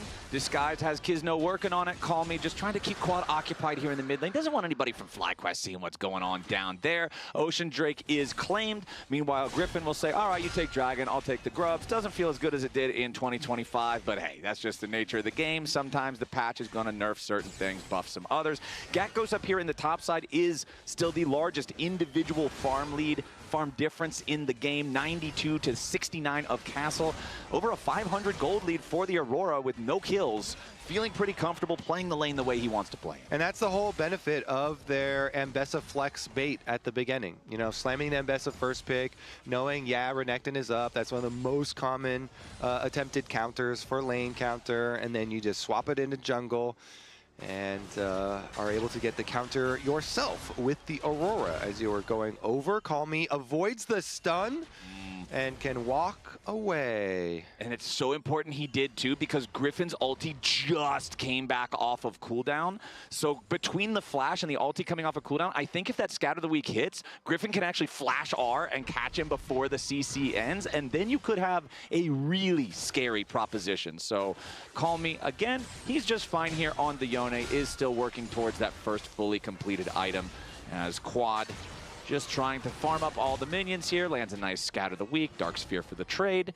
Calmy's going to back away. FlyQuest still maintaining that 1,000 gold advantage. It's pretty much entirely just Masu and Gakghost that build that lead for them, but you're happy to have your Senna off to a good start. Gakghost doing the same on Aurora. The Static Shiv fully completed for Masu on the Senna is going to help with some of that, let's call it underwhelming wave clear that the champion has in its base kit, and that's just going to keep things farming very smoothly for the FlyQuest AD carry. Yeah, that's almost always the rush item for the AD carry Senna, looking to deal with those minion waves, as you're saying. And the pressure is staying up, so they're actually going to be able to tap that turret plate as well down on the bottom side. Getting a couple of those knocked off. Some extra money, further funds for this FlyQuest team, increasing that gold lead fairly quickly after you're just taking stock. Meanwhile, look at Griffin, the minimap. He's hovering again. He wants to play Syndra Stun into Mbessa Ultimate, and bottom side, Cryogen, as we say, the swing and a flash. So exactly, it's not not a miss. Yeah, it's not a miss. It got something good. It gets the Sajed flash, and critically, you're not really worried about spending the Magnet Storm right there, because look at the timers in the top left. It's 3 minutes until the Herald. It's still 2 minutes until the Dragon. You're going to have the Rel ulti in time for what should be the next big fight, unless you just want to YOLO fight without ult for no reason, but that's a you problem. I don't really think that there's any reason not to go for a play like that. They'll take the flash from the Aphelios, and now if Mbessa does get bored looking for Yone in mid lane, she can go bottom lane for a flashless Aphelios and try to find the payday there. Exactly. So maybe no more hovering around towards mid, but honestly, I think they might still, because they still want to get that burst combo. And you want to kill Yone, man. That's all there is to it. Yeah, I feel like Flowers 100% of the time. Just maybe sometimes, you know, just some triple-digit percentage times. You just want to do that. There's nothing wrong with Calmy's that. been quite good though, juking a lot of spells, piloting this Yone quite effectively so far in this game. Is going to have to take the recall though, and FlyQuest will get vision coverage leading up to this Dragon area of the river. Minute and 20 seconds ahead of time. They've got plenty of vision already prepped.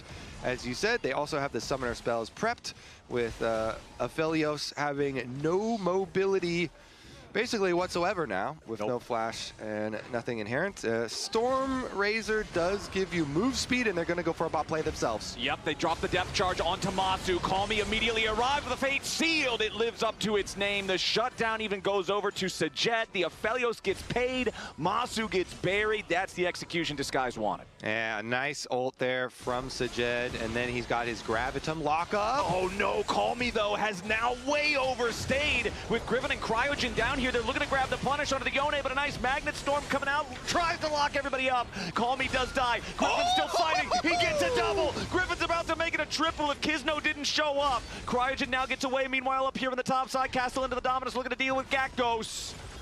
Oh, never mind. The fight's already over. I tried to go fast again, but there's just nothing to go fast for. Okay, everybody's going home. And they back off, and they're clearing some wards. Oh, is he going to cancel the recall, though? There's a croc in the bush.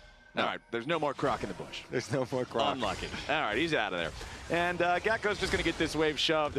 Bottom side, though, Sajed at least did get that first kill. It looked like that was about to be highlight reel material there for Griffin if Kizno didn't show up. Castle almost has the kill on to Gakkos, and yeah, that one's going to round up. He'll take that kill. Not respecting the teleport timing and the minion wave. If you are close to a minion wave, you're close to a slice and dice. So it don't feel nice. You know, good punish from Castle, and we're going to a dragon fight immediately. Yep, Lions has to try to get away. Quad goes forward to try to get the execution here with the ulti, but he doesn't have enough damage to kill off the Nautilus. Now Calmy in the middle of everybody. Immediately snaps back with a soul unbound. Disguised, they're up 2 Drakes. FlyQuest is up about 1,000 gold, and they've got the 3 grubs. Honestly, after 15 minutes, Mr. Kobe, it's a pretty even game. Yeah, Dragons one side, gold on the other side. I will say stacking Senna feels pretty good, but Aphelios is a hell of a late game carry, and they've got crazy burst combo with some massive AoE potential. As we said, with the Diana, the Yone, and Nautilus being able to start out fights. And you basically just want to create offensive space here for Sajed, so he doesn't have to worry about defense. If your offense is that good and you're locking people up in some of these big AoEs in the CC, oh yeah, then you can take the early initiative. Griffin, though, he'll take the objective. Herald picked up guaranteed money here for FlyQuest. Okay, so that Herald they should be able to use to knock down one of these turrets. Still no turrets claimed so far in this game. Pretty much everybody is at their first item power spikes right now. So MasterCard card holders, you can click on the link pinned in the chat for that chance to win $50 in RP. Buy your very own Vamp Scepter so you can be just like Yone and win your lane after that big power spike. As Call Me going for the dive underneath the tier 1 turret. Gets a lot of quads health bar, but not the entire thing. Over the wall comes Lyon, sets it up with a dredge line. Shield from the Dawning Shadow helps try to keep quad alive, but it's not quite enough. Call Me and Lions get their mark and they get away. Here comes the reinforcements as well. Griffin and Cryogen are on the way. Can they trap? Ooh, Masu's very low. Moonlight Vigil doesn't hit him, very fortunately, because that would have been some scary stuff. Bottom side here, you can see Lions getting away, but Cryogen manages to take the kill onto Call Me. They would have rather had Griffin pick up that kill, but hey, kill's a kill one way or the other, so they'll send that one over to the Rel. Meanwhile, back up here in the top side, you can see Gakko still with the health advantage in the 1v1, while the Herald is summoned up in the bottom lane, looking to force down the tier 1 turret. Griffin staying alive for now, does hop into the Herald, but immediately the car crashes, and Kizno's found at the scene of the crime. He holds the smoking, it's not a gun, it's a moonsword thing, but he gets his kill, and Kizno's Diana's 2-0-1. You know, critically something also he's not holding is a Dusk and Dawn. He went with the old build, the old standard Diana build with the proto belt to get the distance He's for the preparing for the nerfs. for the ulti, yeah. And honestly, the nerfs, it's just taking down the sheen damage, and then you get 50 health added to the item. So maybe not that big, but it's just going into the older build with the proto belt into the Leandries. So going for that big team fight and not even like playing into sheen proc double passive stuff. So you could tell the ideas from this team. They're thinking all about the combos and the big AoE, because this proto belt into, that's how he was able to create some space, and then they still go for it at the edge of the tower, still are able to get the kill and the ignite there. Tick, yeah, unavoidable sometimes. You just get those as a support. Okay, well, we still have the same goal difference that we've had for so long. So despite the moves back and forth from either side, the state of the game has remained relatively the same. You do have second full item power spikes for both junglers now, as it's Sundered Sky plus Profane Hydra for Griffin, the Proto Belt and Leandries that you were talking about for Kizno, the old school style Diana. It's junglers first to their second item spikes, which is pretty funny. You can see Rapid Fire completed for Masu now, the Infinity Edge just now put together for Sajed. So if this Aphelios does get that free firing time, like you were talking about earlier, if the rest of the team can prove beyond a shadow of a doubt that the best defense is indeed a good offense, Sajed is that offense. Yeah, big crits from Aphelios, imminent. We'll see if they can actually pull it off. And Kizno, honestly, I have confidence in his setup. You know, his flash is coming up soon. Went for the Proto Belt build, went for the big AoE. We'll see if he can get the engage onto some of these slippery champions, because FlyQuest, there's a lot of opportunity to outplay when you've got Aurora and Bessa mobility, and especially the Senna here putting people in shadow. So a couple of options there for FlyQuest as well. I think Vision will go a long way, especially if they're able to get Rel into a good spot here. But regardless, the Dragon setup commences. 20 seconds and counting down right now. All right, let's see if Disguise can hit Soul Point on this one, or if FlyQuest will be able to spoil it. Sajed gets tagged there by the Senna route, but no additional champions nearby for FlyQuest. Everybody else stepping into this bottom side river. They've got the control ward in the mid lane brush. Disguised hanging out in Banana Brush now as a 3-man unit. Sajed making his way over to the rest of the team. You can see the TP coming in early for Disguised top laner. Castle has arrived into the mid lane. Gakkos is still back up there in the top side. FlyQuest grouped up as 4, but they got to be careful of the Renekton flank. Dragon down to 2,000 HP. FlyQuest stepping in. It's going to be stolen by Griffin, but into the back line goes Call Me. Now he's intercepted by Griffin. Between Worlds, Gakkos is buying so much space with the Dawning Shadow over the top. Quad grabbing the kill onto Call Me. A beautiful scat of the week here yet again.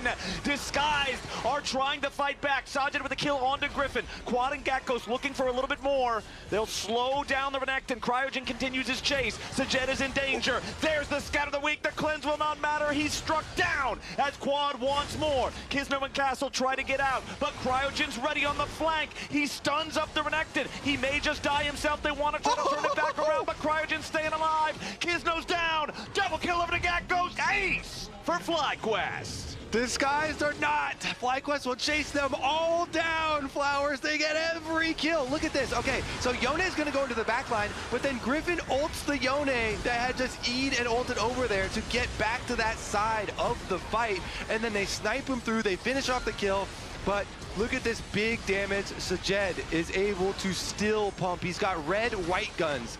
The truck rooms, he's able to get kill back on his side, chop them down. Then, of course, even with the cleanse, not going to be able to get away from this one. I think this was a cooler chase down, though, because they go around the little raptor pit here. Back onto Baron, though, Flowers. FlyQuest burning it through. It doesn't look like there's any steal opportunity. Diana very far away, but... Yeah. FlyQuest, though, look at the health bars. Quad and Cryogen are both at about half. The Baron's down to 3,000. Kisno's not here just yet. The Baron is going to be secured by Griffin, but what about the fight after? Lion's in the middle of everybody. Cryogen trying to keep everyone away. Griffin putting the pressure onto Sajed, and he's already killed him. Disguised AD carry down. Lions goes right back into his own grave. A double kill back to the Mbessa as Kisno goes golden, only to stay alive an extra half second. Call Me can't do anything here on the Yone. As Masu is under pressure from Castle, it's a triple kill back over to Griffin. The Mbessa is running wild. Castle's the only man standing. FlyQuest wanted a Baron. They're going to get an ace on the side. It's a quadra kill over to Griffin. Griffin, the carry jungle you want, Flowers. Quadra kill for the Mbessa. He is the biggest goal difference on their team. They get the Baron. Look at the engage. All right, he's able to get the Baron himself, and then they turn right around. Ultimates onto Sajed. Even with Sajed flashing away, that means literally 0 to Mbessa. Infinite dashes there. Takes him out. What a snipe. Griffin here. I mean, the carry jungle experiment, Flowers. People in pro play, it is... I mean, it's becoming more common than sometimes in the past, but... Good job. Calm and cool. Okay. Calm and cool. And honestly, that was almost a penta because it was Quad and Griffin dealing the damage to Kisno at the same time, and Quad ended up getting that one. It was just a hair away from an Mbessa jungle pentakill for Griffin on that play, and FlyQuest now command a 7,000 gold lead with the Red Bull Baron power play active for another 90 seconds. Gakkos going to step up, try to deal a little bit of damage to Call Me here with the weirding, does tag him. Call Me forced to snap back there through the soul unbound as FlyQuest want to mount the pressure here with this Baron. The tier 2 turret's going to get the crust knocked off of it. Call Me, Griffin, everybody just showing up around here in this mid lane, disguised. They need to try to defend, but Call Me with the Yone has got to be so careful every time he steps up. Even with Soul Unbound, if you get CC'd, you might just get completely destroyed before you can snap back. Yeah, there's plenty of damage here to back it up on the side of FlyQuest. Griffin holding down mid lane, buffing up those minions. Meanwhile, the rest of the squad takes the second tier 2. Bottom side, top side of the map, of course, Renekton is trying to get a little something back for the side of DSG, but it's just a mountain of gold here for FlyQuest. And Gakkos went ahead and recalled, and Griffin was wrapping around the side. So if Castle did stay just a little bit longer, you could have had Gakkos hold him there in lane just a little bit. Griffin comes around on the flank, they get the pick. Castle wisely recognizes, hey, if they're backing away, I need to back away because they're going to send someone to go for the pick. So FlyQuest won't get anything further there. There's 10 seconds left on their Baron power play, likely not going to achieve anything more. So if you're disguised, you're at least happy to still have your tier 3 turrets intact after the Baron has washed away, but we have 30 seconds until the next Drake is live on the map. FlyQuest, since they stopped that third one, means the Disguised can't try to snag the soul here and re-equalize the game.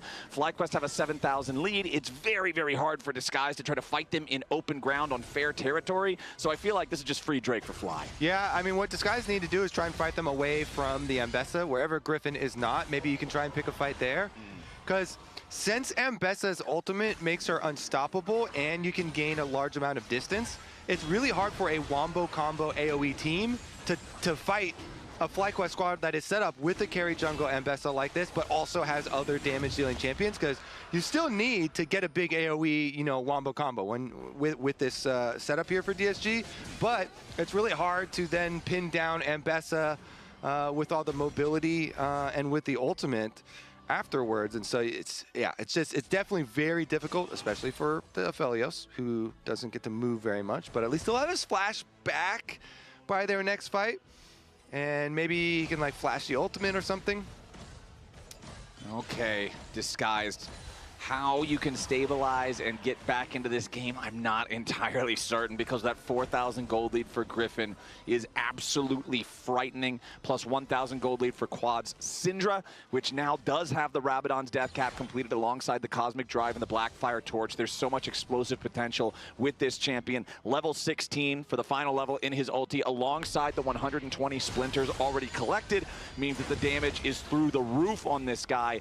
Over on the other side, Castle at least does have his Spear of Shojin and Stridebreaker combo, so the Renekton can be kind of a threat. Gakgos with Between Worlds, tries to go right back in after Call Me. Masu showing up here to try to help his top laner. Call Me in a 1v2, and he might just win it. He's got the first kill. Call Me does die, and Gakgos gets back away. Make it a 1-for-1 and a 2v2 down here in the bottom lane, but most of it was that 1v2 from Call Me, getting something that honestly FlyQuest shouldn't have given over to him, but now Griffin wants to get something back here in the mid lane. Public Execution forces a flash out of Sajed. Yeah, good flash there. Have to use it on that ultimate this time around. Castle will be able to finish up the Tower of Flowers. You almost got to do another Call Me Ambulance play over there. Almost. Yeah. Maybe call the ambulance very quickly for Castle. Yeah, Gakgos is going to stop him here with a twofold Hex. Prevents the recall. Castle wants to try to get away, and he's going to go very far away to another plane of existence, actually. We'll see you in heaven, Mr. Crocodile. 50 seconds till he's back on Summoner's Rift, and FlyQuest will be happy with it, because it's only 15 seconds until the Baron spawns again, with Castle dead, with his teleport on cooldown, and it will remain on cooldown even once he resurrects. I feel like FlyQuest have to be looking towards this Baron pit. Exactly, Flowers. Timing syncs up so nicely. Delay the death timer in the alcove. Now, Baron does take a while to burn, but they have so much damage. I want to see how quickly they can burn through this. Okay. They're getting some vision over the back. DSG being very, very cautious. It's still 13, 12 seconds left on Castle. So even with the Baron not going down super quickly or anything, seems like FlyQuest pretty easily have this one in hand, and the best that DSG can do is just split push with Yone. Okay, Call Me's going to get whatever he can in the bottom lane, because second Baron of the game goes over to FlyQuest. Over 8,000 gold ahead now. Call Me just utilizing that Soul Unbound, takes the first plate. Unfortunately, doesn't get the baby death mark on turrets, so just going to snap back, not trigger the second one, and looks like he's ready to take his recall. Does have the enchanted one primed, thanks to the mid lane quest, so he'll get out of danger before Gakgos can really try to stop him. But FlyQuest, I feel like, Kobe, they've got all the tools they need to try to just go for their game-ending push with this Baron. They certainly do. All right, they've got the Aurora going to go push mid, while the rest of them 4-1 the top side. We're gonna have a little face check here. Support versus top laner. Ooh, follow-up stun. I don't know if that's gonna get enough distance. The crash down contains the Croc. Castle's really got to get all the way out of there now. Nicely done with Cryogen and Quad working together to force Castle back. That means that Disguised has no chance to try to defend this tier 2 turret here in the top lane. Remember that all tier 3s are still standing, but that is the final structure collapsing outside of the Disguised base.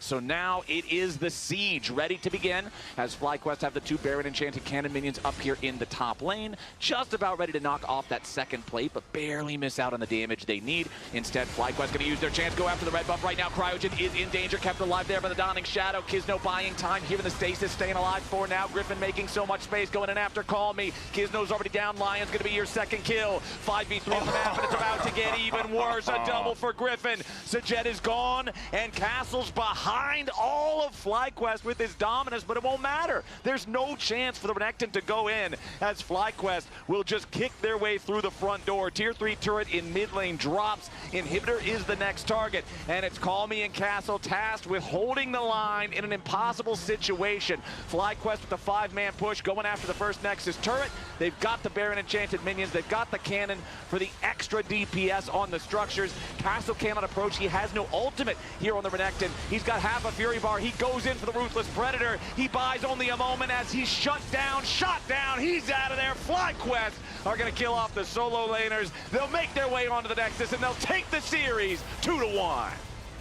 Griffin is the blender, and he was making Aphelios smoothies all game long, Flowers. Oh, yeah, with all the angst and the hair in front of your eyeballs and the talking to your sister on the moon, it's all in there in equal parts. I didn't know that lore. I learned that the other day, too. It didn't make no sense to me, but you know what? That's what happened, and Griffin just ran that game start to finish. Chat, I'm telling you right now, if you're voting anybody other than Griffin on that one, I want to have a swig of whatever you're drinking because it must be strong. Let's toss it back over to the lounge now and break it all down.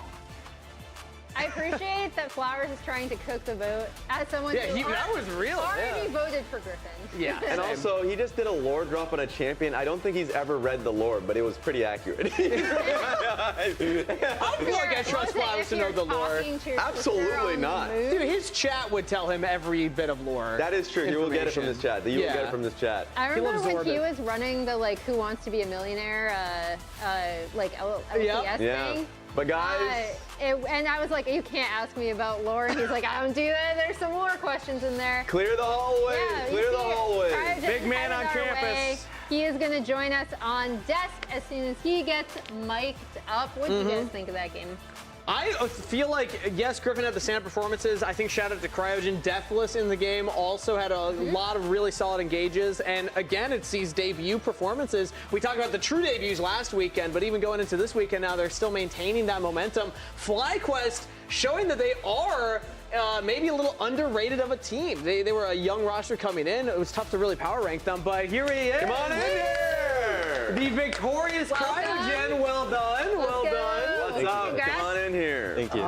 So Kangas, just as you were walking in, is talking about you guys being underrated. Yeah, agreed or not disagree? I think I agree. I agree. I'm going to be the guy that says underrated or overrated. Did you? What? 3 games versus DSG. What happened there? Didn't we 2-0 your team though? You know, I will take it. Fair enough. How do you feel compared to going into the split though? Do you feel like at that point you were, rated correctly, but now you're underrated, or do you think the story's changed? I mean, honestly, I think we were underrated the whole entire time. Yeah? Yeah, I think. I was talking to Jat last week about this too, but obviously the old FlyQuest roster is really good. Yeah. But I think we can be just as good or even good in the future, and we're already starting off pretty strong. Yeah. I was gonna say, I feel like you have to talk to your own coaches about that, because I know Azale actually interviewed, I'm pretty sure ThinkHard at least, and was talking about how we have such young talent. We drafted for hands and mechanical prowess, right? And you guys all have that. And it was a question of not whether you were going to be good, but when. Do you feel like you guys are proving yourselves a lot earlier than expected? Yeah, I think so. I think initially we all kind of expected growing pains. Well, also trying to merge together as a team. And then also we're all really young, so it's kind of hard to be disciplined early on. But with how practice is going and obviously stage matches, I think we are actually getting a lot better every single day. Nice. And so now that you mentioned that, how do you feel like you have fit in? Because coming in from tier 3 to tier 1 is always going to be a big leap. And there's always going to be that personal growing pain. I haven't seen that growing pain. Deathless in this game, of course. And then we remember the Aphelios and Thresh game last week. It felt like you guys have been really finding your own place. And you have been finding your own place very, very quickly. And you've had obviously you yap a lot. So have you been finding your place on the team very easily? I mean, honestly, I think a good example of a growing pain would be the second game we had. I mean, personally for me, I had a pretty disgusting game. You know? Yeah, but it was pretty. I think sometimes we can get pretty emotional, and also like we are like uncomfortable in some drafts too. So I guess with more practice comes with more comfortability. And honestly, for me, I think I've been finding my place here. Obviously, it's a pretty big jump from Tier 3 to LCS, but I don't know, it's been great so far. I'm enjoying it. I want to talk more about that because, yes, it's awesome to hear about the team and everything, but I want to hear your story because not many players in the history of the league have jumped basically past the NACL level. You were on Pulse last year a little bit, right? Yeah. Like subbing in for some teams, but you essentially went straight from Tier 3 to LCS, skipping that like NACL starter position. Yeah. So what's that journey been like? I think it's what you and it was Jojo. I think Jojo Pyun made a similar jump. Was it Danny? Danny did. Danny was Yeah, Danny Jojo on the was in same Tier 2, roster. Yeah. I mean, I think with the Pulsar situation, I should have definitely had more experience in NACL for sure. But I mean, the level of play is obviously really, really drastic and different. And also like the practice is really like a lot more intense when you jump from LCS. So at first I was kind of having trouble accumulating to the culture. And I mean, to be honest, I'm really like glad that Fly took a chance on me. And it's not really common for many NA players, even like support players, because I think the support pool in NA is pretty weak actually. So I think it's pretty uncommon for like someone to jump from Tier 3 to LCS for sure. Yeah, well, props for doing it. It's been amazing. It's incredible. Who do you think should have been player of this game? Should have been. Who do you think is? We have an answer. I will Who do you just think say, it is? for the first game, I should have gone player of the game. Okay. I had 100% KP. I'm just saying, I think I was doing my job pretty well that game. Yeah. You know, I'm not sure what else I could really do for 100% KP, you know? But Game 2, Griffin takes it. He stole it from me again. You were deathless in the third game also, So yeah, right? the audience agrees with you. I want to look at the audience poll because I want to say it's like super heavily in your favor. That's Yeah, currently winning. They don't have the graphic, but currently 71%. you're winning. The first and third game, I had 100% KP and 0 deaths. So I think I was a bit robbed. You know? I want you to know, I'm the one that voted for you. He did. I appreciate that. I feel like, you know, I feel a bit robbed right now, but that's okay. I mean, that's a classic support position, right? You know, always overlooked. Yeah, for sure. All right, well, congratulations on another victory. You're up there with C9 now as your next opponent, so we'll be keeping our eyes on that going into next week. Any thoughts, actually, real quick, before we throw it a break about C9? I think they're probably the best team in LCS right now, so I'm excited to play against them. I think their bot lane is really good, and I mean, obviously they have prior experience together, so I'm excited. Okay, cool. We'll be cheering you on. All right, thank you so much, Cryo, for coming on chat with us again. Congrats on the win. We're going to throw it to a short break. We're about to Shopify Rebellion and TL next. Thanks, bro.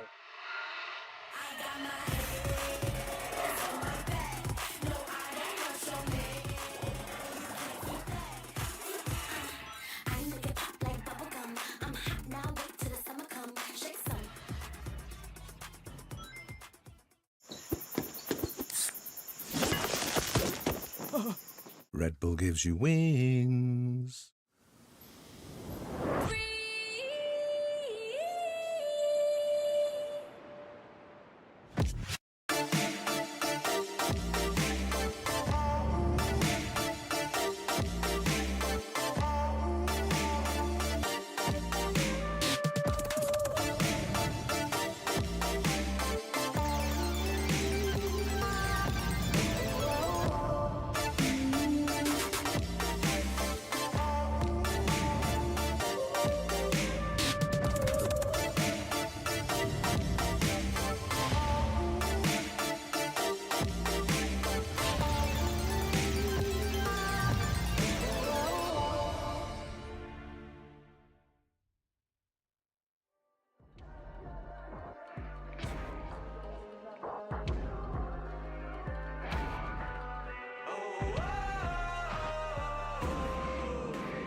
flash. Yone, no flash behind. I'm looking Look Yone. Yeah. I'm looking Dino first. Look Dino first. Look Yone. Stun. E on 3. Renekton, no flash. I'm being 2. I can chase. He has E in 2, he has E. Just try to CC chain. Nice. Griffin, the carry jungle you want.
Welcome back to the LCS Lounge. As we see power rankings, and nothing looks we weird have at all. Kangas This looks here like totally to the to norm. answer for ranking Shopify #1. Don't slap me.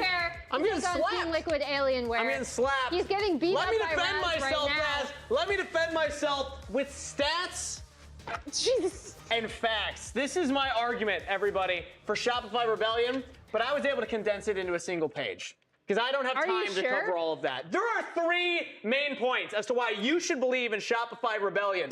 Point number 1. Top 3 finishing team back-to-back spring and summer with an upgrade in the mid lane. That means that they should finish higher than they finished last year. Argument number 2.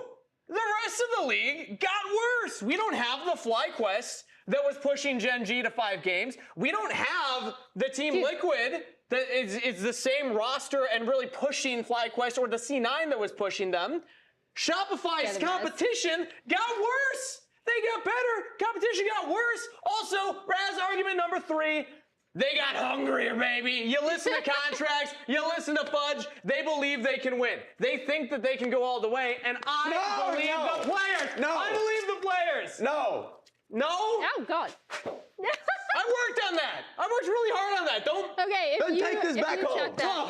As you see our predictions on screen, I'm Kangas is standing going true. 2-1 Shopify. Well, I am going 2-1 Team Liquid for the same reasons I talked about earlier. You actually voted for Shopify? 2-0 Team Liquid. Let's see what the actually voted for casters think. You actually voted for Shopify? Take it away, Azrael. It's a mess over there. It is a mess. There's It's nothing a in that mess. paper. There is nothing on that paper. Yeah. Those are fake notes. They've been exposed. Kangas has been exposed. He's the one, he only had the top sheet. And then he just had, I guess he didn't want to be wasteful. He didn't want to put it was performative 400 pages of printer text onto useless paper, but I appreciate the attempt at deceit. Yeah. Well, we'll see if these two teams, if he's going to be redeemed. Maybe Shopify is going to beat TL, and then Kangas doesn't look so silly. It's definitely possible. So I, as they showed in the power rankings, had Team Liquid first in my preseason power rankings and Shopify 6th in my preseason power rankings. But I also know that anything happens, and Shopify is a team that has performed when they've needed to perform. And I would say that this game, after being down 0-1, when 0-3 will eliminate you from LCS lock-in, is time to perform. So the pressure is on, and Team Liquid, from what we've heard, has been scrim demons. They've beaten everyone. If it was a scrim LCS, they would be first place. The scrim world champions. of North America. I heard they were also stomping all the LCK teams. I actually heard that too. Scrim World Champions. It's them and G2 would go neck and neck. Exactly. But they didn't look good on stage last week. Morgan got in about 50 hours before their stage game, and we'll see if that extra week of reduction of jet lag and hopefully just being able to have calm nerves on stage will prevail for Team Liquid Alienware. Yeah, and I mean, that is going to be the big question, obviously. It does feel a little bit silly to be like, well, it's week 2, time to put up or shut up, but that is the kickoff tournament. Like, that is the kickoff tournament. It's very, very fast. You're going to advance very quickly. You're going to get eliminated very quickly, so you have to perform right off the rip, and this is a team that they are expected to beat. But Shopify is a team that I think a lot of people were pretty excited about, maybe mostly not in the conversation for title where people had TL, but it is still a team that at the end of the day had a relatively high finish, brought in Zinni, who has a lot of excitement around him. So people were saying, hey, this is a team that could be competing at the top of the table if things do go right. For sure, because also the continuity is there. 2 coaches and 4 players. So 6 of the 7, not counting Zinni, who replaced Palafox, are coming back. And they were a 3rd place finishing team. So that should give you confidence. It's definitely raised their own internal expectations. When I talked to Fudge on Pros before the season started, he said that if they don't win, as in win the split, he was going to be disappointed. So they have set their bar very high. And to talk a little bit about the draft right now, we're seeing a number of counters into Rise. Previously, it had been Cassiopeia, but now we're seeing yet another Anivia into Rise, which is becoming one of the popular counter picks as well. Yeah, I mean, it's extremely strong, I think, against, lower range comps in general. It can be really difficult. It's very easy as you're walking forward on Rise to actually just get walled in, to get picked off as a result. It's tough to actually engage into and fight past the wall, as well as the kind of that ultimate that Anivia does have. Yeah. But, paired with that, it feels like a little bit disjointed because you have this kind of dive comp of the Vi Rumble. Correct. Pairing with the Anivia, who kind of generally wants to kite back and peel back. So I'll be interested to see how they actually bring this together in the next couple picks, because on the other side, TL to me looks like you're playing 1-3-1 and everything wants to be more cohesive and going forward. Not to mention Ambessa with R and Jarvan with E, Q, and R can just hop the wall. So currently they don't have things that will get completely destroyed by Anivia, but if they did engage and then the wall flies up for other people to fall through, then they would be in trouble. It will depend on what they're able to round out the rest of this team composition with. And we'll see some support bands coming through. We already had Nautilus band out, and now we have Bard as the response on the other side. So targeting some of these really popular engage supports, but enchanters have gotten very popular these days as well. We're seeing a lot of Karma Ezreal, a lot of Nami Corki as popular pairings. Yunara still up, Corki still up, 2 of the most popular AD carries after Varus, which has been banned away. These locked lanes from the role quests. If you leave your lane, your quest is too slow. So what do? Don't leave lane. Stay in the lane. Play an enchanter, win the 2v2. Yeah. I'm wondering if we're going to see, you and I were talking about this off camera, if we're going to see that more in top lane going forward. We're pretty sure this is just Ambessa versus Rumble top lane, which is at least a little spicier than Sion versus Cassante for 30 minutes, but it's not necessarily the super hyper-scaling top lane pick, since honestly, top lane has been an island for almost all of the LCS games that I've watched. Yeah, it has. It absolutely has. Lucian being considered here. We could see potentially Lucian Braum or Lucian Nami. Whichever one gets taken away, you're maybe going to do a pairing with the other. B-Boy has been one of the best Lucians in our league. When I think back to last year, I feel like he did perform very, very well on it. He was such a good Lucian. But you could also just Corki Nami right now, which is another good pair, and then denies it. And this will probably push them into Braum, because Braum is good against Nami and also good with Anivia. So we'll see what they end up locking for Seos. Yeah, I mean, it's interesting because, again, Braum, obviously really good duo, really good pairing, but maybe it doesn't work as well with some of the dive that they have actually grabbed. I mean, everything works except Vi. If they lock in Braum, they'll be like, all right, everyone's good except Contract's good luck. Instead, they go Melio. Seos is a very good Melio from what I remember last year, and it will... I mean, there's not necessarily a big CC that they'll be cleansing. I mean... Room Prison. Room Prison's pretty much it to try and get you clear. Melio into stuff like Amumu, as an Amumu enjoyer, is just miserable. Yeah. But nothing like that here. Yeah, I do think the Ultra Mega Fire Kick, I believe it's called, the Q, is still very nice into both Jarvan as well as Ambessa. To me, I think it's a lot about the disengage there. That can be quite nice.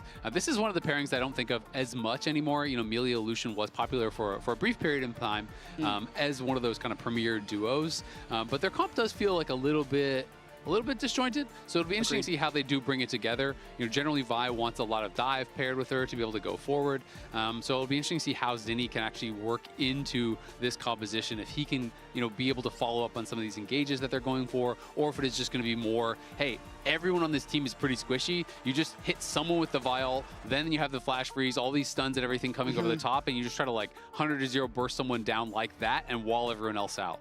I think that would be how it has to work. Otherwise, it's just setting contracts up for a very hard game. And I think it's a difficult spot considering last week, if we think about how he played, his first game, he was on Malphite. He had a good start to the game, a bad end of the game, and Shopify Rebellion talked about on their podcast as well, Contracts was on the podcast, one of his big goals this year that the coaches have given him and he has for himself is to engage when the team is ready to follow up, rather than just finding a good engage. But I don't necessarily know if they're putting him in a situation to succeed here because, as you say, like a slow-moving Anivia Q as the follow-up to your Vi engage, it's not that much. No, I mean, it can be tough. Like I said, I think the one thing that is kind of beneficial is that everyone on the TL side is relatively squishy. So, you know, maybe any target can work pretty well here.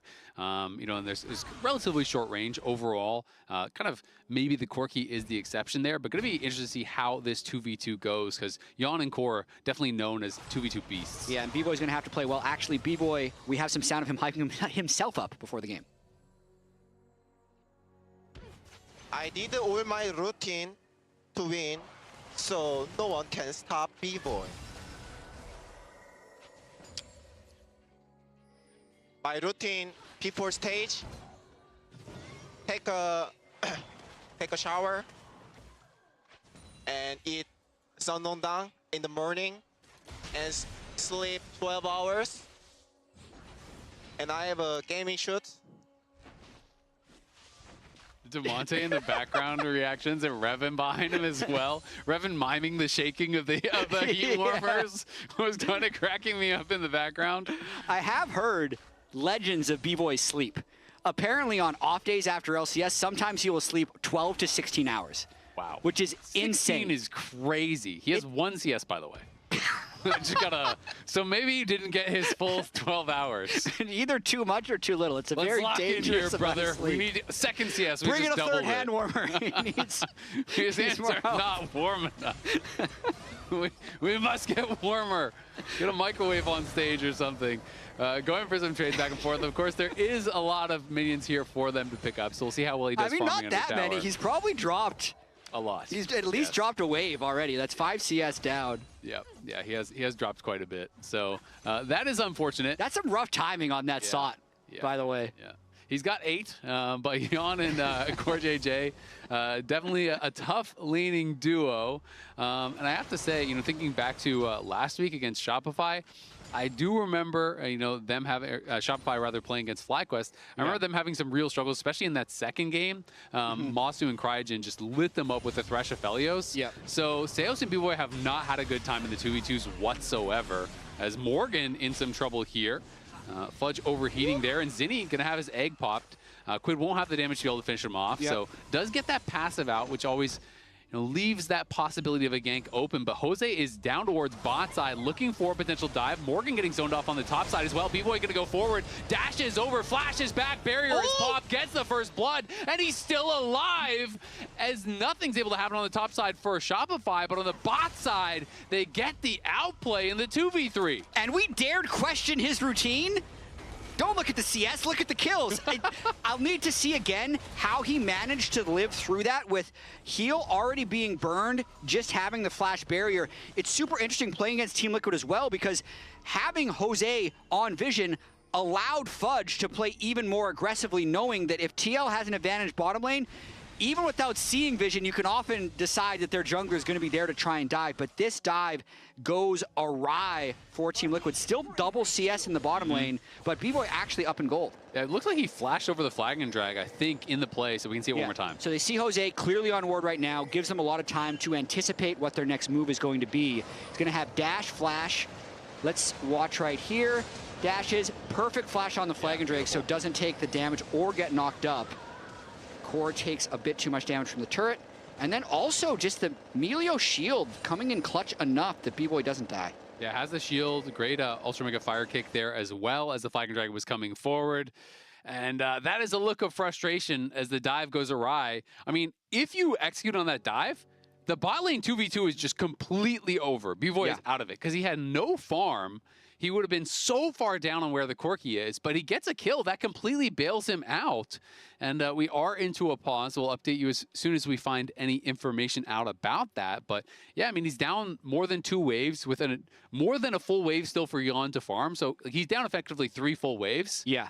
At 4 minutes. Yeah. But he's basically even in gold. I mean, he got a double longsword buy, so he's chilling.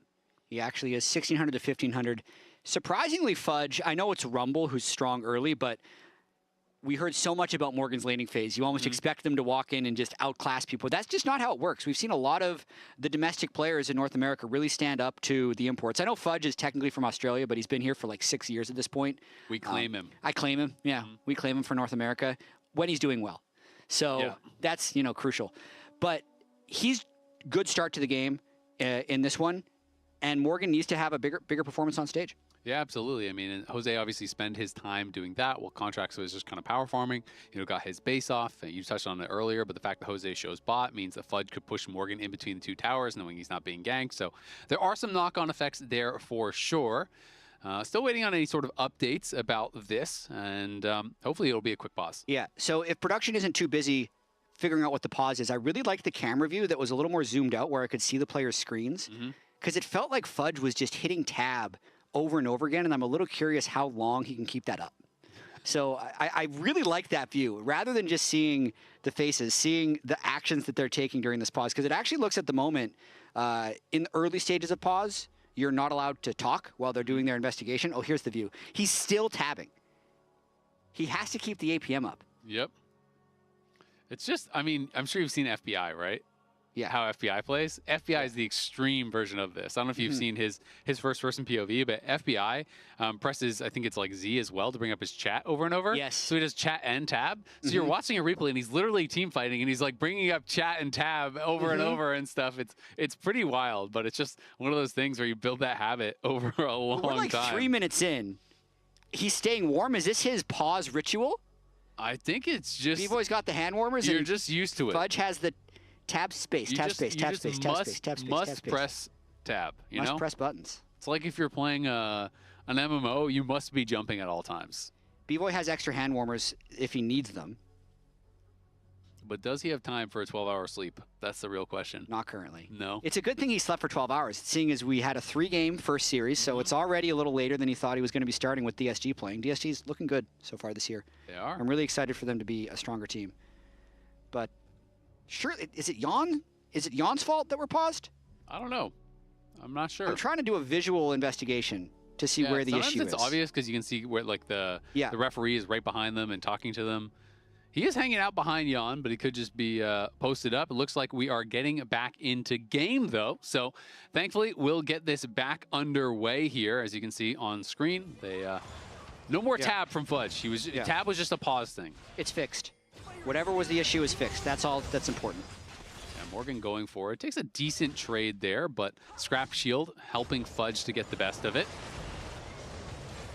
Yeah, now B-Boy with a level advantage, actually, since the wave is in a good spot for them right now. Not to mention, they're pretty sure Jose would have had to go back to clear other camps. Are able to get it pushed out. So what was a great start to the lane by Yon and Core JJ is not actually manifesting in a current advantage. So I feel like Shopify kind of got away with one, even though they did outplay the dive. Yep, absolutely. Going to be really happy about how things went after that start to the lane, which was pretty brutal.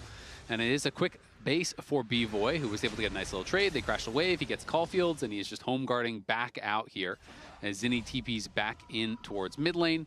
Gets a trade onto Quid, but Quid is just heading back to base regardless, so not too concerned about the state of things. And as you can see, B-Boy not going to have missed many minions, really just the melees for that recall. So now it'll be interesting to see if Shopify can actually keep them stuck in lane here, now they have the buy advantage. I mean, 20 CS at 5 minutes 30 is still crazy low on a Lucian lane. So Yon and Core JJ trying to keep the pressure up as much as possible, but they can't, I don't think they could realistically threaten another dive because they haven't gotten any poke off. So for the the only thing they'd be able to do is kind of move towards bot crab, which, by the way, we've heard from Cloud9, when this 6-minute crab spawns bot, you got to fight over, because you're going to get level 6 most likely as the jungler, and then that can also give you Drake control. So Team Liquid in position for the big crab. It should be there for sure, though. You can see that Rise was already cheating down. He had push in mid. They had push in bot. So level 6. Not much of a chance, really, for Contracts to be able to try to affect that. Jose, though, threatening here once again, is walking around behind him, but Contracts is going to be in the area, trying to get level 6 himself right now, and will be able to do so off of this blue buff. But Jose is in the area. Does have the upgraded smite, so this is going to be almost impossible for Contracts to get the smite. So rather than going for Drake, he's just trying to take complete control of the bot side, and there's no counterplay to this, actually, with the advantage in the fight and the stronger smite.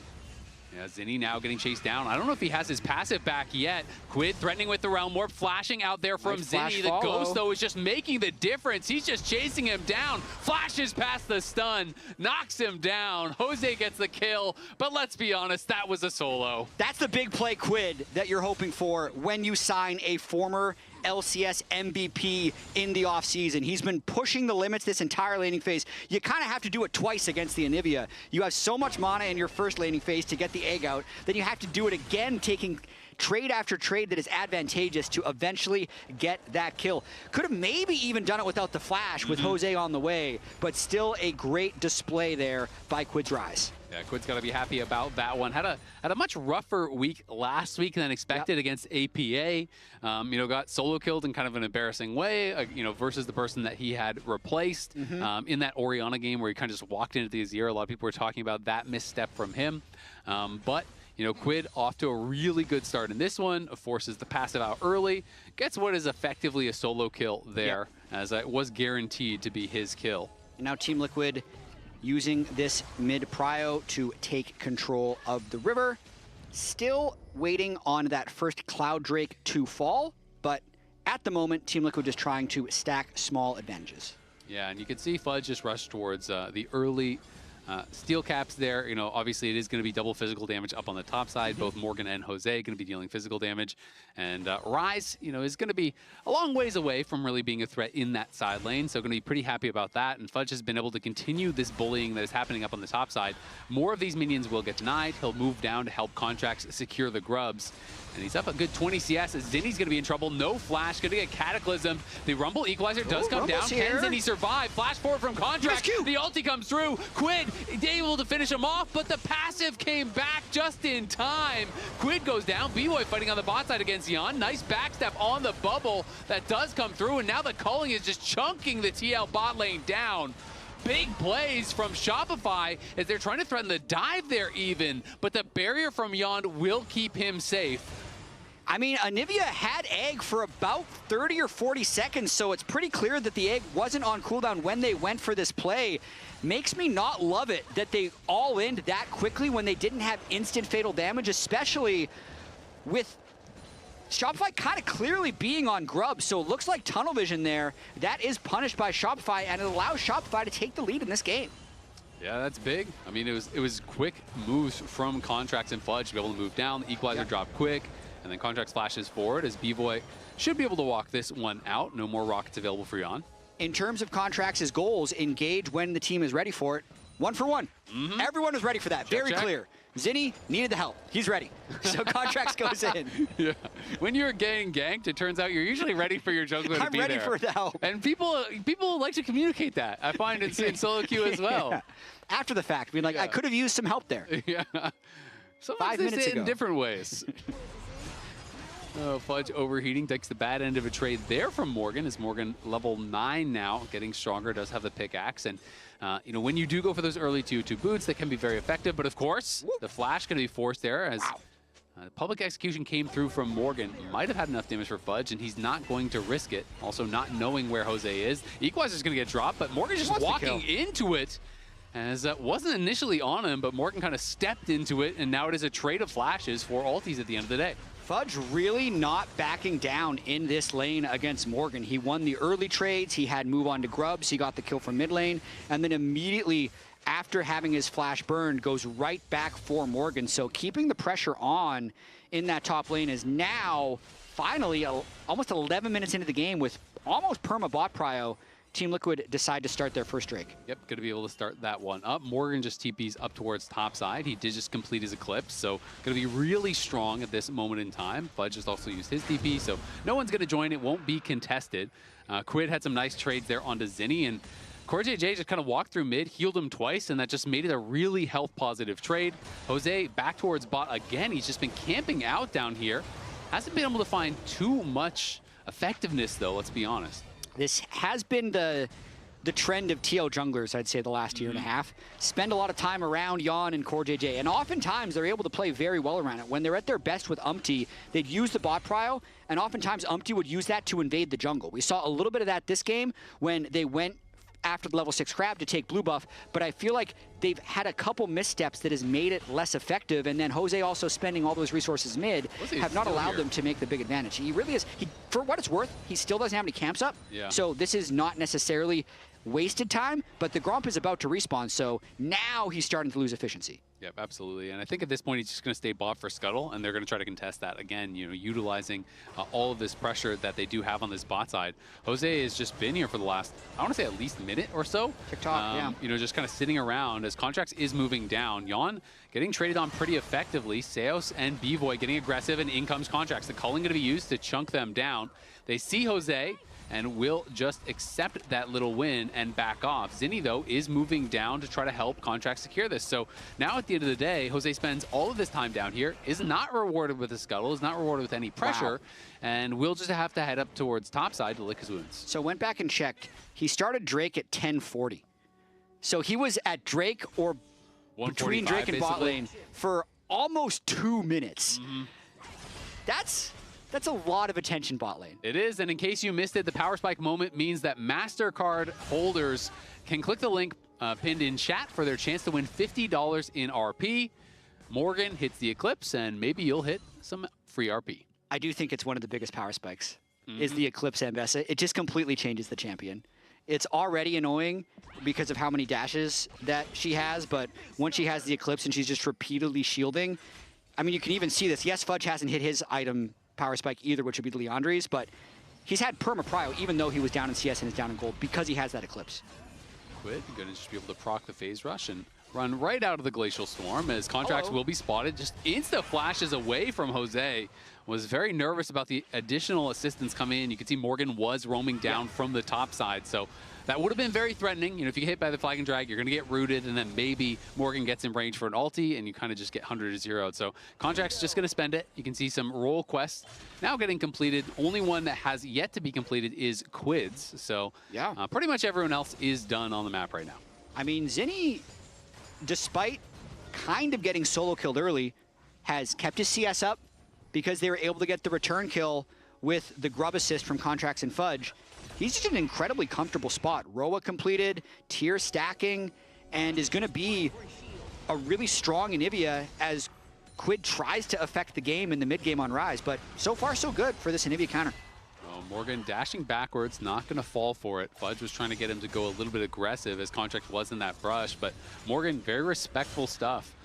Elects to play it safe, not knowing where the jungler is, and lucky for him, that means he gets to stay alive. Yeah, because for once, the jungler was actually top lane, shockingly.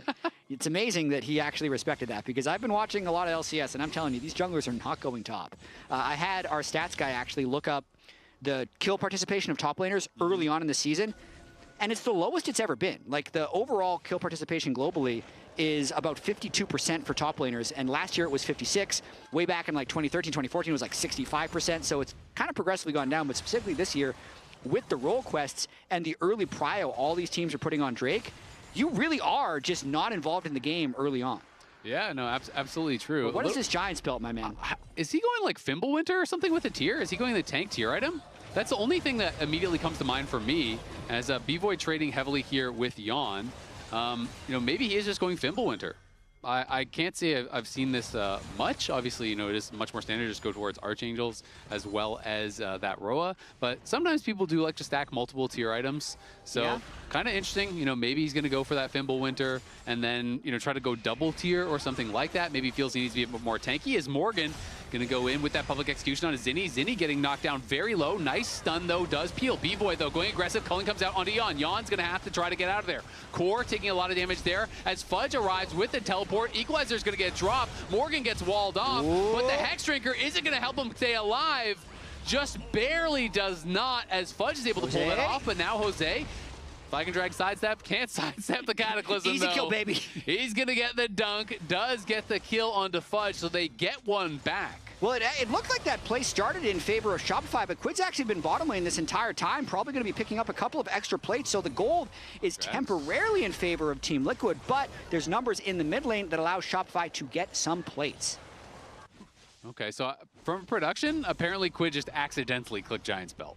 So the only thing I could think of was he was going some weird Fimbulwinter thing, but apparently he had a big reaction, you know, when he did buy it. So yeah, I haven't seen the Fimbulwinter build. I don't know if he's just going to sell the Giant's Belt now, or if it is going to be a Fimbulwinter because he bought it, or what went on. But maybe we'll get some, maybe we'll get an interview from him later or something and get to see it again. Super interesting watching this trade top lane from Morgan and Zinni. Kind of the only way out is in for Morgan once he gets that wall, able to get a good chunk onto Zinni, but that's when fights just broke out all over. So the teleport comes in top lane to eventually kill Morgan, but at the same time, if that teleport would have been in the river, maybe the river fight ends up going a bit different. So still converting a kill onto Zinni with Morgan, pretty important there.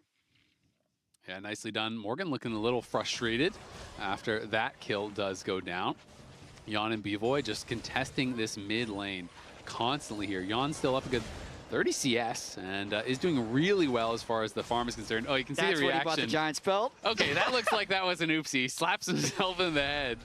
Hits himself with a literal facepalm. So is he going to sell it and just going to take the L, or is he going to try to do something different and go Fimbulwinter? Or is he just going to have a random Giant's Belt in his inventory for a long time and just try to like ignore that he did that and, you know, go Lost Chapter next and kind of standard Archangels? So for what it's worth, I was just pulling up some item win rates on Lawlytics as they're going for B-Boy. Yeah, B-Boy will be able to dash back away from the Foss bomb. Stay safe. A lot of action going on right now. I have a good win rate point about Fimbulwinter. It's win rate actually is good? fine. Okay. Yeah, so in 1,000 games, it's a 51.84% win rate as item 2, which is exactly the same win rate as the 280,000 games of Archangel staff. So obviously, it's conditional when you would build it, but it's not as bad as you would think. Yeah, it mean, it seems fine. People used to do all the mana stacking with Ryze. Obviously, Ryze scales well with mana. People used to do like the Frozen Heart, like all the mana item build. So yeah, it doesn't seem egregious, but it does mean that the Archangel's shield, which is very, very valuable, would come super late in the game. Obviously, you are going to get Fimbulwinter shields when you root them. You don't get it from slows if you're ranged. You only get that if you're melee. But B-Boy, big chunk there as the Foss Bomb lands. He has to flash away from the bubble from Core. As Yon and Core JJ just constantly trading. 33 CS up now for this Corki, but still a very slight gold lead for them in that bot side. It's really just Jose who's been able to open up a pretty nice lead.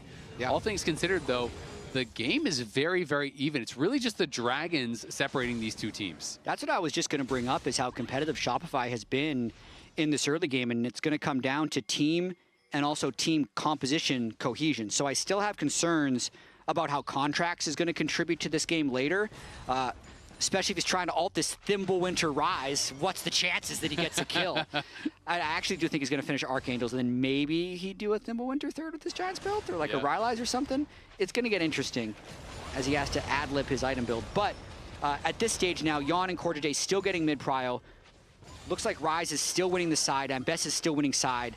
So Shopify have to kind of make some funny plays happen, because they're going to have to stop this Drake stacking eventually. And this is kind of like where you get into this weird situation with Anivia. Anivia is really good at holding ground, but not really good at taking ground and moving forward. You're very susceptible to getting ganked. So as soon as there's not a tower in your lane, you kind of have to just back off and accept when those minion waves do come to you.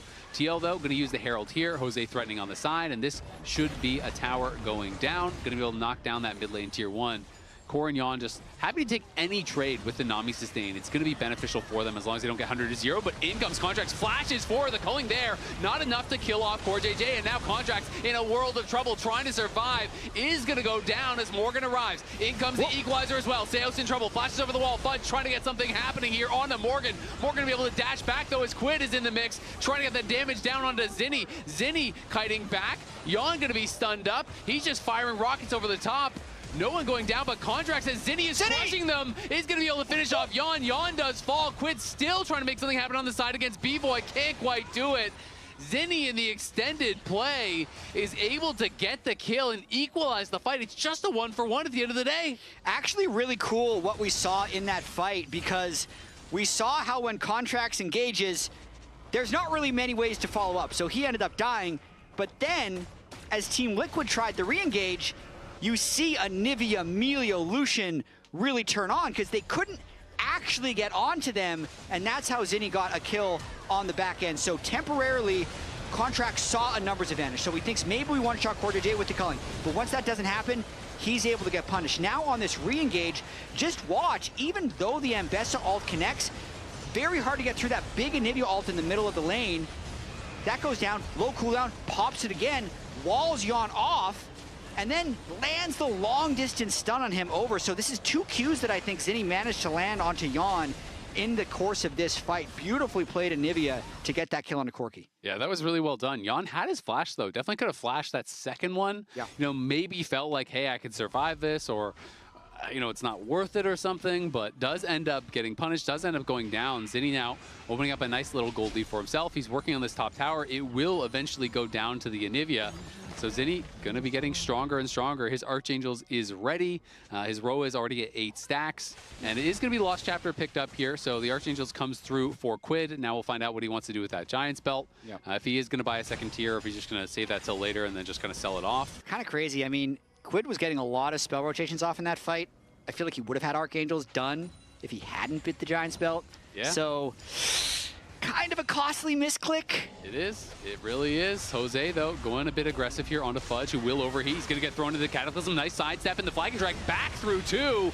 In comes the ulti onto Quid, though. They're going to try to turn it around. Yon trying to get in, but he's held out by Zinni. Zinni gets hit by a big chunk from that Boss Bomb, though. Morgan getting zoned out on the side. B-Boy now going to be hitting the flag and drag as he comes out of the Rune Prison. In comes the Realm Warp. Will they go for it? B-Boy's got no health at all. He's knocked down by Jose, and they want more, and they're going to get it. Seos falls as well. Zinni's still on the side fighting with Morgan, but Morgan's just going to flash in on top of him. In comes the Valk from Yon into the egg, and it's scrambled Anivia for dinner.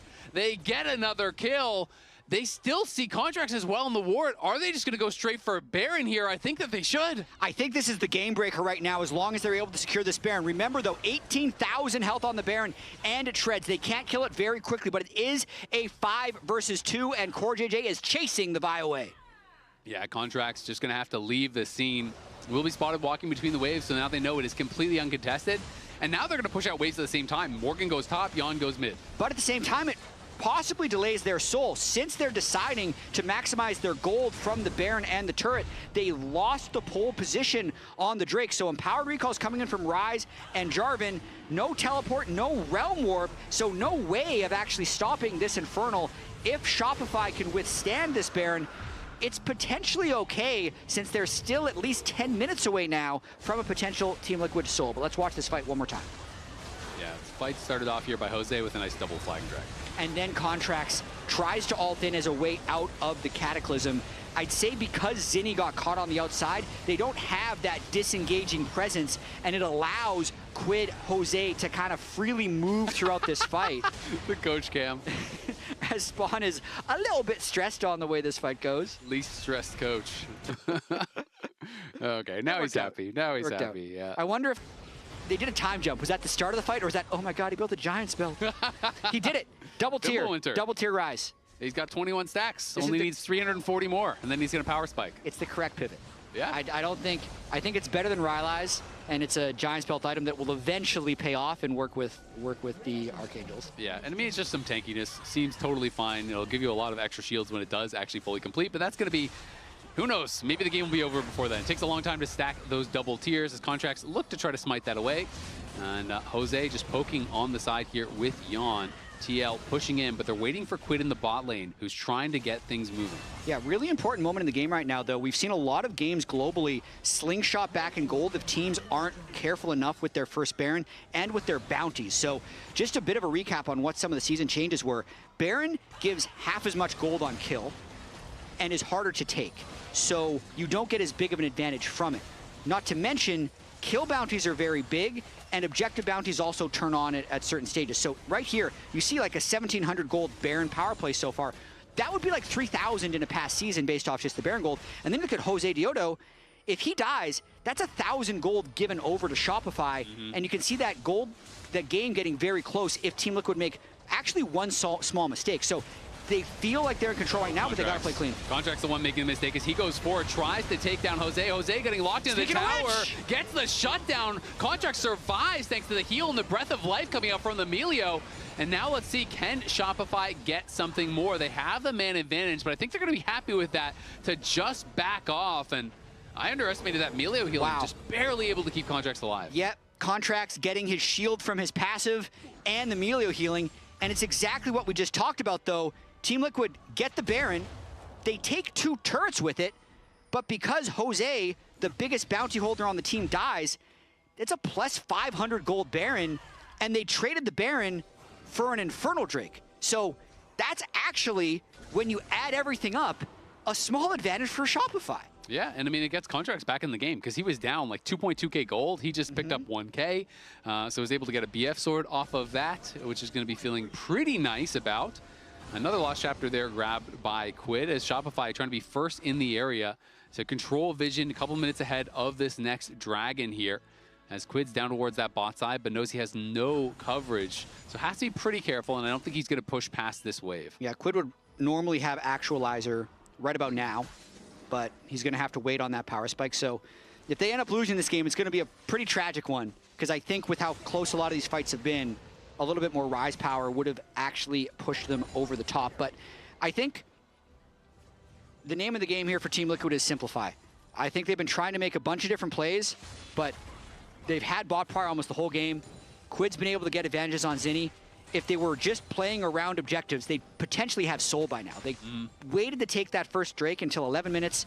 They took Baron instead of the third Drake, and they've really just made, I think, this game has gone on longer and longer. If I think about the way Sentinels played yesterday, they were on top of that Drake cooldown every single time. They got 8 Drakes to 0 in that entire series. And now, a couple mistakes could cost them, but they're trying to push mid with this small window. Yeah, Contracts is just going to go down. Jose's going forward here. B-Boy trying to get some damage done as a nice equalizer comes across. Yon just goes forward. Flashing to the side is B-Boy, but he's gone already. Fudge is going to fall as well. And just like that, I think it's the end of the game. Morgan goes forward, knocks down 1. It is going to be all 5 from Shopify going down as Morgan grabs a triple. TL grab a clean ace in the base, and they are going to wipe up game 1. So as I was saying, Azale, name of the game is give gold to Yon, because he's really good. And as we see, because he had the lead, he flies into the base, eliminates Shopify, and just like that, it's over. It ends the way it started. Yon and Core crushing it in that 2v2 to start things off and crushing it in the team fights to finish this one off. Spam chat now. Let us know who your player of the game is, and we'll see if the analysts are going to be agreeing with that as they get ready to break down this game, because that was a very fast end. And they are ready, so let's hear from them. Yon, it's got to be Yon for me. Yeah. I don't think there's any other one. We're just always spoiling our pause votes. Raz, you can't see him on camera right now, but he's piecing together. He's looking at my argument. Defense of Shopify. Top 3 last year's Zinni argument. Okay. So if I didn't have enough time to truly break down the argument before going into game number 1, Other teams got worse. A little abbreviated. Almost all of the expectation was on Zinni being an upgrade for the team. And I will say this game on the Anivia, we finally got hints of what he's capable of. The unique picks. He played 22 champions last year. In 2024, he was back-to-back MVP of Challengers in Korea. I think he's the type of mid laner that can really step up and improve a team, but he still has shown that he can struggle a little bit in getting into the team fights. There's a couple moments we'll take a look at in this next game, or from this last game, that kind of highlight that on the Anivia, it's a cool pick. It's awesome. We've seen it find success, but it was not able to get the win. Oh my God, I just realized I got some pit argument. You know now what? You can say you have hair. All right. Moving on from that. Raz, I know you wanted to take a look at a specific TL team fight that happened right above Dragon here. Yeah, and if you could pause right about now, and you could see something drastic. Basically, Zinni is like, how the hell do I get in this fight? Because he can either take the long route, and by that time, the fight's already over. You can already see them being grouped up in Core JJ in stance. You see that stance? You know what that stance looks like?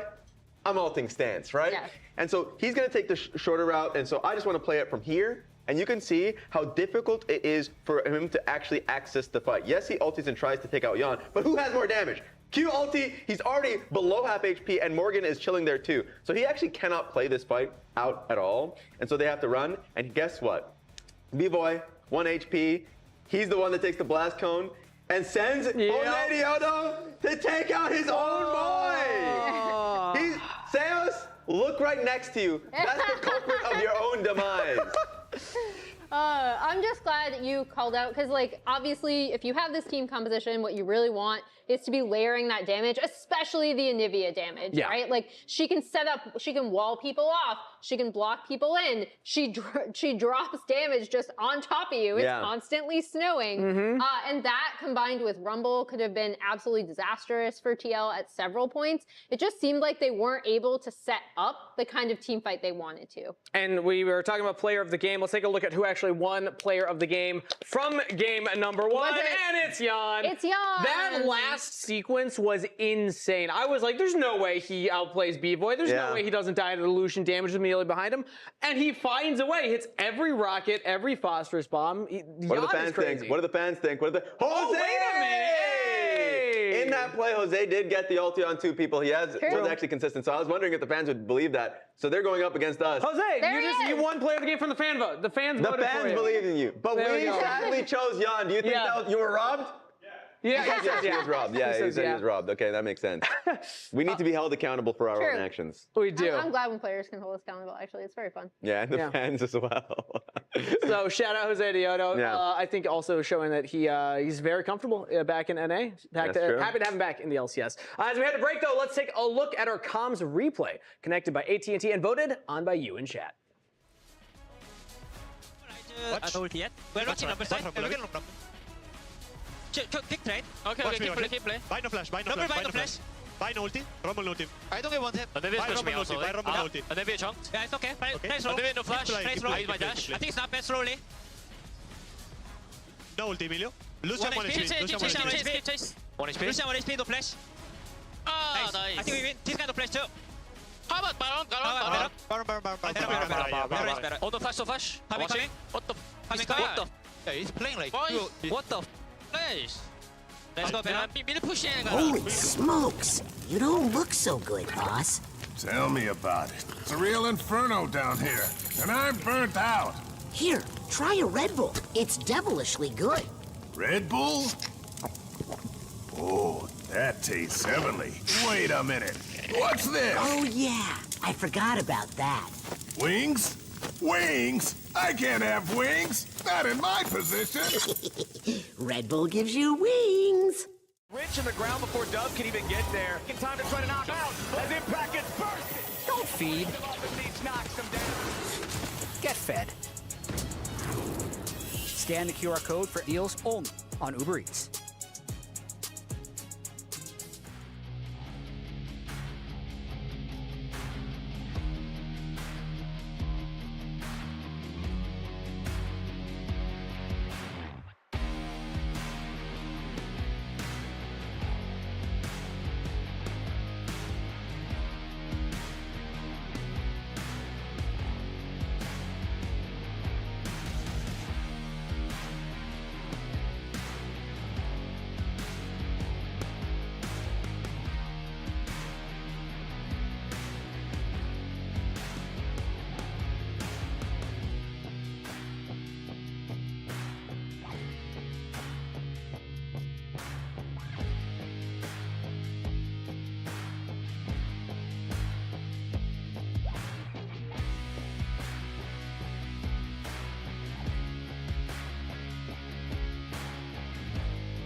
My first impression was just that he was like pretty good in lane. If I'd ever interact with him in solo queue, because I try to interact with most pros in solo queue just because it's fun, like a funny guy, and it was like nice to lane versus him because he was always playing solo queue.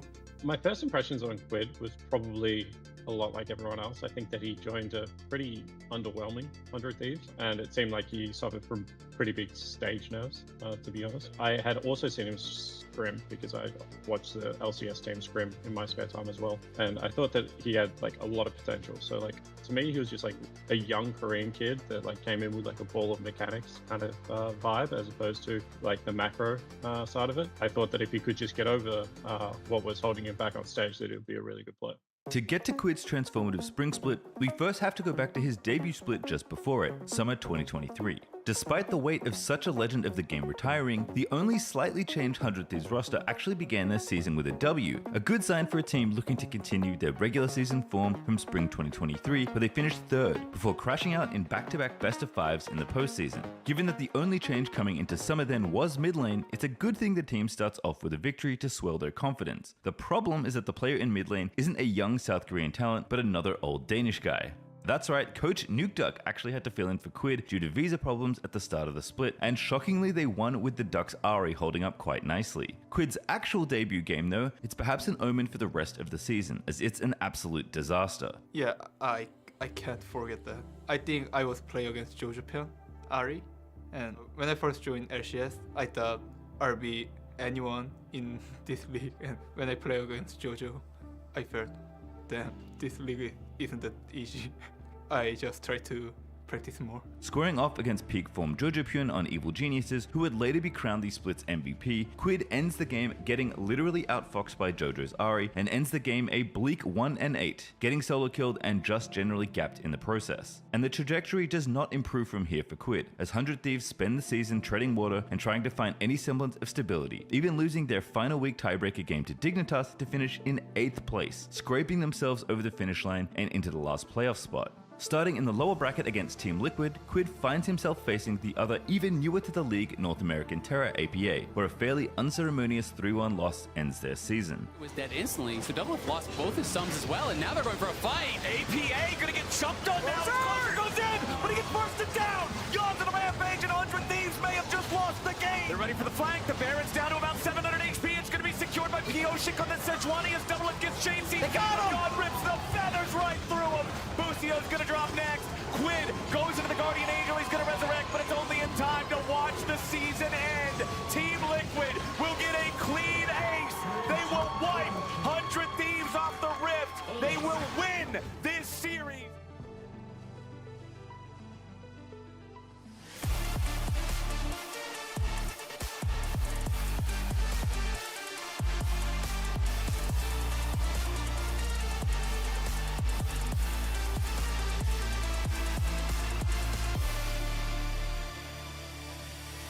And you could win a trip to a League of Legends.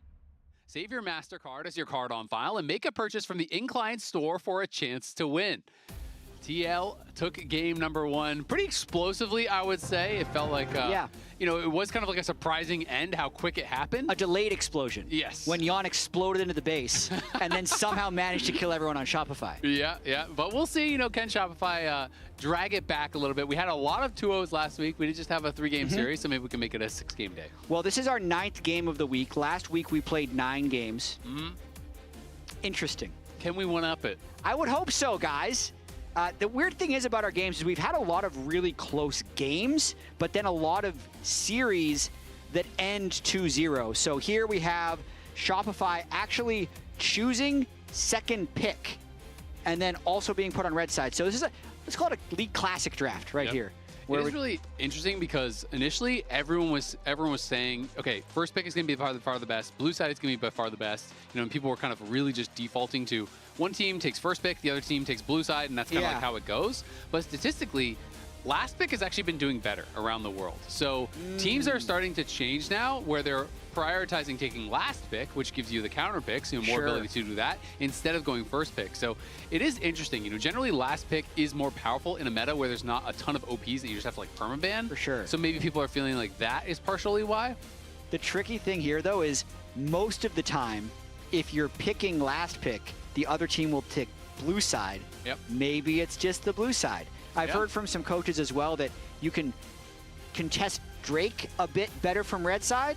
Yep. But blue side is better side for has grubs than better. Baron. Yeah, it's just there's a lot of pros and cons from this. I saw an LEC game where one team picked last pick, then the other team picked red side. Oh. So I've seen every combination. There you There's go. clearly no consensus on what's better.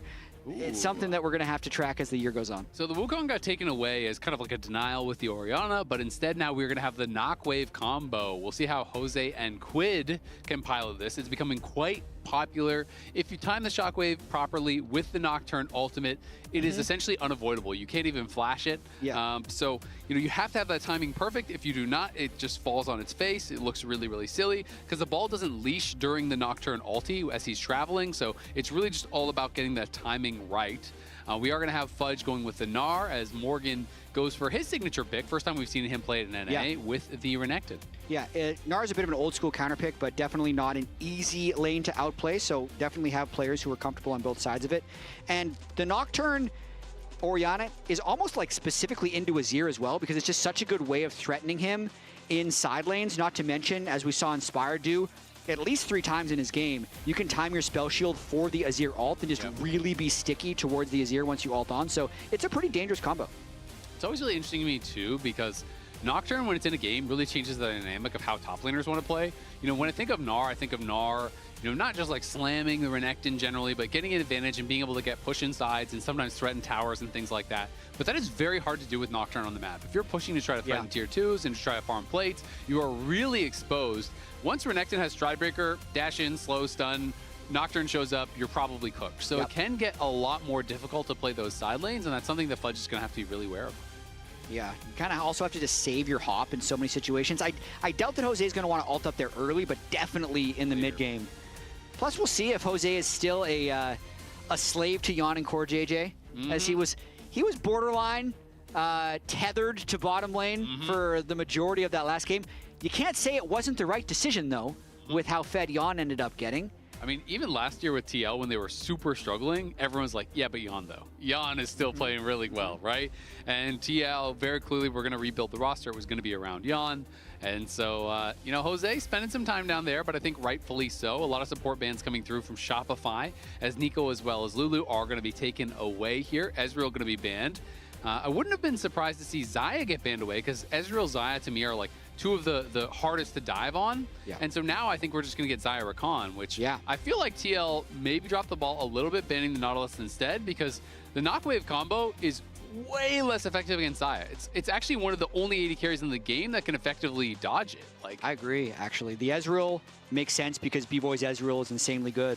But I think they're getting pretty low value out of that Nautilus ban, especially with Rakan, Leona, all these other engaged supports available that will also then pair really well with Xayah. And I mean, I don't expect Yon to want to take away the Xayah. Generally, people like playing it with the Rakan. I mean, in theory, you could pick it away. Yunara makes a lot of sense. They could go an Enchanter style and really just try to slam lane, because Rakan is not a strong early laner. So maybe that is their thought process, is they'll go Xayah, but this 2v2 is really good, so who cares? Yep. And we'll see if that does work out. But my concern is always just when you give a really safe AD carry like Xayah, that is removed as a big target for the Knockwave, and eventually Azir will have Zonius. Yes. And then who do you ult? Who is your target, right? And that is kind of the problem here I always have with leaving up Xayah against this kind of comp. And maybe it'll be egg on my face and they don't even pick Xayah. Maybe it doesn't even matter. But that is kind of what my expectation was. Yeah, I mean, he could pick Caitlyn if he really wanted to have a stronger lane, but come on. With Rakan, it just doesn't feel Come on, pick the Xayah. Yeah, I feel like you just have to when you're going up against this Nocturne Orianna. There's so much dive, there's so much power. Maybe with the Bard coming in, you could do some kind of shenanigans, throw the Bard ult first, and you try to force out the ults in certain ways. But still, it's going to be a bottom lane that Team Liquid is trying to play aggressively around. Yunara, Bard are going to try and get a lot of push. Maybe instead of just trying to dive over and over again, they will then use the Bard to take over the rest of the map, as Bard does. But it's not a big surprise that Team Liquid is picked for the lane rather than necessarily the perfect late game team composition here. Yep, and I mean, I think they have some really good scaling. Obviously, Ori scales really well. I think Bard and Yunara both scale really, really well. But Renekton and the Nocturne, it's a lot harder to get value in a team fight later on than it is for the Gnar as well as the Wukong. Rakan scales incredibly well as a team fight. Like, they have 2 really good carries, lots of great engage over on the Shopify side. I do favor their 5v5 later on for sure. Once you have those luxury items come through, we have seen it. It can be very difficult to get value out of that Knockwave. You know, Inspired, some people were really hot on his build. Some people thought it was absolute trash, but he was kind of going for just this full CDR build, more tanky style. And he was basically saying, really the only damage that matters is the Orianna. So I'm just going to have a lot of CDR. I'm going to have the Abyssal Mass to amp your damage, but that means you're doing a lot less later too. Yeah, on the Inspired build, I was talking to some people about that as well. The consensus I got was, so what Inspired did is he built Experimental Hexplate, which is all the Nocturnes do for the alt cooldown, then Abyssal, and then Kaenic. A lot of people wanted them to stop at the Abyssal, right? And then Stridebreaker afterwards to still have threat, because the Abyssal's not only going to give you some tankiness, it's also going to amp the Orianna's damage, and I believe they were double AP. They had a lot of magic damage. They had extra magic damage within the team comp. They had a Nami bot as well, which is going to give more magic damage. So I agree with that take, that I liked the Mask and not the Kaenic. Yeah, it'll be interesting to see how they are going to be able to make it work. Both these teams, you know, in kind of interesting ways, had some like similar games, I feel like, when you're looking at last week and how the things went.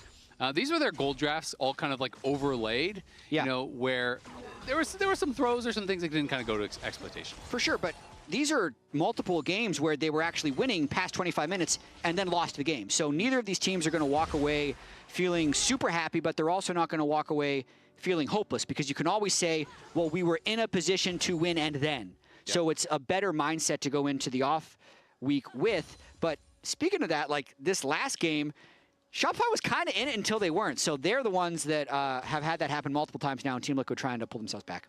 Yeah, absolutely. I mean, they were very competitive, and I mean, this is them going up against pretty much what the aggregate number 1 was, right? This was, we combined everyone's power rankings. The average power ranking for TL was 1.42. Which was first overall. First overall, and then the average power ranking for Shopify was 3.43, which was that 3rd or 4th overall? I can't actually remember. I think it's 3rd. Yeah. Still top half. Yep. But either way, you know, obviously had them both power ranked pretty highly. I think the Shopify ones were kind of like more controversial. Some people had them very high, like Kangas had them up as far as 1. You had them, what, 6th or 7th? I think you had them lowest. So people were kind of differing opinions. I know your take is kind of overall their win percentage was very low last year, and they're bringing in like a rookie. Like, is that really going to fix it? And then the glass half full was, hey, they finished pretty highly in summer, and they added a mid laner who's supposed to be really, really good. So surely that fixes everything. It's going to be really interesting in a sadistic sense if Shopify loses here and then they play Dignitas in the 002 match for elimination. Because so much was made about Shopify last year and how Palafox was the big weak point, and replacing him with Zinni is going to fix things. But, like, actually, though, they're just both worse? Like, is that... Because neither one of them have won a game now that they've been pulled apart. It's not a win-win, it's a lose-lose. Exactly. Like, was Palafox actually the perfect mid laner for Shopify, but just the net was there just slightly below 50% win rate? Yeah. I don't know. That was their peak. That was as high as they could go. TL going to be looking for a bot gank here. Seo's going to be in some trouble. Will he flash? He does flash, but the Fear Tether does still connect. You asked, is Jose going to be tied to bot? The answer is yes. Even on the Nocturne, he ganks here at level 4, does force a flash, will have his recall delayed, which is pretty annoying, but at least B-Boy keeps his sums. It is basically the ghost of Yon for the double sums here of Seos, as well as some time from Jose. Yep, Cordaday with a nice little roam tunnel. I like that gank look. I don't think he's losing hardly any time. I mean, I'm looking at the respawn of his Gromp, and it looks like he's going to get there pretty much on respawn. No counter jungling possible, so... I think it's going to become a meme if this happens every single game, though. Like, every single time there's a crab that Jose is down there ganking. You know, it's funny because people talk about it with Yon, which is rightfully so, but I feel like all of the iterations of TL that did really well, this was kind of how they played. Like, think about when they were winning the 4 straight titles. It was go bot for double lift, right? And it was always like, there was always this discussion about like, we're really trying to evolve past that. We want to play all these different play styles. And then playoffs would come, guess what they were doing? They were drafting, scaling, and going bot for double lift. It's just not worth it to be diverse, you know? It's just do your thing and just do it really well. But that's funny. It was the double lift Ole originally, then double lift Core the next year. That's how long Cordaday has actually been on Team Liquid, since that 2018 year. But it has been the best version of Team Liquid time and time again. And I mean, the reality is, AD carries, at the end of the game, teamfights are very heavily based on how good your AD carry is, right? Yeah. And Doublelift was, the best AD carry we've ever had in NA. Yon is absolutely stellar, so it makes sense when you have players that are worth playing to, you're going to play towards them, right? You're going to try to focus on those styles. And obviously, you would love to be able to play every style, focus on every lane, play every champion, but it's usually just not realistic. But we also don't even know what the best style is this year. With, I mean, the current patch with the AD carry question, the way cashback is balanced, maybe it actually is just get your carry to 5 or 6 items as fast as possible and win. But a lot of happening here in the mid lane. And also the top lane is Morgan has got the best of Fudge, and no one cares other than those two currently. Yeah, I mean, Fudge forced back to base. He's down almost 20 CS, lost a plate, and Morgan's even going to be proxying here because you see Seos. I think he kind of knows that Wukong's going to be on the other side. Shockwave does land on a Zinni, but Seos should be able to keep him safe. We'll see if they want to try to go for any sort of a flash play. His core is still in the area, but I think it will dissipate. But with that proxy play here from Morgan, he's going to be able to recall, run right back. He doesn't even have to TP if he doesn't want to, and he's going to hold on to it. And this is also bot crab disaster. If the game is decided on bot crab, I'm pretty sure this is going to Team Liquid because they have T advantage from the Renekton if they need it. They have mid push if they need it as well. But Contrax is still here looking to contest. Yon is hitting minions though. Contrax might get 6 off this. Yeah, we'll see if he's going to be able to get it. Jose looking like he wants to back off. I mean, 3-6 Nocturne, it can be pretty dicey, so they're just going to give this away. Yon going to be pushing in that bot wave, should know that they're in the area and will be backing off here pretty shortly. But to touch on this top lane advantage, it is really interesting because Morgan career long is a 40% win rate player. 40.8% win rate. Yeah. But Renekton very is Shopify-esque. Renekton is his. It's true. Maybe he should have been on Shopify. You never know. But Renekton is his most played champion, and he has a nearly, it's 58.6% win rate, like almost 100 games. Damn. It is his best champion by a lot throughout his career in pro play. And this is the first time he's gotten it in the LCS. He always got a lot of respect for how well he was able to pilot this champ, so it's going to be exciting to see how he does. You don't expect to see this massive CS advantage opening up when you are the one blinding and your opponent had counterpick. Absolutely. Another bad joke. It's when he's on Renekton, it's like if Shopify is in a game that matters. So that's the level of improvement you see from just normal It's Morgan. Shopify in the finals, and when he's off Renekton, it's Shopify versus Dignitas. There we go. There you go. It's just the way it works at the moment. Back to the game. I'd say B-Boy Seos actually laning pretty well despite all the attention. Interesting that the Crab ended up not really doing much. This is no C9 game where they're just going to totally flip the game over going for that level 6 Crab. But Jose Quid now have the knock wave combo, but no one other than Seos has burned Flash, so not a great target to really go for right now. Yeah, but it is very hard to actually flash that. The timing is like almost impossible. If they do it perfectly, to me that's one of those plays where it's like you talk about misplay versus outplay. It's way more on the side of it has to be a misplay rather than an outplay. So sometimes when they press Shockwave, you can like dash flash and then the Shockwave kind of like expires, so to speak, before it gets to you. So there are sometimes there's timing, but it's very hard to actually flash it. And we have seen games even this split in the LCS where people try to flash it and it still connects and they just kind of like flash it onto their team. So it's really a tough one to disjoint. So I feel like it's very much on Jose and Quid and how well they're timing it and how well they're coordinating. And I'd say Jose has pleasantly surprised a lot of TL fans. I know he's only played 3 games and they've only won 1 of the actual games, but he's looked good and he's had good synergy with the team. Interesting here though that looks like Contrax is going to be able to get this Drake as Jose is instead just getting some grub. So going to be a little bit of gold and maybe some extra plate acceleration, but in terms of the actual win condition of Soul, would greatly delay it for Team Liquid. It would, but I'm going to be interested to see, will they go top with Nocturne ult, right? Because then it feels more worth it. Like if Fudge Meganar is out and then it expires and then you go top with Nocturne ult and Renekton ult, but he's recalling, so never mind. I was going to say sometimes, people really want to just try to prioritize snowballing the lane. And then, hey, we're going to give up a dragon or 2, no problem. We're going to focus on gold, take away some camps, get some kills, and then show up to that third one with a big gold advantage where we fight. And it is a 700 gold advantage already in pure isolation for Morgan in this 1v1, who is just doing great. Fudge does go for the standard tier 2 boots rush. Gnar obviously needs a lot of move speed, but again, similar to the Rumble game, means that his first item spike is going to be quite delayed. So when Morgan hits that, he's going to be in a great spot. I mean, almost 25 CS here, 700 gold. I wouldn't mind it if there's a window to gank, but with how much he's kind of pushing Fudge in this lane, I also think Fudge is going to be in a very defensive mindset. So even a Nocturne gank might be unlikely to work. And yeah, speaking of having Unar and Core on your team, Jose pathing back down, so unlikely we see that. But Contracts might be going for a play up top, actually. Core is here in mid lane. Zinni could be in a little bit of trouble. Gonna look for the shift. He's just dead. He shifts out, but it is way too late. Nicely done. They don't even need to use the shockwave. Wow. Quid just able to finish him off there with the dissonance. I feel like Zinni was big time tunnel vision there, because Core didn't do anything super sneaky. He just walked and autoed him. Yeah. And then it allows an easy kill from Jose. It was just ball W, basically, that ends up getting the kill. So that kind of blows this early game open a bit, because not only has top lane been winning hard, that gives Quid quite the advantage on Zinni. Yeah, no kidding. And I mean, Quid is going to get a very fast Ludens as a result. It's actually already complete, right? Woo. So now you really have no fun in these kind of lanes where it's like they barely hit you with anything, but the Ludens proc, makes some of these trades very, very difficult for Zinni. So he's going to have to be really careful. This kind of new age Orianna build, I do really like that people are going way back into burst. As Morgan takes a nice trade here. For a while, we've been seeing these really defensive builds, like Roe was getting really popular again, and now we're back into Ludens, Shadow Flame, Death Cap, like more offense. And I think it's, especially with this combo, the correct decision. Like, you need to kill someone with your Knockwave combo, or generally you just don't win team fights, but Contract's heading bot. Thinking about a dive, but I don't know if they can get the wave in on Yarn Core JJ right now. Not to mention, heal is going to be up in about 5 seconds. There's both flashes. Core spots him. Yeah, Core spots him, and does have the ult defensively on the Bard if he wants to use it, but they, at the very least, they're going to push him off. So they're going to deny a wave, they're going to take a plate. Jose up towards top side. Fudge will flash to break the tether, but Contract's being very annoying.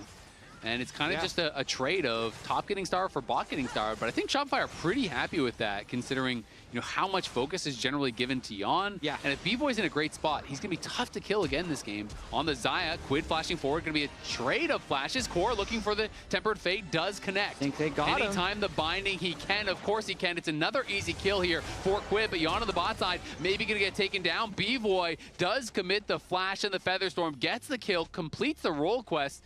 Yon has lost like 3 waves here, but now Quid is coming in from behind. Still has the Shockwave available. Can he get there for B-Boy? Connects on the Shockwave, but on the other side, Quid is in a lot of trouble here from Contracts. Will survive though, because Contracts had already used the Cyclone earlier. This is crazy. Yeah, the heal survives, and Fudge dies on the other side of the map as Morgan and Jose are able to knock him down with the ulties. This is just a scrappy game across the map. What ends up happening is both Team Liquid's solo lanes open up big leads, but Yon is now far behind. So B-Boy dying at the end really hurts the overall trade for Shopify, because his experience isn't going to be there. But if someone's going to carry this game for Shopify, it would be the Xayah, because she's the one that can immune that Knockwave combo later on in the game.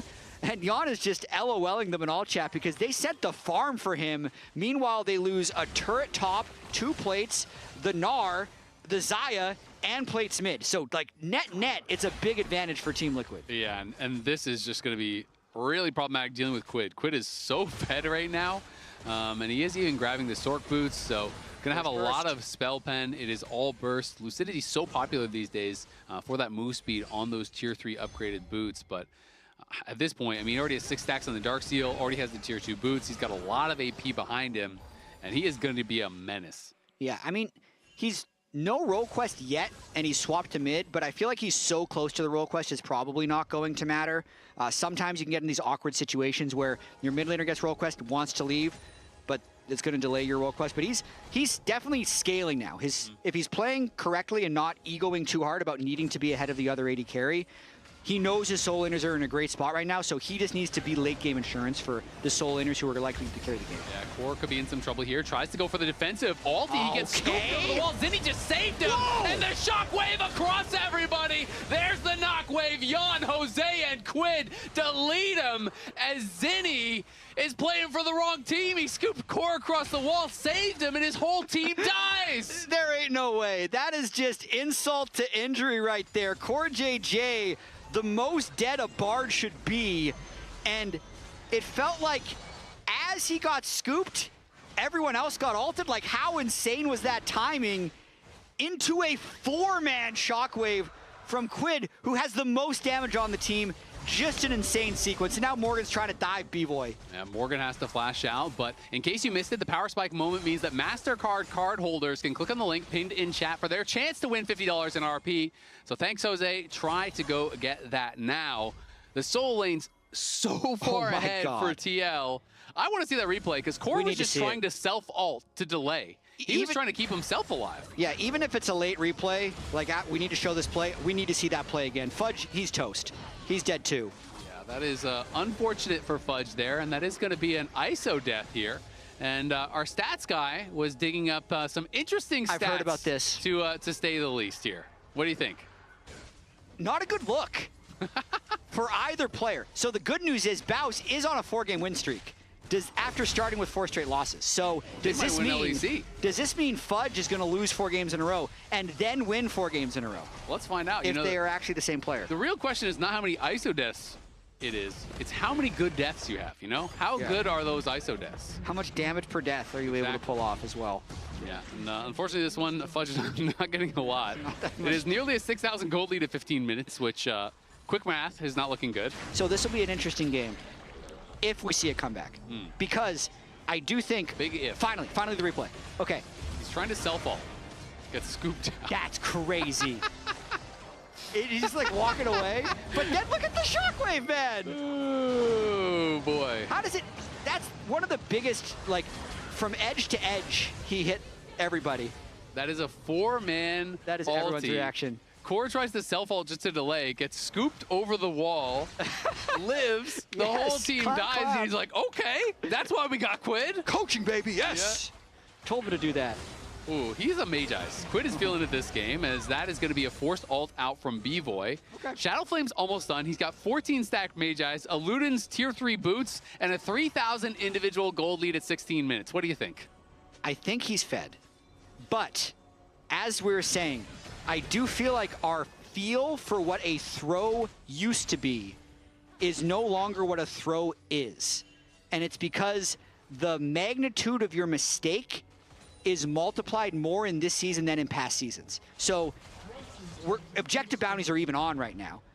Quid is worth 1,000 gold. Jose's worth like 700, close to 800 gold if you count assist gold. So if somehow they just those two try and make a hero play, doesn't work, they both die, and objective bounty's taken, we'd be in like a 2,000 gold game. B-Boy has no ult, so we'll see if they are going to send it here. They do have that Orianna Shockwave up and available, as well as the Nocturne ulti. Shopify rallying the troops to try to defend. But I do agree, yeah, we have seen a lot of throws. There's so much gold in the game. And players are worth a lot less gold very quickly when you die multiple times in a row. Yeah. Bounties are worth so much, objective bounties. There can be massive swings, but this would have to be a truly huge swing, as it is just about 8,000. Now it did crest 8,000 briefly before going back under it. They're losing control of their jungle. They're losing every lane on the map, it feels like, at this point. And TL gonna get engaged on. Quid immediately flashes back. Here comes the Nocturne ult. Are they gonna send it? Shockwave is up and available. They're gonna land it onto Contracts. Contracts trying to run away, but Jose is flashing there to follow. The Tempered Fate does not connect. Beyond dueling here with B-Boy on the side. We'll just back it up, and they'll take the 1 kill onto Contracts. And there's nothing else to do because Baron's not up yet. We're only 18 minutes into the game, so nice little sequence there by Team Liquid. Very close to being more if that Bard ultimate was just a hair deeper to be able to catch Rakan and Gnar, but still, they're able to kill Contracts once again, keep him down, keep him from farming his own jungle, and now they can just all reset and catch these waves and jungle camps. 18 stacks on the Magi's. We're getting closer. It's a Soul War, and he's going to win it. It's going up and up. Yon now on 2 completed items. B-Boy very soon will have his second, as he's working towards those quick blades likely. But, I mean, Zinni is just so far behind that it's really hard to imagine Zinni being able to have a good fight. And when he's that far behind, you just kind of know everything is going to be thrown at B-Boy. And even if he survives, like, there's not really a lot of threat besides him on the team. So it's just so hard, right? When there's only one person who's strong, you just gotta throw everything at them. They have to run the whole fight, and it's hard to get much damage out. I mean, just look at not only is it a big gold lead, but it's a big inventory lead. It's like 2.5 items on everyone. This could be good, though. Morgan in some trouble up on the top side as B-Boy just runs up there with Fudge. They're gonna try to look to chase him down. The Featherstorm's actually gonna get committed, even though B-Boy was full health and Morgan wasn't even popping the ult. But they do get the kill. It goes to Fudge. It's a nice shutdown. Should help Fudge in the side there. I'd say pretty smart there by B-Boy to just shadow Fudge. Oftentimes you're thinking that it's only a jungler or even a mid laner that's going to be up there, but there's no realistic way that Shopify would ever take a fight anywhere else on the map. So they catch Morgan just being a little bit cheeky with an over-aggressive trade. At least they're going to stop him from getting a plate after taking this Drake as Quid teleports off to catch the wave. Yep, Quid will be able to defend this no problem. And yeah, I mean, for Shopify, they know it. They're massively behind. It's time to get creative, right? You just have to look for trailing plays, try to punish people in the side lanes, you know, look for these kind of more risky moves because those are the only things that are really going to have a chance of working for you. Yep. Wait for the 20-minute mark and set up around Baron. So Core JJ is already on the way. He's going to try and get some deep vision. I think ideally you find a pick because they have a lot of engage. Yeah. And there's no flash on Gnar, no flash on Wukong. So I believe that is where Team Liquid is. They're just going to try and keep mid-top pushed as much as possible, but it's going to be kind of tricky to get all the vision cleared here in the jungle. Yeah, I mean, if I'm TL, I just feel like you never want to start the Baron. You only want to try to use it as a bait to get picked, because legit the only way I could see them losing this game is if they start Baron, it gets stolen, and then they all get wiped, you know? It's like, that's pretty much it. So if you just keep deleting waves, you know, pushing it in, controlling vision, force them to come into you, and then just try to take a fight, you know, that really, I think, is going to be the recipe for success. Quid going to be able to spot Zinni. Already saw contracts in the area as well as Core, again, just moving forward. Morgan is there, the entire TL squad now in the area, so confident to move forward as Jose is here. Nice little engage coming through. Can they find the combo? Tempered Fate defensively onto Core. Good scoop back from Zinni, trying to flash away, but Morgan flashes in on top of him, and Quid goes godlike. Fudge is on the run. Seos is already gone. B-Boy can't even get involved. Contracts is still alive, but he's kind of in the wrong spot, and he's going to get spotted now. Contracts has no chances. Look at that shockwave. Just deletes him, and the Baron is going to go down next. B-Boy, get in there, buddy. 25 stacks. Yeah, we're hoping, he made it. We're hoping for a Feather Storm steal or something at this point. I mean, give it up. It's looking cooked. Give it up. White, raise the flag. You're not. He's going to try. You got to. A Q. You're down 1,000,000 gold. Just pray. It's a 1,400 damage smite. There's no way anyone's stealing it nowadays. The only hope is you got to make them panic, right? True. Smite at 1401. Exactly. Exactly. You're praying for a miracle at this point. Storm Surge now for the 25 stack Quid. Let's see how much AP he has with Baron. No elixir, 500 AP. I mean, not bad. Still got another item slot. If this game continues, 22 minutes in, he's already at 4 full items and upgraded boots. I mean, he has a lot of flat pen here as well, which is going to make things kind of nasty. He's got 48 flat pen. So let's see, how much MR does B-Boy have? B-Boy's got 44. So he's doing true damage to Xayah. Well, the Azir's probably pretty similar. Yeah, 44. So true damage. True damage? So we can just read the tooltip and that's how much damage it does? Yeah, yeah. 876 damage alt, 631 on the W. So even if he doesn't Q, that's like 1,500-1,600 damage from RW. Yeah. B-Boy has 1,900 health. Yep, and then guess what? Nocturne ult does damage too. So, uh-oh. So it's problem. We'll see. Oh, wait, he's gone. We missed it. We didn't miss it. That just happened. Zinni is just deleted. That is a true damage. Orianna knocks him down in a hurry. TL marching on the base. There's no reacting to that. Is this the Scrim TL that was promised? Is this why we had them #1 in the power rankings? Look at this. I think so. I mean, this is looking tough. Welcome to the LCS Zinni. As he's 0-5-0, Contract's going to look for the engage, but Quid, even the basic ability, steals so much damage. Morgan is zoning him out on the other side. Quid survives, and B-Boy cannot say the same. TL looking to finish this one off in a hurry. It's 23 minutes in, and they are just hitting the Nexus. TL going to be able to close out the series. Fudge chasing after Core JJ, trying to get something, scoops him back. Seos goes in, they get a shutdown. Zinni is back, can they hold the line? Fudge falls down here to Yon. Seos trying to run away. Zinni gonna erect the tower, see if he can hold on for a little bit longer. You can see Morgan's going back to base. They may have just barely survived. He wants to base TP because he's low on health and they want to end, I'm pretty sure. Yeah, they're just going to continue pushing forward. Here comes the teleport. Seos has got to make his move right now. Zinni's just going to get ran down. Can't connect onto Yon as Yon goes on a killing spree. Contracts is back up, so is B-Boy. Eyes on the Nexus though. TL trying to get one more kill. They do pick it up. They knock down the Nexus. They sweep Shopify. And what a monster game from Quid. Quid performed at an MVP level, but I also think we had perfect timing for the Quid feature, because we talked about the first game that Quid played on stage against JoJo, where he had an absolutely abysmal performance. There were a bunch of 100 Thieves fans saying he was a bust, saying they shouldn't brought him in, and then he turned into an MVP in what we saw this game. That's the video you need to send to Zinni right now, because he just had that exact experience that Quid had against Quid. 0-6-0 on this Azir, an abysmal performance here in Game 2 by Zinni and Shopify. But it can get better, as Quid's proven, as Team Liquid dominates. It definitely can get better. Analysts, is it going to get better soon? Jury's out on that one. It did not look convincing from Shopify, and I feel like I'm wearing clown makeup because Team Liquid just crushed them.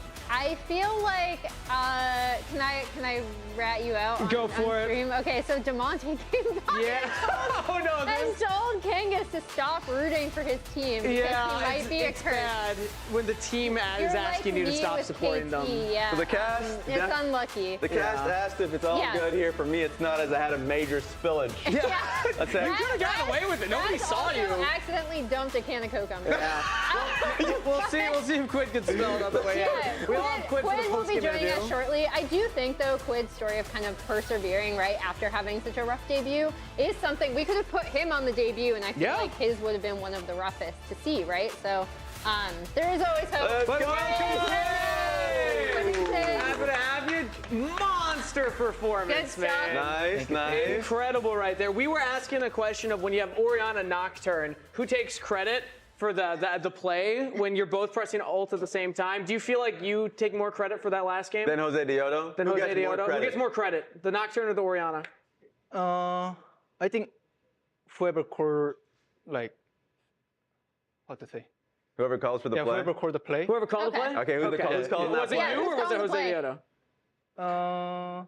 In late game was Jose, but in early game was me. So all right, we won the game because we won the early game. So There it is! There we go. All right. Okay, perfect. That's good. That's good. We got the details. We got the inside information. So one of the things that we were talking about heading into the game and heading into this weekend was your journey as a player. Obviously, starting off, we had this little documentary come out. Check it out on YouTube if you haven't yet. But the story of how you kind of started 100 Thieves and then coming in and now, you know, popping off now on Team Liquid. So I just want to hear you kind of reflect on what this transition's been like to this team and how Team Liquid has welcomed you into the ecosystem.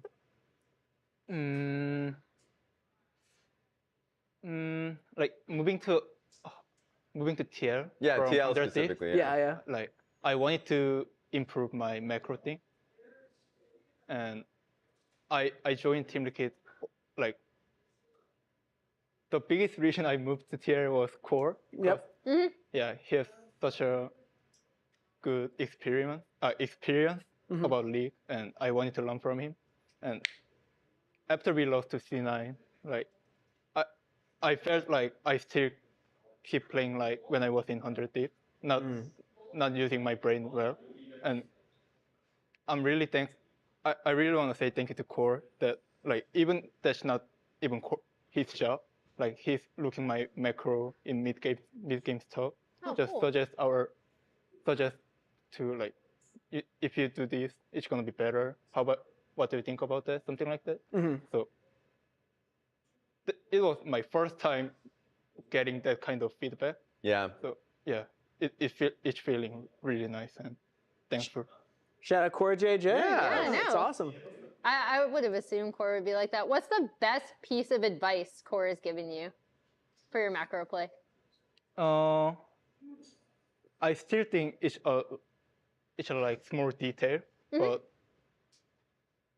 in game when I play against good mid laner, like, I think Quad is best example for doing that kind of stuff. Like he's slow pushing the wave until he can actually pressure enemy. Yeah. But I used to like just fast push every wave and we cannot pressure. Oh, nothing. We need to go top side again, something like that. But, Yeah.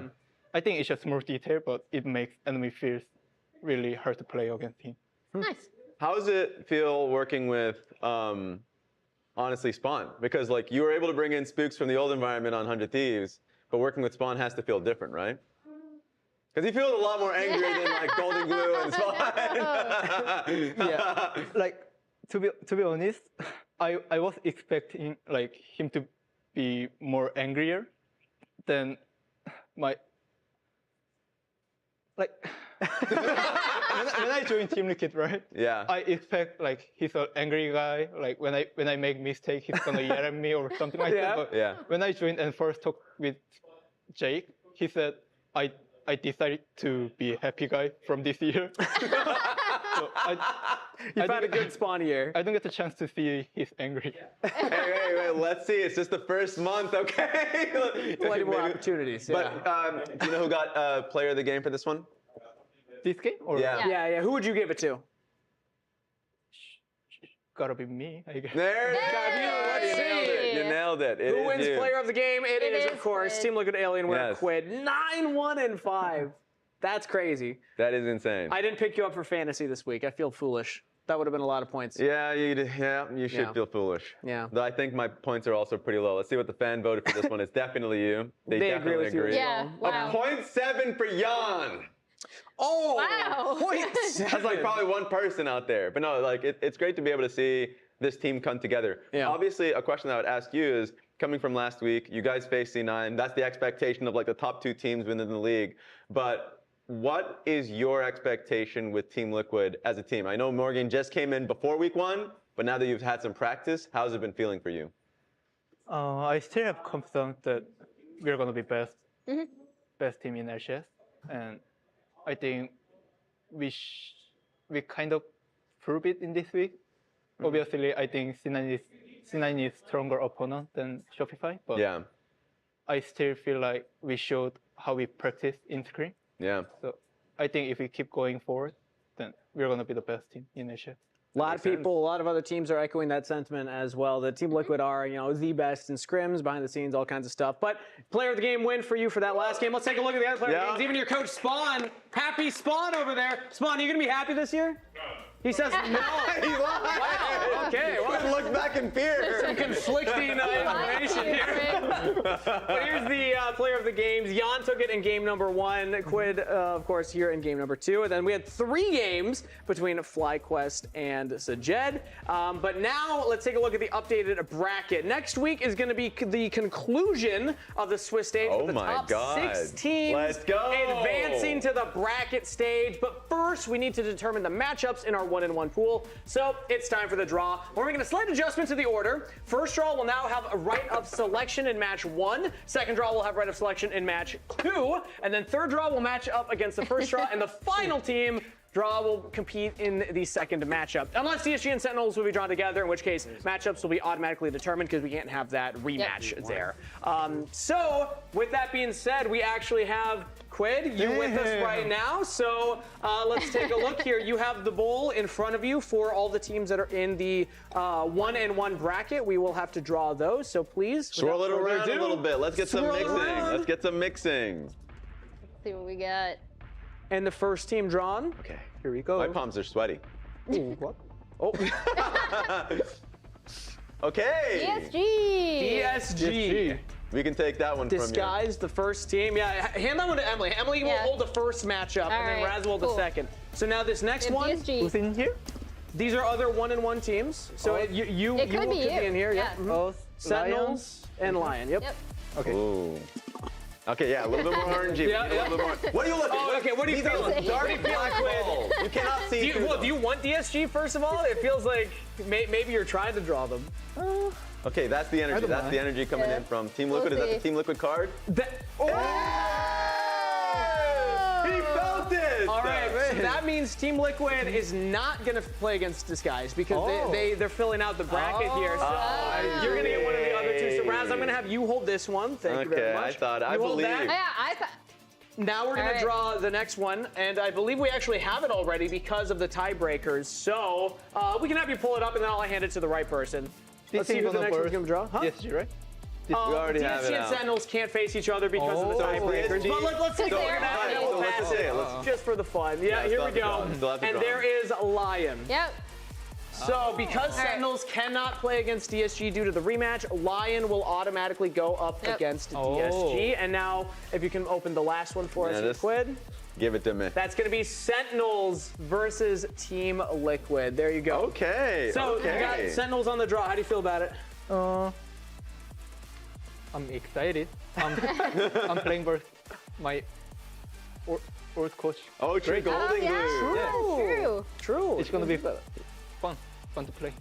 You got to prove a lesson. You got to prove a lesson of Golden Glue. Yep. All right, and then also DSG versus Lyon. That's going to be a fun matchup as well. So that's a 1-1 draw. The rest, it's two 2-0 teams and two 0-2 teams. So we already know those matchups. Now it's time to talk about player of the week. We had all of our player of the games from this past week, and let's take a look. It is Sven. That looks like it's Sir Svenington III.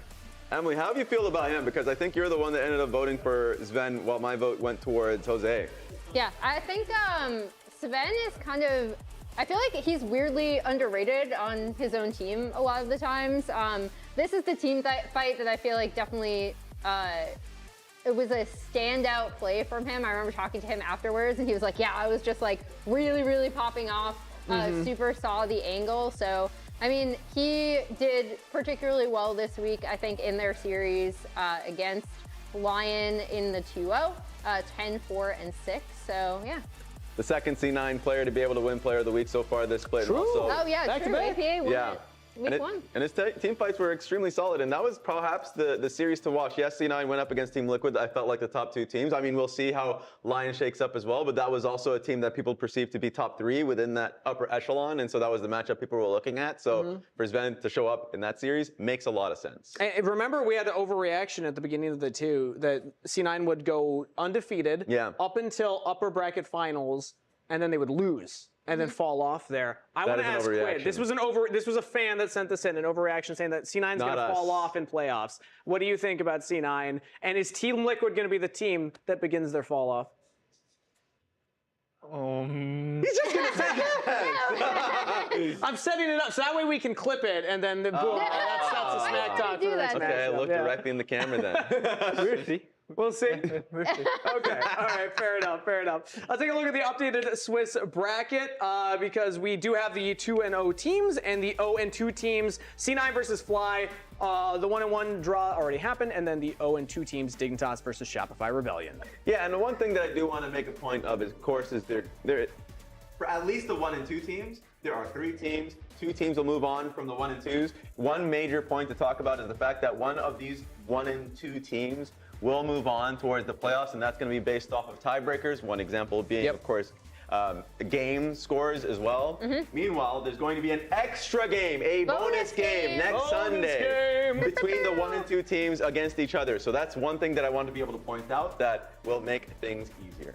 Exactly. So set your calendar, everybody. Next Sunday, we get bonus League of Legends. What did we call it, Emily? You had I just said bonus game. It's just bonus league. Yeah. Bonus games, yeah. Bonus game of League of Legends. So thank you for that breakdown, Raz. We'll keep our attention onto that next week bracket. But congratulations on your win once again, Quid. Any message you want to give to the fans out there? Any Team Liquid Alienware fans? Thank you for supporting. See you next week. Easy. See you next week from him. We do also still have the schedule coming up here that we're going to talk about for which days games are happening. Which matchup are you most excited for, Raz? Out of all of the matchups, you're holding the TL Sentinels. Are you just going to say it because Quid's here? Yeah. Mostly because I just want to see that matchup. Because I'm sure you got some words to say to Golden Glue. Spook specifically probably has some words to say to Golden Glue. I think that'll be fun for me to watch. What about you, Emily? I want to see C9 Fly. I think it's going to be super fun. I think Fly themselves, like we were chatting with Griffin as he came through and he was talking about how he felt like they could have played more cleanly, but I think that is kind of the hallmark of a young team that like just kind of really believes in their hands, right? They're still learning. I'd say they're ahead of schedule compared to like where I thought they would be in terms of like rebuilding. I figured they'd improve, but not as quickly as they have together. So yeah, I'm super excited to see them take on C9. Yep. So at the end of the next weekend, 3 teams will be tied 1-2, but only 2 again can make the bracket stage. 1 will automatically advance based on those tiebreaker rules that Raz was discussing, and the remaining 2 will compete in an elimination game, bonus game next Sunday. We have our schedule ready to go, so let's take a look at that for our final week of the Swiss stage. It's going to start off Saturday. Team Quid, Liquid Alienware, set your alarm early, Quid. You're the first matchup on Saturday. We're getting bright early. Yeah, bright and early on the PSG. I always ask, do players want to play early or later? Personally, I prefer second match. Oh, okay. So this is a nerf for you then? We'll see. We'll see. The 0-2s and 2-0s will be on Sunday. We'll be saying goodbye to one of the teams for their playoff run already, either Dig or Shopify Rebellion. We'll be out of there. If that happens, we will have some words for you, or else you'll have to say some apologies. What can you say? I had faith, all right? Okay. But with that being said, that's our show for this week. Thank you, everybody, for tuning in to LCS Kickoff for Week 2. We'll be back next Saturday at 4 p.m. Eastern, 1 p.m. Pacific for Team Liquid versus Sentinels. Thanks for watching. We'll see you there. Thanks, Quinn. I'm looking at Felios. I'm looking at Felios. I'm looking at Felios. Felios. It's all you. It's all you. Yone no place. Felios dead. Look. Dire. Yone no place. Yone no place behind. I'm looking at Yone. Look Yone. Yeah. Look Diana first. Look Diana first. Look Yone. Stun. E on 3. Renekton, no flash. No flash. I'm E2. I can chase. He has E2. He has E. Just try to CC chain. Nice. Okay. Griffin, the carry jungle you want, Flowers. Quadra kill for the Ambessa. I think I'm gonna. That kind. Look on here. I'm coming. Look. Forward a bit, Tib. I'm coming in. I'm first. Coming. I'm first. 3-4. No flash as well. I see that. I think no flash. B5. I think it's a hard winning. Walk on ulti. Nice. Yeah, I think he's got it. And the shockwave across everybody. There's the knockwave. Yon, Jose, and Quid to lead him. And what a monster game from Quid.